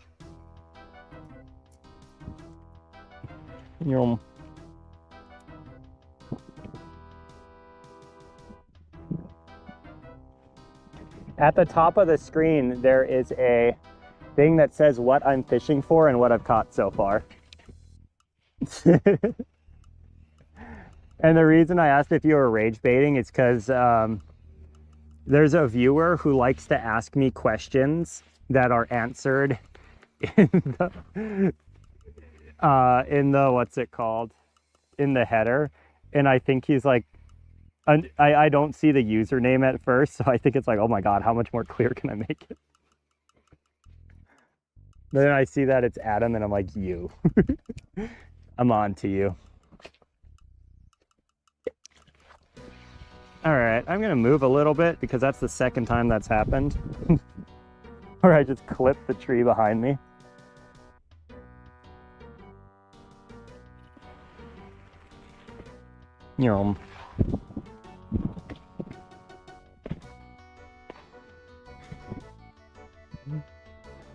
So, whenever I go live, I always get the same 2 questions. What are you fishing for? And have you caught anything yet? So that's what that overlay is trying to answer. And if I didn't have that overlay, like roughly every 5 to 10 minutes, somebody would ask one of those 2 questions. It drove me insane, to the point where I learned how to program the overlay.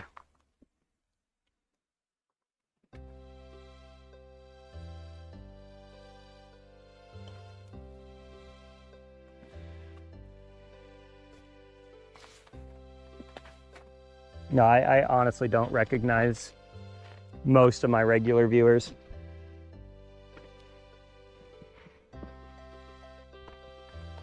The only 2 viewers I really remember are Adam, because he likes to mess with me, but he is also really helpful when it comes to, like, you know, telling me whenever the stream disconnects.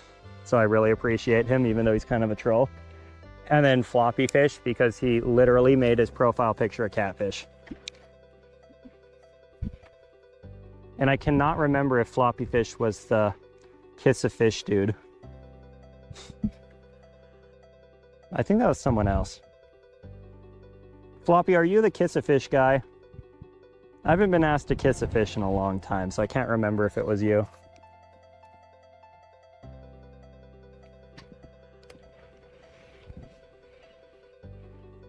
think it's gonna be my last cast here. I'm gonna go move up just slightly, do another cast or two,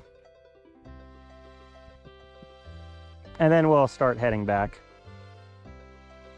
I have not had a bite since we left the, what's it called? The waterfall like a mile and a half ago. So I think I'm gonna head back to the waterfall. I'm gonna cast out there a couple of times. And then we're gonna go back to the spot with all the brown and brook trout from earlier in the day. Now that it's a little later in the afternoon, they're probably getting hungry. Brown and brook trout tend to feed later.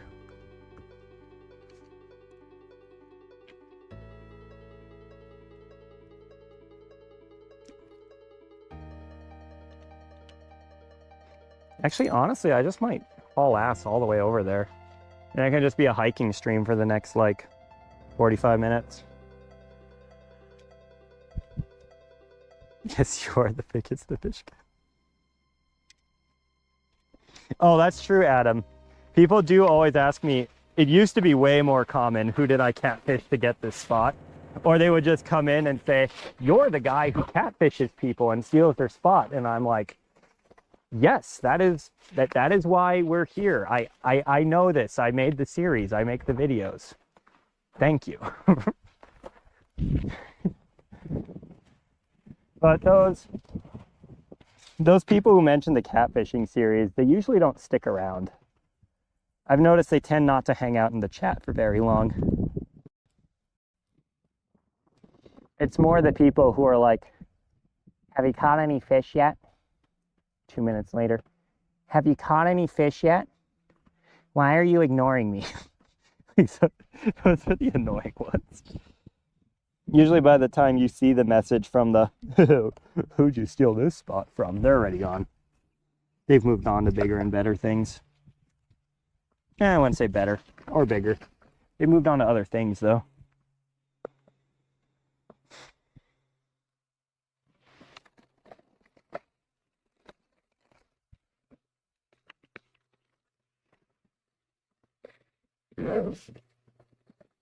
Let's be honest, my biggest hater is the TikTok puzzle, though. That caused me way more frustration than most annoying chatters.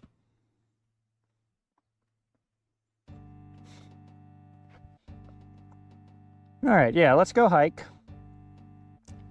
What's my server battery at? I'll be in here.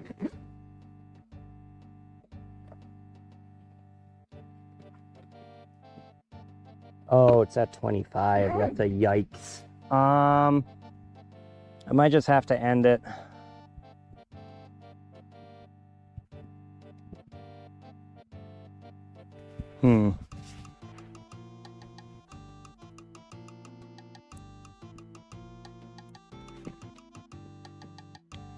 Siri, set a timer for 30 minutes.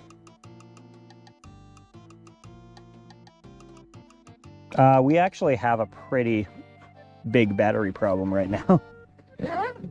So the Starlink battery, I do have a spare in the car, but we are currently far from the car. And it is at 25%. And if the Starlink goes, I cannot turn the stream off. It'll indefinitely sit on the, server is reconnecting, please wait. And then TikTok's gonna get mad at me because TikTok's gonna be like, hey, you're just farming hours. You can't stream nothing like Twitch streamers do. But they're like, the YouTube will automatically disconnect if it doesn't detect activity for a certain time, but TikTok doesn't have that functionality. There's no like API I can talk to kill the stream if nothing comes through the SRT feed. And I have literally no service. Like, I can't even call Brooke and make Brooke do it. The only reason I could call and text Brooke earlier is because I have Wi-Fi calling enabled and satellite works.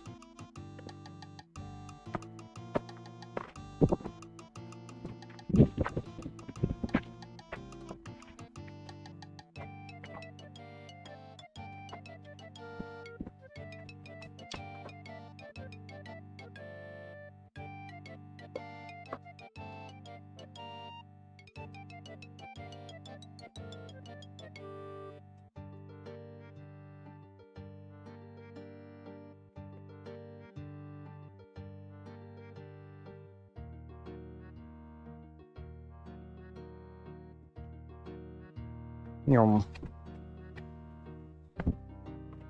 Ah.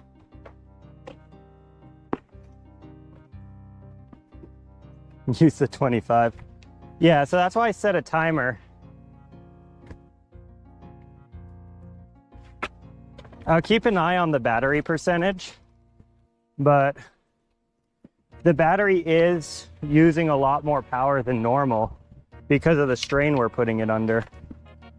We're putting the antenna under quite a bit of strain right now. So I'm not going to get the full, I think it's 7 hours of charge, which I was kind of banking on.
And we keep going. Whew.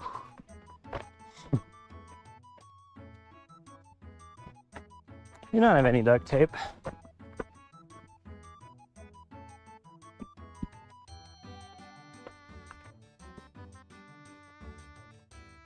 Here.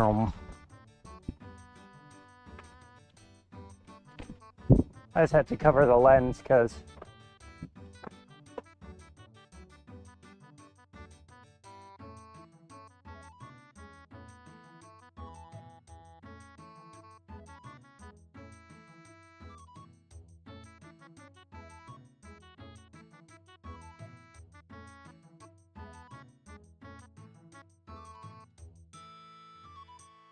I want any of you pervs to clip it. But there was a lady sunbathing with not a lot of clothes on. And I know if I mentioned it, someone would have gone back in time, clipped the footage, posted it or something. And don't get me wrong, she was covered up. She wasn't super covered up. And I know some of you guys would have jumped on that opportunity if I mentioned it.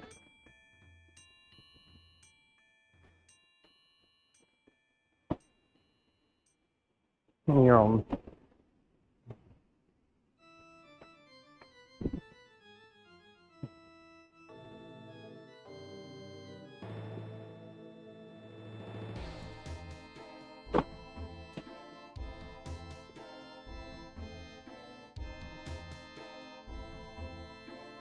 When was it? A while ago.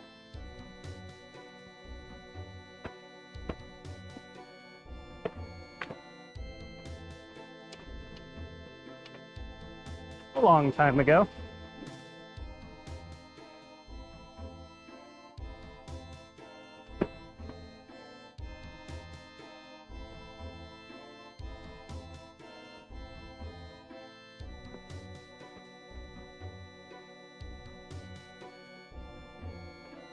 to the VODs. I mean, if anything, you'll find like a frame where there's a low res image. And again, like, they were wearing a swimsuit at the very least. So, you know, it's not like it's breaking nudity rules or anything, but if I made it easy and was like, oh, hang on, let me cover up, there's someone sunbathing, everyone would hit the whatever the command is. And this time I knew it was coming, so I just covered up the thing well in advance. You know, I promise you guys, there's better uses of your time. You need to hit the spank bank. My goal was to not make it easy and convenient for people, because people absolutely would do it if it was easy and convenient. Not gonna like go delete the VOD because there's a lady in a swimsuit at some point.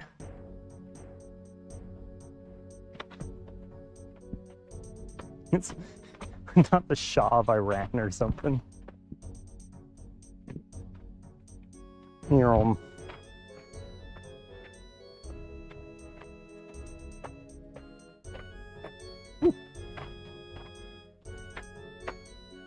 oh, looks like there's a creature over there. I don't know what kind of creature it is. Chat, do we mess with the creature? We always mess with the creature, right? What do you guys think it is? Might just be the wind. Might not actually be a creature at all. This is where some guy with a username, The Wind, comments, that was not me.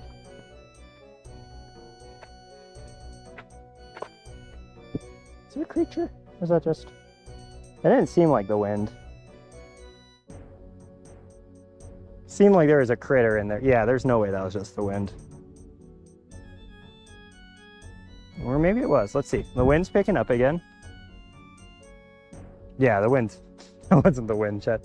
It's got to be like some little mink or something in there.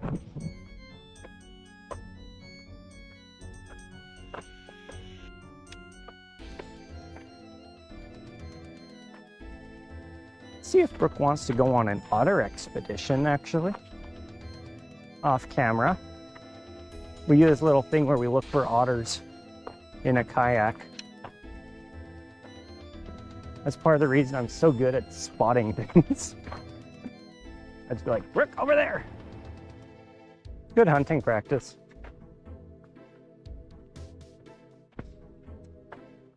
All right, here's the trees again.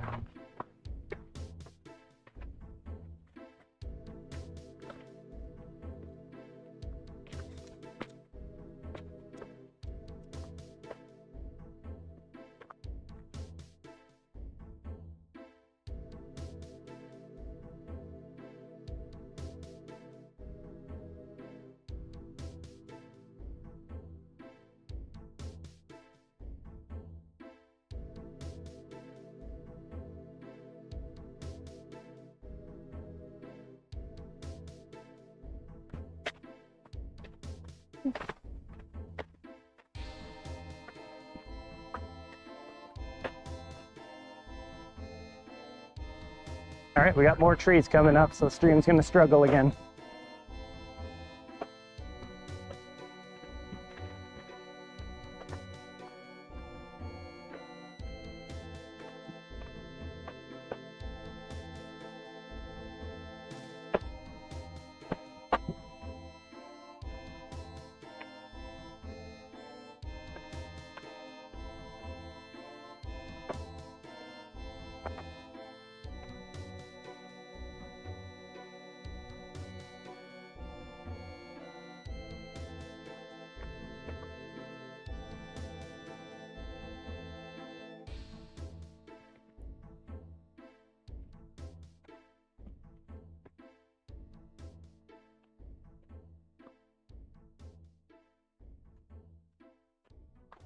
It'll be kind of fun.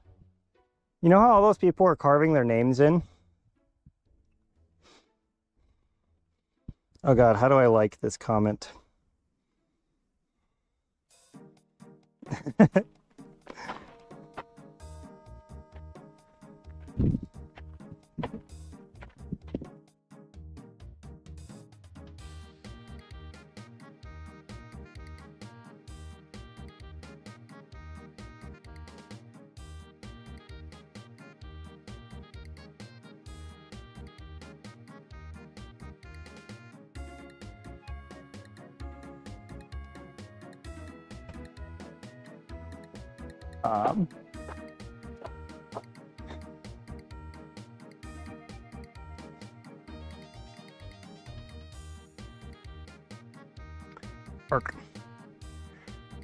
The wind is a better novelty account than floppy fish, I will say. Because it's more universally applicable. You can just like go into people's chats and be like, sorry, that was me. It'd be really funny to carve a QR code into the rocks. And the QR code just takes you to like the... You guys know that image of like the gorilla giving a middle finger? It takes you there instead of like somewhere interesting. It can't be that hard to like make a QR code in the rocks and have something read it. Well, then that would be like kind of rude to nature.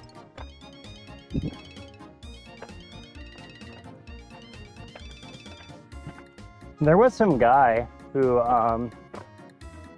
there's like these painted hills in Oregon where it's like sand piles, but the sand piles all come in different colors. And then because they're sand, they erode. And then like the layers of sand make these really cool effects as they erode down the mountain. Some guy went onto one of the public painted sands and stomped into the sand Trump 2020. And the thing is, like, politics is so toxic. You don't know if that was a Trump supporter or like a non-Trump supporter trying to make him look bad. But either way, they were an asshole. Like, regardless of whether you're trying to be like an edgy guy, like edgy, oh, look who I support, or like a person like, come on, don't ruin million-year national things for politics. Super lame. And then luckily people went and they like erased it, because the nice part about the painted hills is it is just sand. So whenever people graffiti them, it's not that hard to move the sand around and remove the graffiti.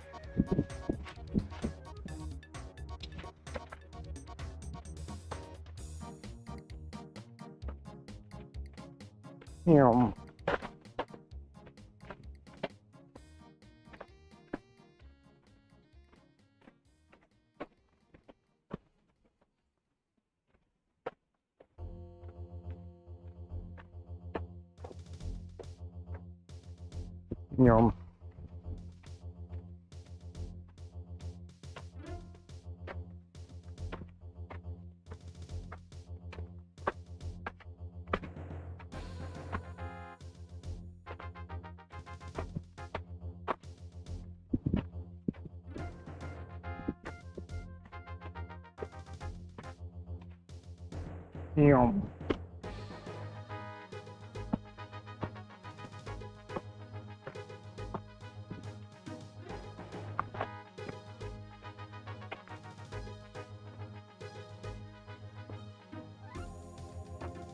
You know, Floppy, if that's true, I can one-up you.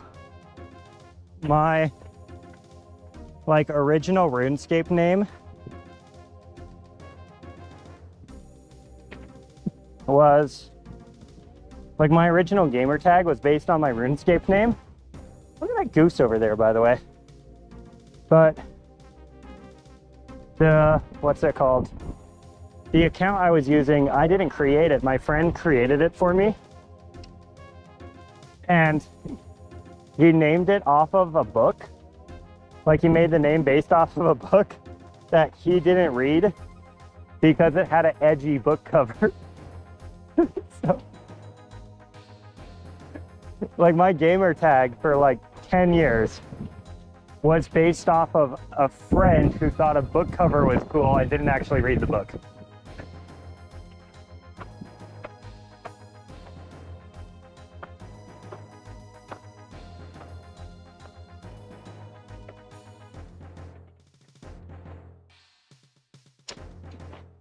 But being RuneScape, I couldn't tell people that it wasn't my account, so I had to make excuses of how I made the name.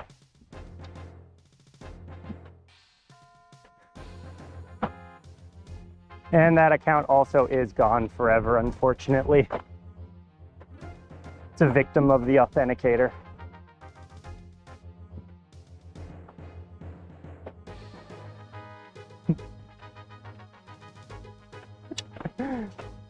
To be fair though, it is a pretty aura move to name your best friend's account after a book you didn't even read. That's because it had an edgy cover.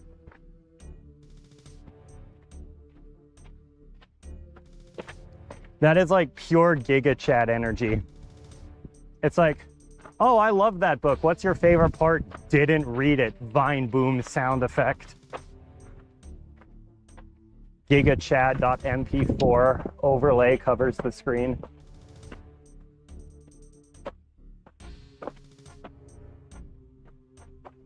Any luck, gents? Me either. Those are the guys from earlier.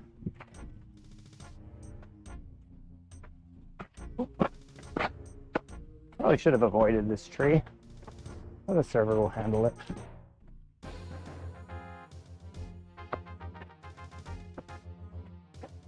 What are you guys throwing? Okay. Haven't had much luck with those either.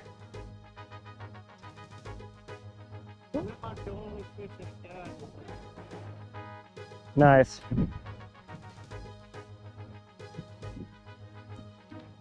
That's sick. Yeah. If you can't find the owner, it at least pays for a few lures. Oh, I thought you actually got a wedding ring. Hey, that's one more lure. I wouldn't trust it though if it got lost here.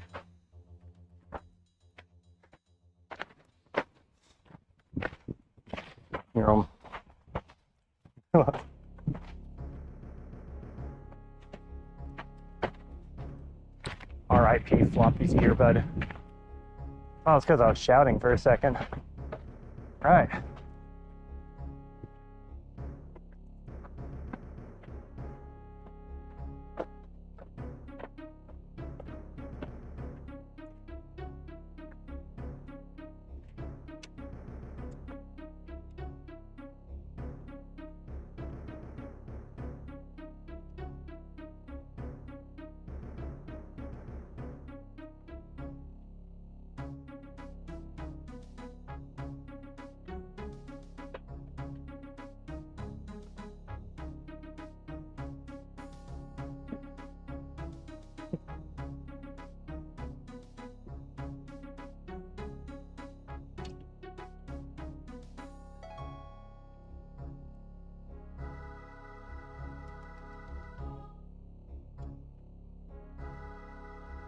I'm gonna go throw the lure here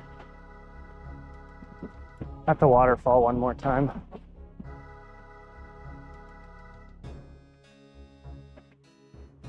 Probably just a couple of casts. Usually either get something right away or nothing at all. Feels like I'm getting nothing at all. Nothing at all. Nothing at all. Whew.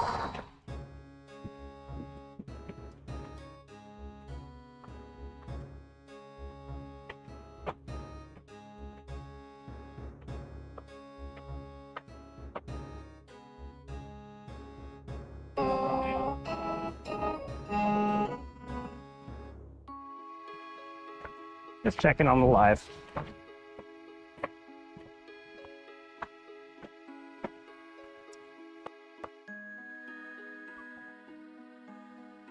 Whew.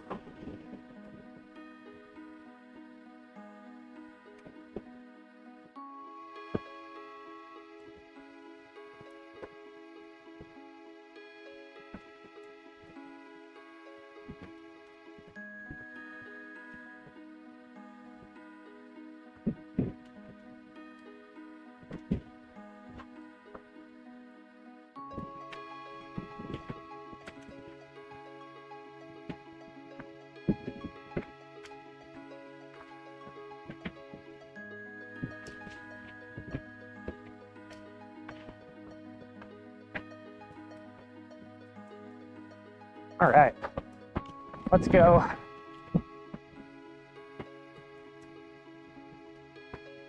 Throw our lure in here. I'll give it 3 casts here, chat, and then we'll keep moving.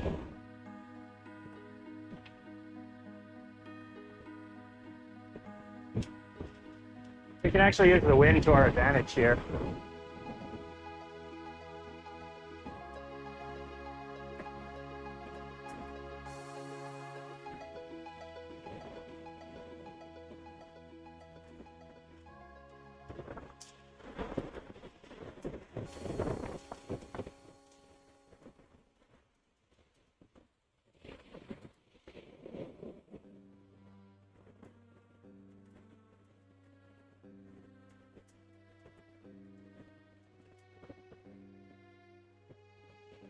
That's a one.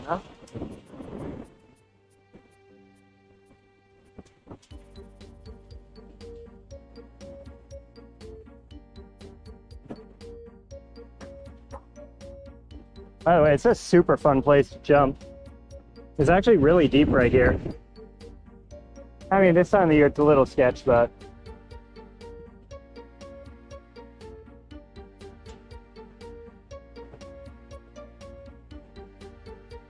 I do kind of want to do like just a kind of fun stream. When I come over here with a wetsuit and do some like deep water climbing. It's like one of the only deep water solo spots in Oregon. It's not super hard.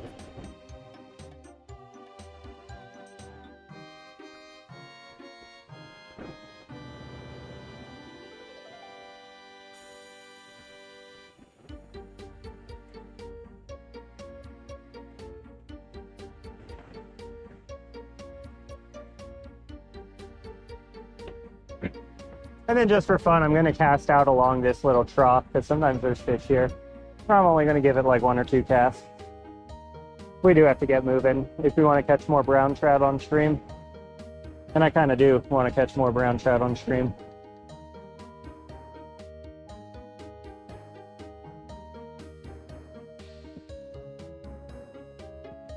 Oh, it's just a random... What the hell? Oh, I snagged on. There we go. Like, how am I possibly snagged here? There's nothing in the water. Oh, that's not good.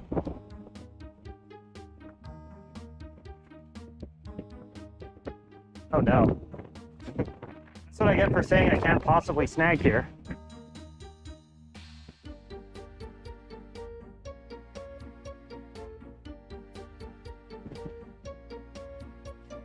Okay, there we go.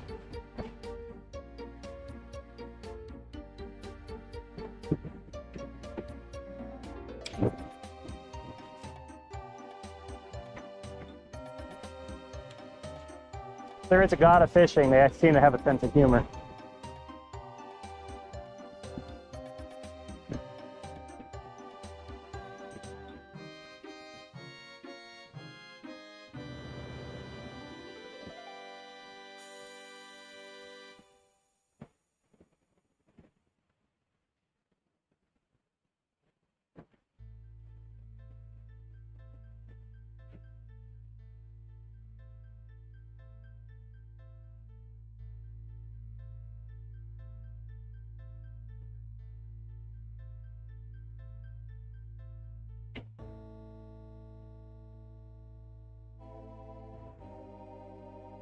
All right, let's keep moving. We're only a few minutes away from the brown trout spot.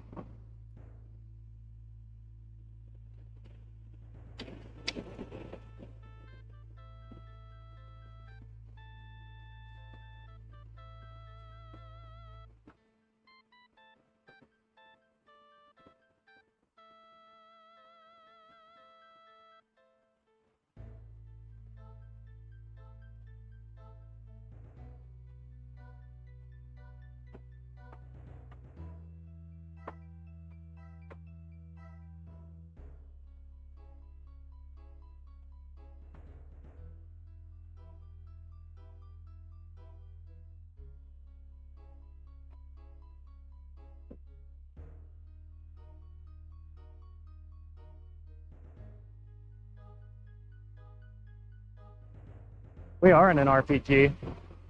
This is Red Dead Redemption 3.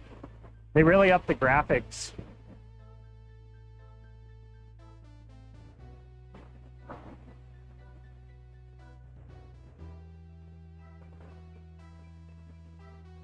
I'm actually from the future, and I'm using the RTX 8320 in order to render this.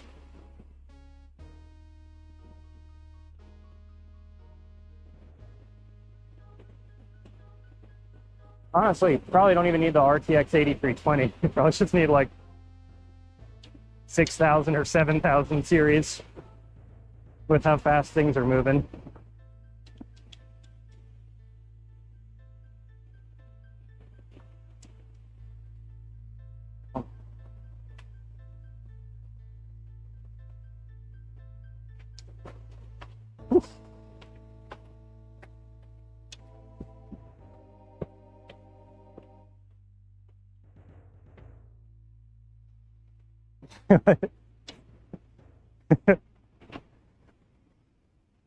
Yeah, in the future, OBS costs money, so you have to go back to using Hypercam.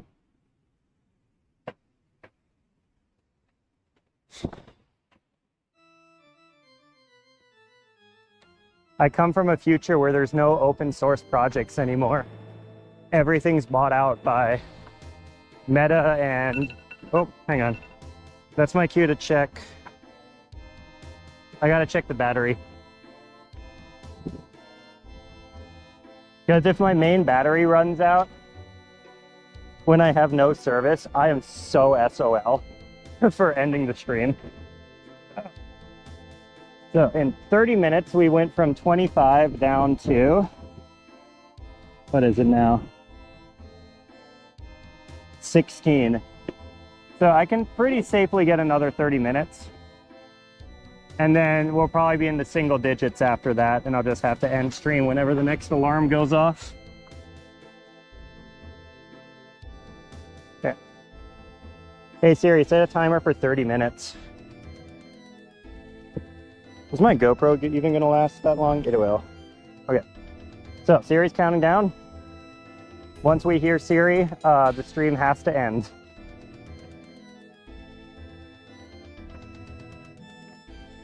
And honestly, I might just go somewhere else and go start up another live stream with my second battery. But that would be after I get food and eat, and I'm so hungry I said get food and eat. That's all. There can't be any ambiguity in my brain. We need food.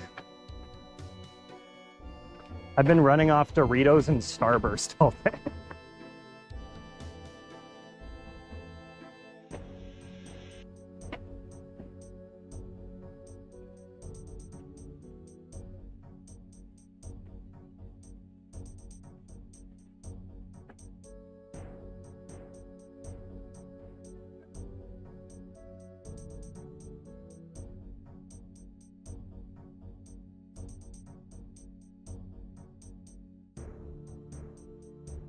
Yeah, Adam.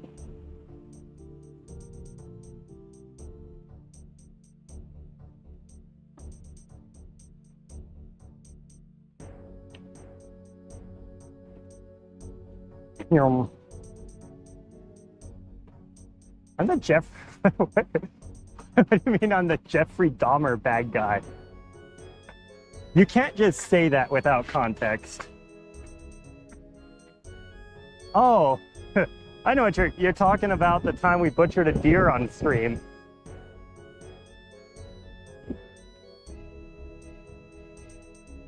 That was a fun time.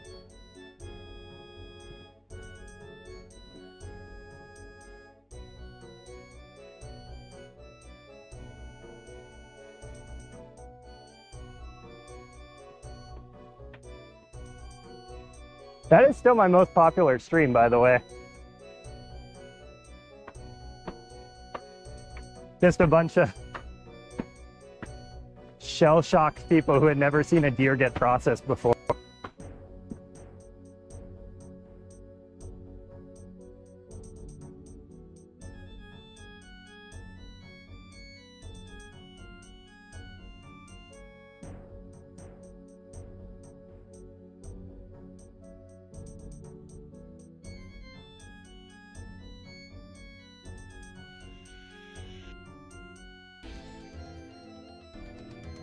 I really should have.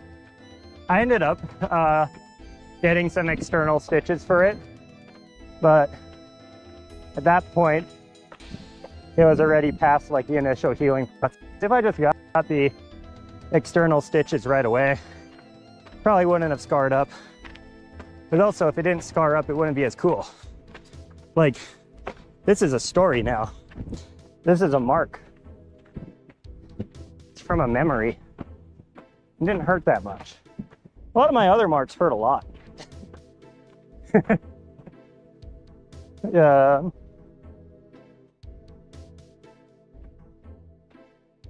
This on this finger, the mark on both the nail and the skin, that's from digging for purple varnish clams and sliding my finger along a clamshell because I forgot to put gloves on, and just it cut all the way down to the bone, fucked up the nail. Like that one hurt. What other marks do I have? This one, crashing a folding bike while I was driving home from school. Also, part of this scar from the surgery to fix my arm after the fact.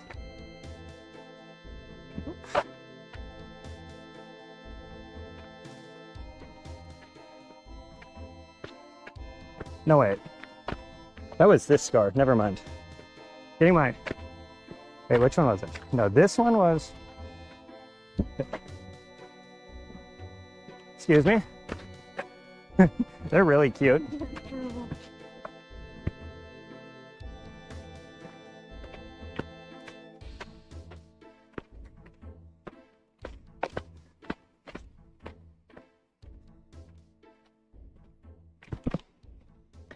This one was from trying to jump over an inflatable barrier and getting absolutely obliterated by it and needing surgery.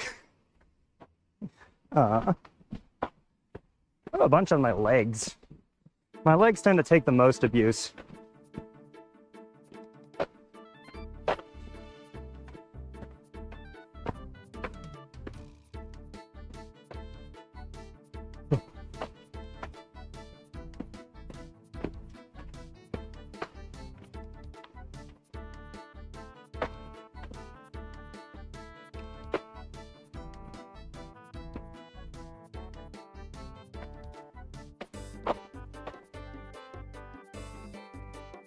I wonder how many miles I walked today.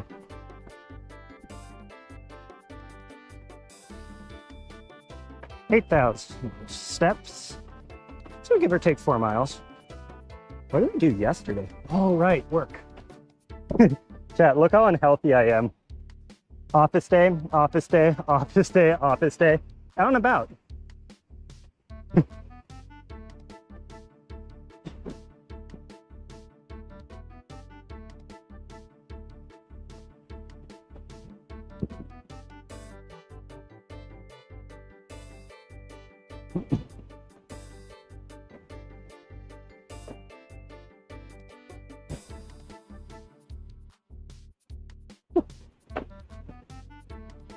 I feel like I'm personally like the least healthy guy who has, you know, this big of an outdoor channel without being just like, you know, those corn-fed people who drive around everywhere. I feel like I'm right on the verge.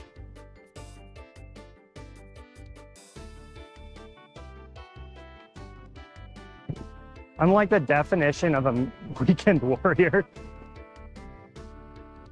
I don't go to the gym. I don't eat well. I eat pretty good. I eat okay. I eat a lot of snacks. I eat a lot of sugar. And then I just go on one of these benders.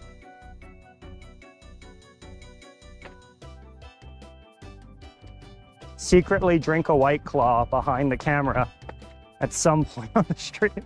Because I can't show myself drinking on stream. It's against the rules. And I can't talk about it. Like, I can't talk about being drunk. I can't be visibly drunk. You know, they don't want people glorifying alcohol. But I'll still find a discreet opportunity to pound the White Claw, eat a bunch of Doritos beforehand, bring nothing but water and Starburst with me, and just crush life.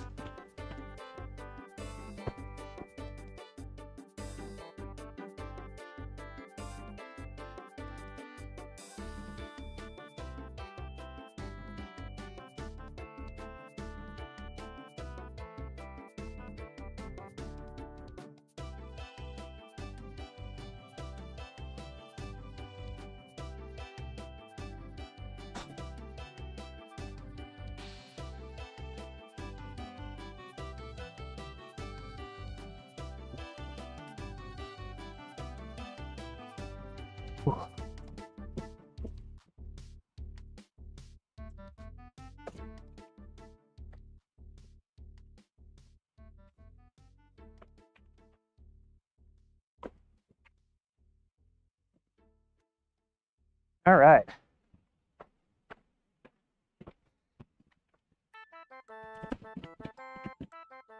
Okay, Shady's back. Let's see if we can tell a friend. And by friend, I mean the brown trout.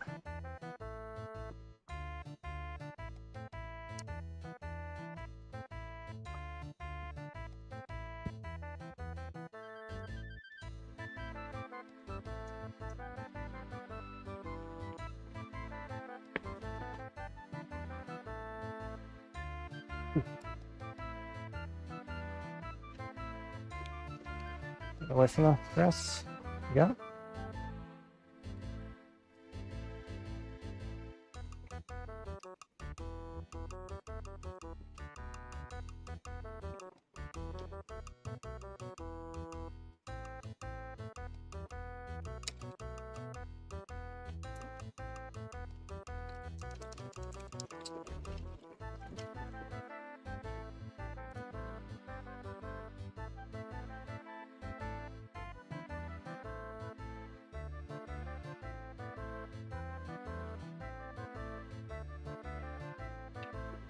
And we'll give it one more cast here and then move on. Let's go this way.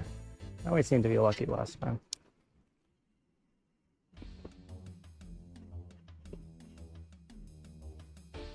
Actually don't remember if this is where we stopped. Or if I just got like turbo snagged right away.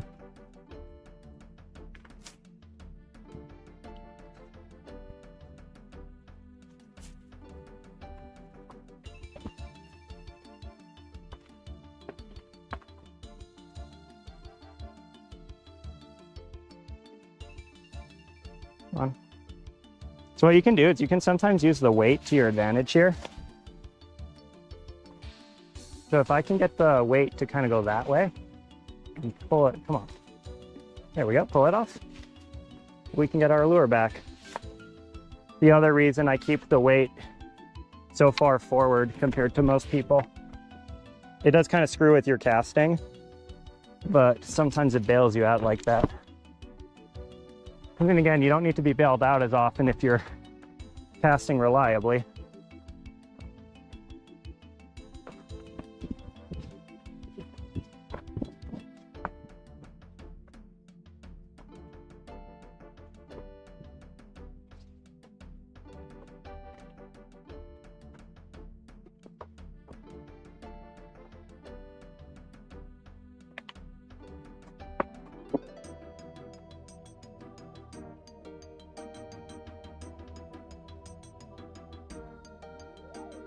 Was this spot good? I don't remember. Ooh, what do we have here? Some kind of creature just got startled.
Yeah, let's keep moving.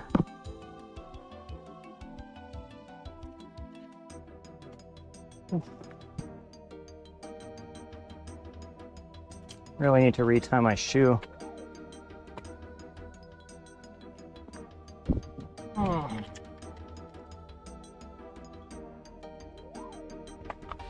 Go do that real fast.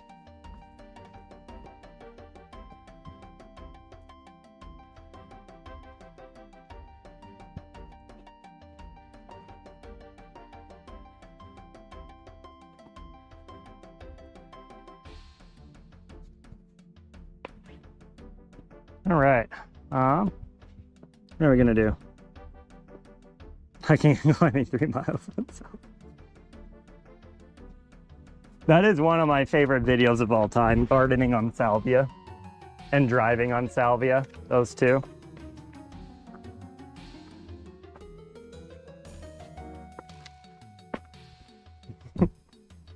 The cat on driving on salvia makes it so much better.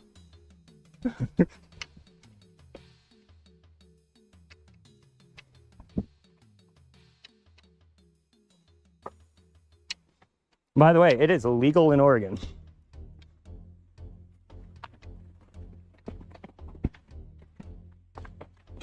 You can just go get salvia here. And I've never tried it.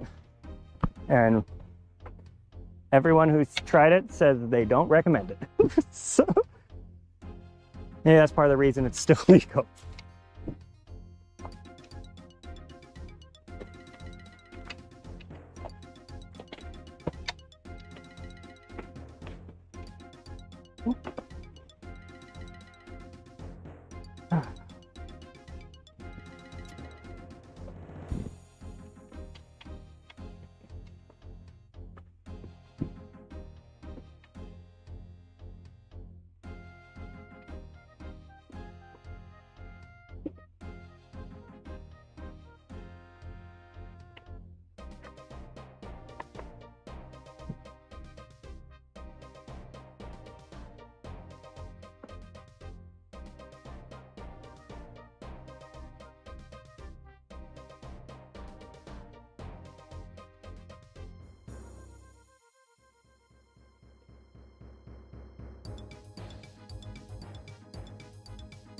There we go.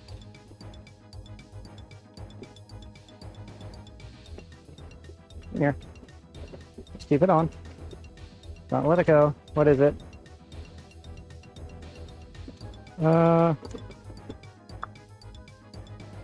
go see. Hey, buddy. Hey, you're only gonna hurt yourself. It just came. Brown trout. So we did tick off a brown after all. I'll show you how you can tell the difference.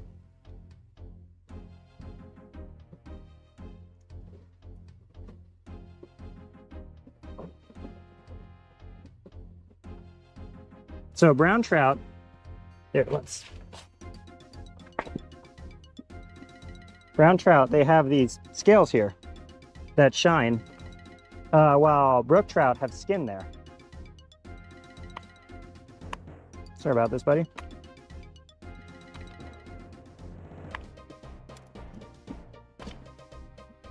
As a reminder, these are invasive.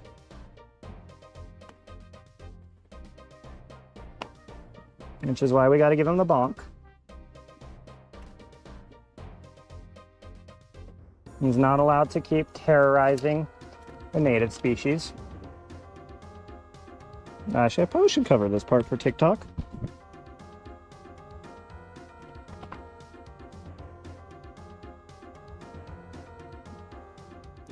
And it's not going to be pretty.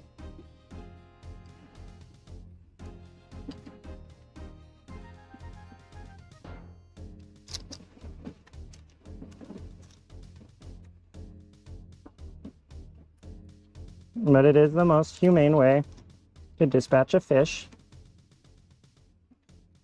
to just completely remove their brain.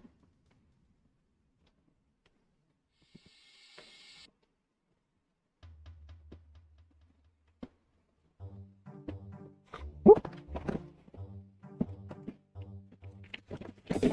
Oh.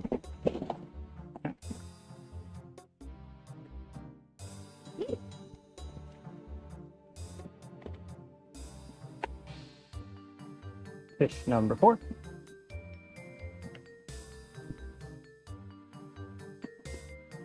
Into the bag.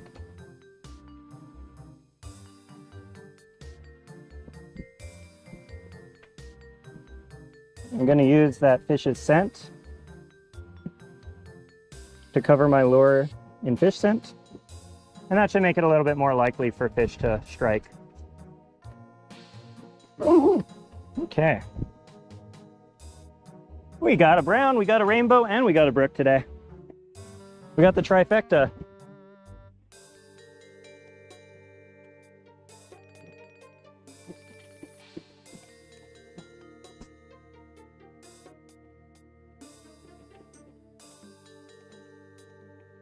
I thought that was another bite. I got excited.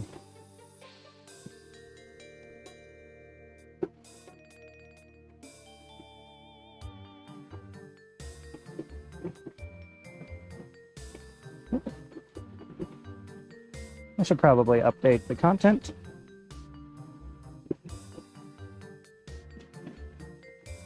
Yeah, that was a brown trout.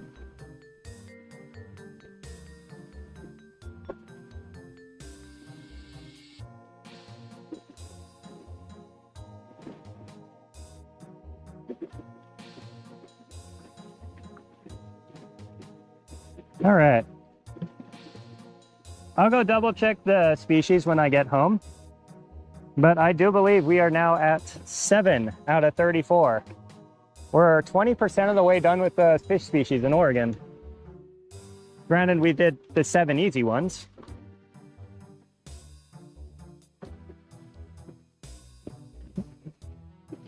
Actually, sucker is not easy.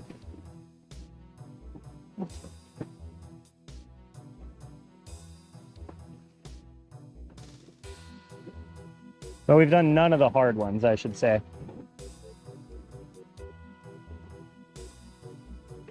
Because I feel like just by going for things like whitefish, you're going to get sucker.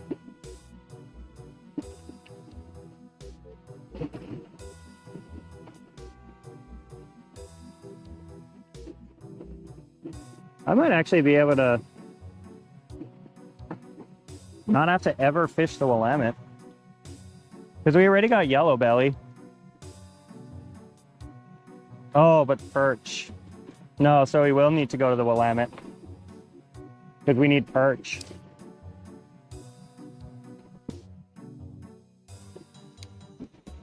I mean, you can get perch at like 10 Mile Lake on the coast, but it's way easier in the Willamette near Portland area.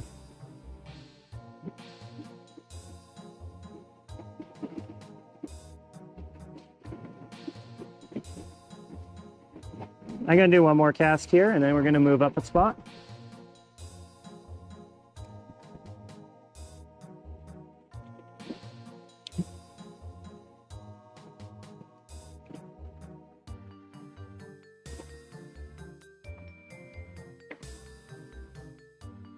I just had a triple bite, and he didn't take it. That's demoralizing.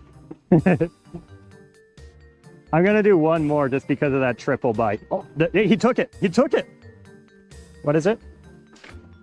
I have a hard time seeing. Oh, there we go.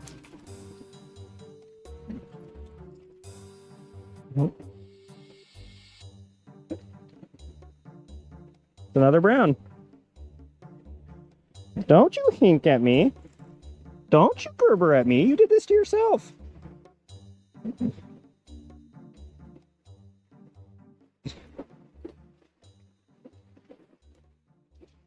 I'm gonna brain him first real quick. This one has energy. Sorry about this, buddy. I know, you don't want it.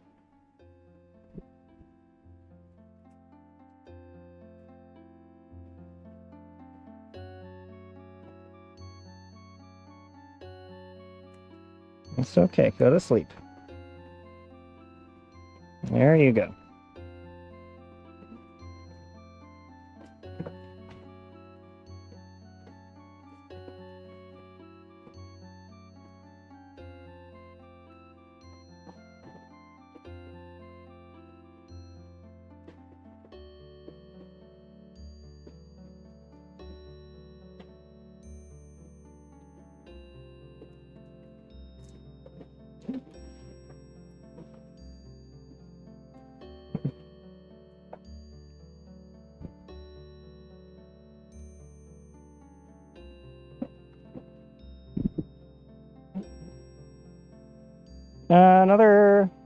Another brown.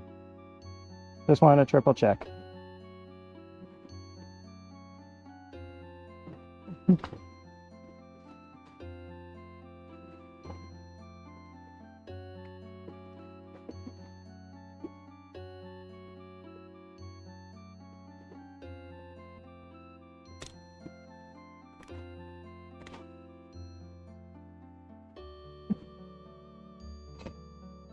Chat, you guys want to see something disturbing? No, it would be mean to the wildlife. That's good. That kind of messed up this brown trout. Well, let's keep fishing here. We got 6 minutes left on the stream. That's not really enough time to pack up and restart. That fish took 4 attempts to eat the lure, by the way. And he finally committed at the very end.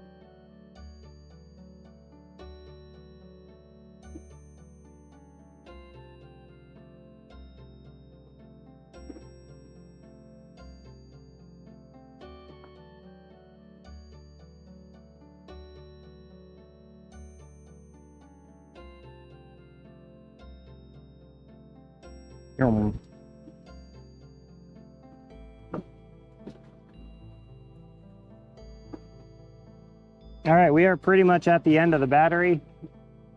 So, everybody, it was a marathon of a stream. Thank you guys for joining me. We got 5 fish. We lost 5 lures. Chat, we need to get 1 more fish. Gonna make a terrible decision to keep the stream running.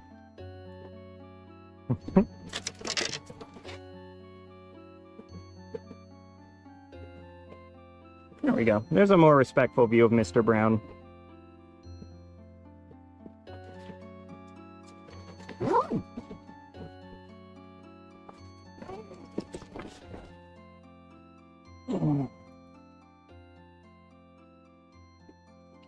Oh no, don't. I will rage quit, by the way, if this actually is stuck in here.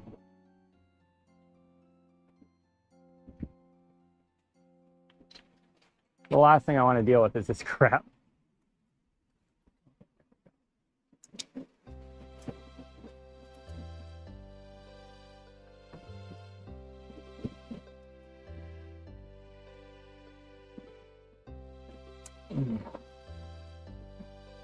Don't get stuck just the second I free you. Thank you.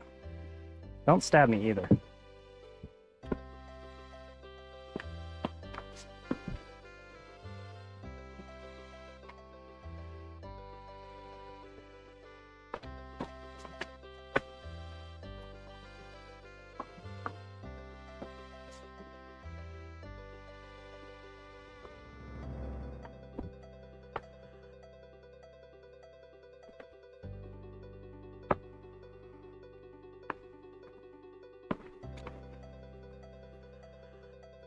It's always freaky hearing something behind you when you're alone.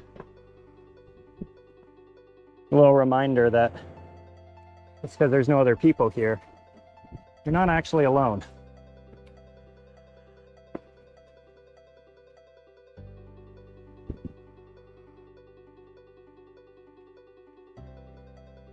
This is where the big one did the phantom strike. So let's go fish this a couple times. If we don't get any bites, move up.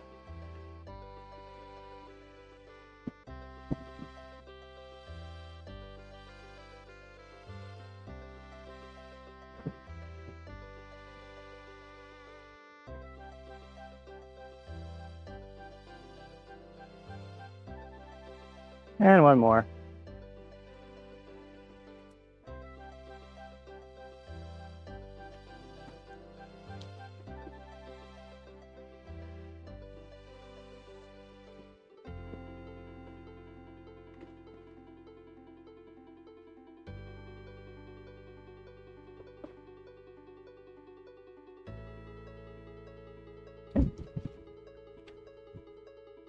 No sign of big fish. We keep moving.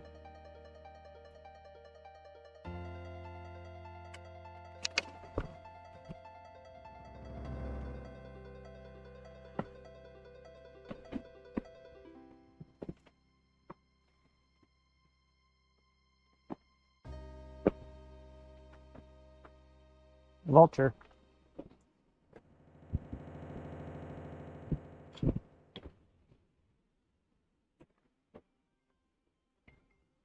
Oh, Brooke's calling. Hey, Brooke, I'm almost done. I'll be home in like an hour and a half. Fishing. Yes.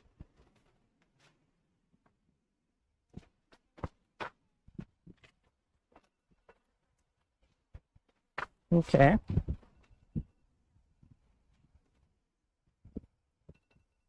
Hang on, I gotta turn the alarm off. What's going on with your job? What? What'd you say is being gassy?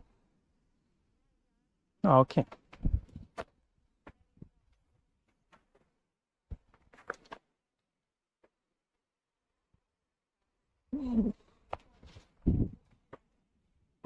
Okay, you want to kayak around? Is that what you're asking for?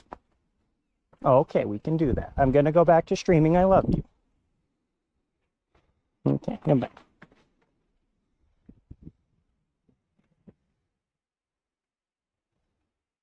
All right, sorry about that. Let's go down here.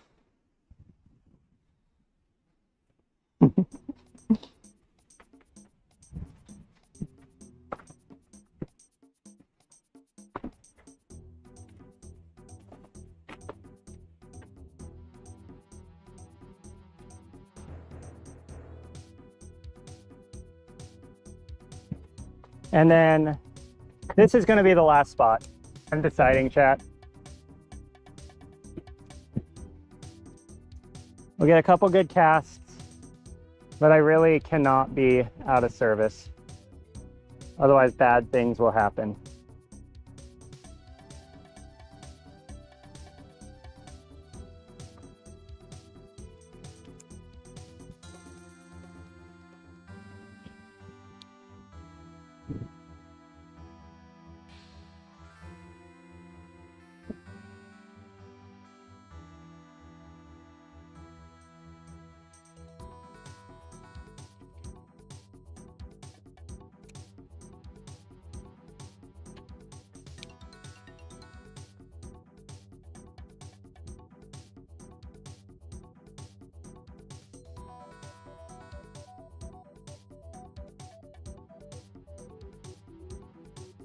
2 more casts here. Go far cast this time.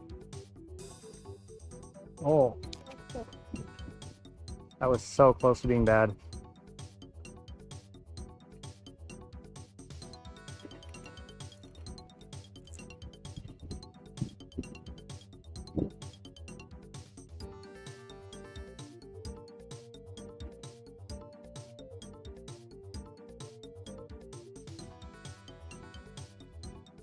And last cast, chat. This is it. This is the moment we've all been waiting for. This is where the big brown trout comes to finally give us some good dinner.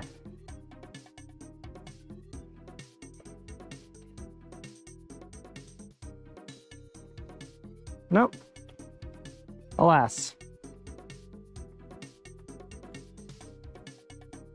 We can rack up our thing.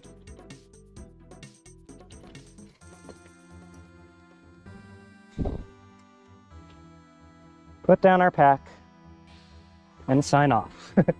Or however the fuck long shift that was.